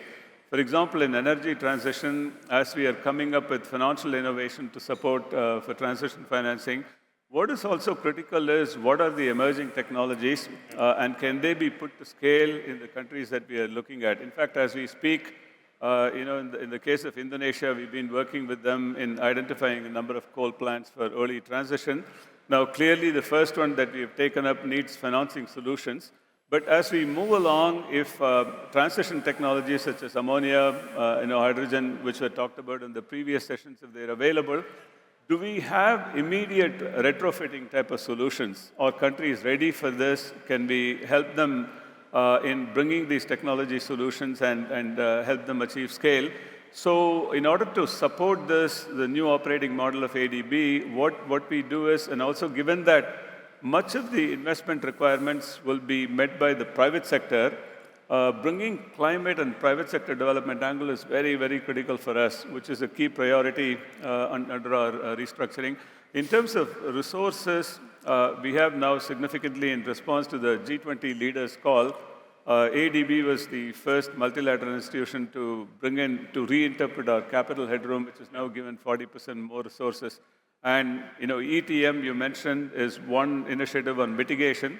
But likewise, we also need to increase resilience spending in the region. Vishal, I'll pause for a moment. Yeah, I agree. I mean, this whole part on resilience and adaptation is definitely underrepresented so far, and we haven't done justice to that as well, but I did want to call that out. I wanted to come to you, Luca. I mean, Lavan talked about how much private capital has declined. And the same point was talked about by Ramesh. You mentioned, yes, there's a lot of financing happening. If I remember correctly, you quoted a number of $800 billion, fantastic, but clearly it's not at a scale that we want. What is stopping private capital from investing at this scale? And what could be the biggest unlock? Yeah, I think private capital needs certainty. And of course, it's very logical, and it can also adapt to riskier situation as long as there is some sort of framework that the reality doesn't change every political cycle or every 6 months. So I've seen countries thriving in their energy transition, for example, we establish very clear framework. I mean, one good example is India, where a few years ago, foreign investors were not there. But recently, when they established SECI or SECI, when the government very clear mandate to strengthen the framework for renewables, there's been a very large influx of foreign investment in a country that for a long time was actually many investors were shying away. And that is the result of a very committed plan. And this is not difficult things to implement if somebody maintain a level of common sense and pragmatism. Like, for example, if you are the power minister, you meet with the private sector every week and you ask them, what permits do you need me to make easier to obtain? You know how many projects get stuck because of permits. And of course, permits is a very boring subject, right? Nobody gets into the details of what you actually need to get a project done. But if the stakeholders become very pragmatic about what needs to be done, the results, the unlocking opportunity is tremendous. Another example is also try to, you can incentivize the private sector. For example, in the renewable energy, if you can sell and dispatch directly to the private sector, a lot of the big tech or even companies in the heavy industry, they will be ready to maybe source power directly from the private developers. And that would also unlock a lot more opportunity, so you don't have to implement necessarily centralized power plants to have the private sector to just take the initiatives and develop a lot faster. We have seen that kind of good example in the telecom industry where people develop a network without necessarily a detailed government intervention, and that's very powerful. Yeah. So, I mean, I could go on, but that's... I can see the passion. Yeah. Thank you. I think we have run out of time. Apologies I couldn't come back to you. Maybe just to distill out 2 or 3 things. By the way, thank you for keeping it very edgy, very specific, and very tangible as well, which was in the spirit of the discussion that we wanted to have. But if I just took away some of the themes, right? The number 1 was, I loved your point around collaboration. I think it's very much important. None of us can do this in silo. I love your specific examples of what Singapore and some of the countries can do. I think we need more of that, right? Both on grid, on creating the ecosystem around hydrogen, ammonia, on some of these things, right? The second thing that I took away is the point that both of you mentioned, which is on the whole creating a supply. If we do this and if we fall short of creating a supply for cables or supply for the retrofits, it's not going to work. So I think it's important to think at the end-to-end value chain and see, as we push on a lot of these themes, what is the full value chain debottlenecking that we need to do. And the third is really, I wasn't aware of these facts, so thank you for bringing it on the table, that we talk about financing, but actually the private capital has been declining in Asia. How do we bring it back? How do we bring it, how do we give more certainty, especially with the new technologies or relatively newer technologies like SMR coming in. And I think there is merit and there is need for MDBs to play a role to de-risk. There's blended financing. So there has to be a way to de-risk some of this and provide certainty to bring in the capital, private capital at scale. Right? So these are some of the themes that I took away. But thank you again for your time. Lovely discussion. And thanks, everyone. Vishal, thank you very much.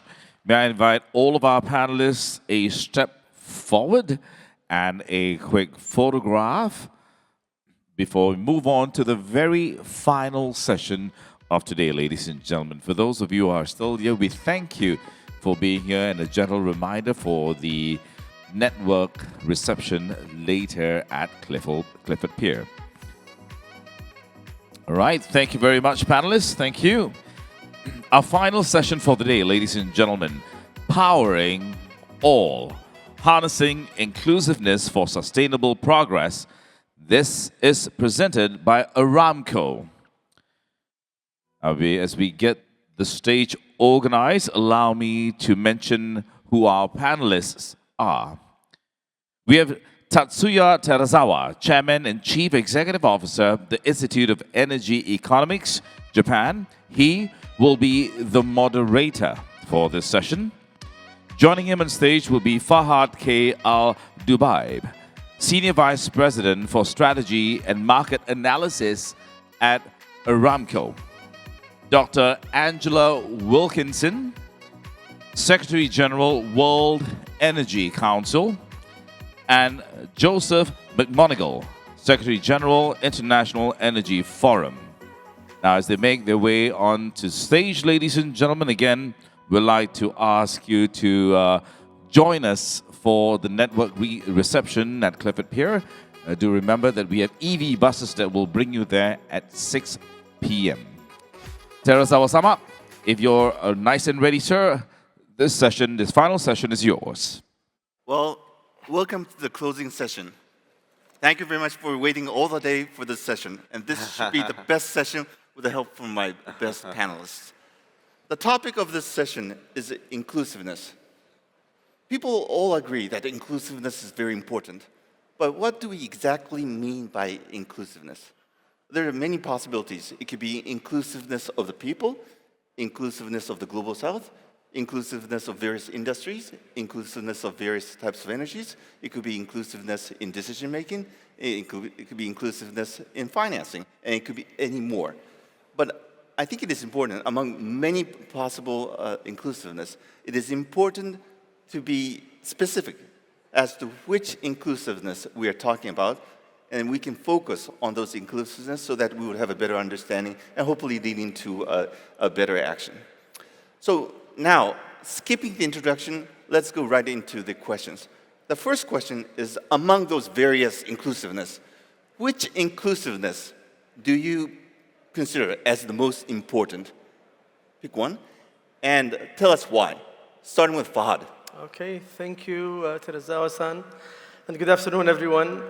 I believe that access to affordable energy is key to economic prosperity and accordingly inclusivity. And the reason is, according to a World Bank estimate, countries with universal access to energy experience 2.5 times the growth that countries with limited access to energy. And if we can have the 770 million people without access to electricity have access to energy, that will ensure that their needs are met, their quality of life is uplifted, and economic growth is achieved. In my mind, access to affordable energy is one aspect of inclusiveness. Well, that's very important, but tell us how we can improve the inclusiveness towards better energy access. Well, there are three areas in my mind. Number one, broader support for energy technology beyond a specific type of technology. We hear a lot of focus on renewables. Renewables are important and are part of the solution, but there are other technologies that would benefit from equal support and emphasis, whether it's on research development or financing. For example, CCUS is one promising technology that will do a lot of great in reduction of emissions. At the moment, only 0.6% of what's being spent on energy transition goes to CCUS. So a broader support beyond any type of technology. The other aspect is creating adaptive market frameworks that focuses on emissions.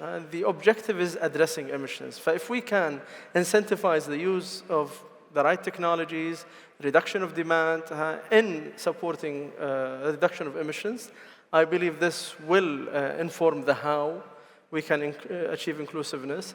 And the third aspect is a more realistic view of the world, means a more realistic discussion around energy transition, energy inclusivity, and more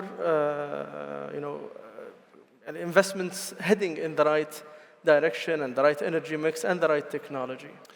Can you elaborate on your second point, the incentive, the framework for incentive? What do you actually mean? So, for example, in Saudi Aramco, we're proud that we have among the lowest carbon intensities. We invest a lot in reducing our emission and methane footprint, but there is no market mechanism that rewards us for these investments. And we believe through an initiative of the Oil and Gas Decarbonization Charter, we will be able, if working with the 57 companies that are working with us, to reduce 1 gigatons of CO2. If there were market mechanism, we wouldn't have to create any coalition of that sort, and the market will reinforce such investments and behaviors towards the reduction of emission. The focus should be emissions, and incentives and deterrents should be around reducing emissions. Okay, great. Now, next to Angela, your pick and why. It's really hard, you know, so I had to think very hard about this. And I'm going to throw something in because it's different. I usually start with people, but we're going to come back to that. I'm going to say climate adaptation is a game changer. I'm saying climate adaptation is going to require us to think about energy transitions in a very, very different way. It's going to require us to think about energy transitions not from the supply side, but from the resilience of energy services and the value added of energy to people in their daily lives. And it's going to require a lot more people to be at the table. Adaptation means the voices of the global south. It means the voices of women, not just in clean cooking. Everybody knows my joke on that. But it means more than anything, the voices of the next generation. When we talk about inclusion, we need to think about intergenerational conclusion. Not everybody is a homogenous society. We have youth bulges and we have aging populations. We've got a climate-changed world. How are we going to provide energy services? What will they need and how will we deliver them? That's a great point. But the next question is that how can you enhance the inclusiveness of the young generation and the female and also the global south? So World Energy Congress, we run the most inclusive and intergenerational dialogue in the world. And you do it by putting the future at the table as well as on the menu. We don't have separate youth summits. We have our 40-year investment of future energy leaders at the table in the conversation. We don't talk about women, we talk with women at the table. So that's how you do it. We've got to move this conversation on energy transitions from Wall Street and mountain summits to Main Street. Okay. The next World Energy Congress will take place in Riyadh in September next year? In October 2026. So you should all be participating in that World Energy Congress. Next to Joseph, your pick and why? Well, I'm going to focus on energy poverty again and energy access. And you know, the IEF is known as the Producer-Consumer Dialogue Organization, but increasingly we are also the developed and developing world international organization too.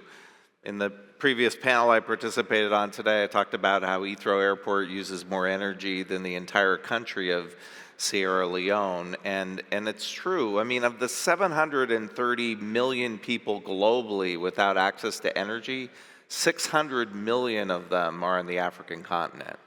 And so, you know, the world is focused on 2050 as this date for meeting our climate goals, but the global south wants energy poverty solved tomorrow. And so I also want to talk a little bit about some of the scenarios, because in terms of energy poverty, we have to provide development and economic opportunities, and the net zero scenarios, even the least ambitious of them, let's not talk about the most stringent of the net zero scenarios, but the least aggressive assumes per capita energy growth in Africa less than it is today in 2050. So how can you have a just and sustainable energy transition if you're not providing access to energy, affordable energy, and basic economic opportunities? And so I think ending Africa's energy poverty should really be a major focus for global policymakers. Also, another point to just focus on too, if we were to assume Africa's energy use in 2050 rose to where it is in, let's say, Central America, which would be about 55 gigajoules per capita. The forecast for global energy demand in 2050 would be 10% higher than what we are forecasting today in 2050 under the STEPS scenario. If we were to assume it would be the same as Europe, we'd be looking at a 35% increase. So I think it's time that the world really focus on this topic of energy poverty. We have to address it the same way that the world focused on COVID. And by the way, COVID really exacerbated and expanded the gap between those with energy and those without. But also the same way we're tackling climate change itself. We can't treat it as a byproduct of energy policies today or climate or transition policies. It has to be addressed independently. Okay, great. Going back to Fahad. Some years ago, oil and gas companies were considered as the cause of the problems. But last year in the COP28 in Dubai, I understand OPEC and oil and gas companies were invited. So do you see a change in the attitude globally that oil and gas companies are now considered as part of the solution? And if so, how can oil and gas companies like Aramco contribute to this energy transition? Thank you. Now, all along, we knew that we were part of the solution, and we continue to provide solutions. I believe one trigger is in 2022, when the world lost 6% of their gas supply, we saw gas prices go up by sixfold, impacting businesses and consumers. And this shifted the pendulum from an overly centric on sustainability without any regard to affordability and accessibility into a more balanced view around we have to strike the three angles of the triangle. As far as Aramco, we're doing a lot. We are obsessed day and night with two main objectives. Number one, meet the continuous and growing energy demand. What we have been seeing is energy addition, not energy transition. And the other aspect is how can we lower the carbon footprint of our oil and gas. I'm proud to say that our upstream carbon intensity is among the lowest among oil and gas producers. Our methane intensity are among the lowest. This is as far as what we're producing today. In addition, we have a very ambitious new energies agenda. We are developing renewables. We are developing one of the biggest carbon capture hubs in Saudi Arabia, around 9 million tons per annum by 2027. We are in hydrogen. We had the first blue ammonia shipment to Japan and to Asia. So we're exploring every possible pathway to the future of energy transition while continuously focusing on affordability and availability of conventional energy. And we're not stopping there. We're doing a lot through our venture capital fund. It's around $7 billion. We're investing it in energy storage. We're investing it in every form of energy and not only on oil and gas. And we're seeing a lot of progress on that front. Our research and development portfolio, 60% of what we're investing in is in sustainability. So we are a vehicle that can help the world explore and exploit all aspects of a holistic approach to tackling the energy transition. Okay, you mentioned affordability, which will be very important to deal with the energy poverty issue. I would assume, in addition to access to energy, you need to have affordability of energy. And that would require market stability, stability of the energy market. IEF has long been dealing with market stability. In your view, are you concerned about market stability of the energy? If so, what needs to happen? Well, absolutely. I mean, the IEA puts out a great report every 2 years, I believe, the IEA Technology Report. And basically, in my view, it's a great summary of where we are in the transition because it says wind and solar and traditional renewables, traditional nuclear get us about halfway to meeting our climate goals. The other half has to come from new technologies that aren't commercialized or maybe even envisioned yet. So hydrogen, CCUS, fusion maybe, small modular reactors, something we're not talking about right now. But the point is, until we have that other half, we have to keep investing in hydrocarbons just to meet world demand for energy and grow the economy and provide economic opportunities. Because if we don't have the adequate energy we need, it means high prices and volatility. And that's not good for the world economy. It's not good for the global south that wants economic opportunities. And by the way, it's not good for the energy transition itself. Because if the public starts to equate high prices and volatility with the energy transition or climate policies, we're finished. We'll lose public support, and it's really important that we keep the public on board because we're going to be asking some very challenging things of the public in order to meet our climate goals. So it's critical that we manage the transition and keep a close watch on prices and volatility. And so those who call for no new investment in hydrocarbons, it's actually counterproductive to the energy transition. Okay, very important point. This morning, your CEO, Mr. Nasser, pointed out that the voice of Asia is not fully reflected in the global decision-making. For example, the multilateral development banks loan financing decision is basically decided in Washington, D.C. The private sector financing decision is basically decided in London through the GFANs and so on. And trade policy and environment policy are now increasingly decided in Brussels. One example is CBAM. So there, at least is a perception here in Asia that the Asians' voice is not necessarily reflected in those policy making globally. Angela, you're from Europe. What's your comment or view on this perception here? And if it is to some extent true, what needs to happen? What advice you can give us in Asia to strengthen Asia's voice in the global decision making? Well, we're the World Energy Council. The clue is in the title, World. And let's be clear, our members in Asia came on board in 1924.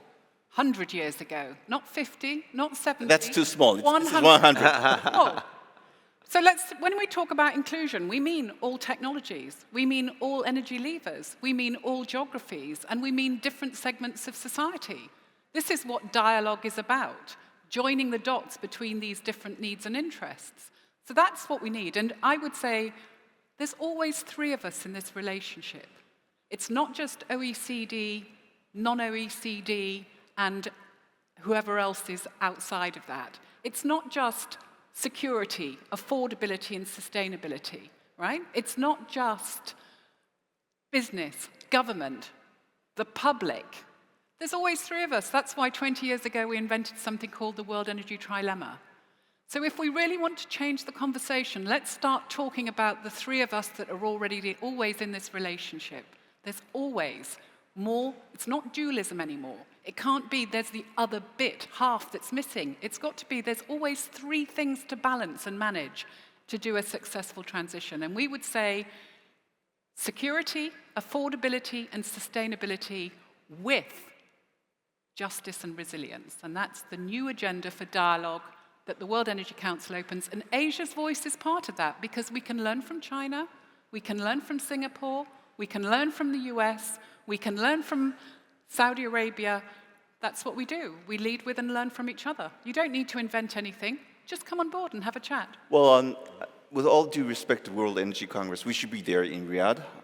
But to be fair, many decisions are made outside of World Energy Congress, including the financial decisions from the MDBs and the private sector financing and the trade policy, environment policy. It's nice to be at the World Energy Congress, but I would have to say that's not enough. How can the Asian voice truly be reflected in financing and all those policies? We're the World Energy Council. We're not an event that runs every 2 years. We're a community that works 365 days a year. If you want your voice to be heard, come to the table. Have an influence. And let's be clear, who's decision-making? Are we talking only about multilateral decision-making? My big concern is that most people in the world do not understand where energy transition fits into their lives. So when we talk about inclusion, which conversation do we want to have? Wall Street or Main Street? I'm going for Main Street because the biggest constraint in accelerating change at the moment is the lack of bottom-up engagement, the lack of social transformation pull. That's what I'm going for.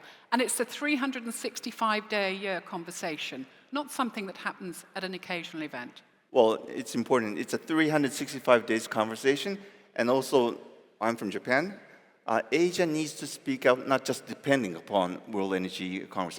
We have due respect for World Energy Congress. But Asia would have to speak out.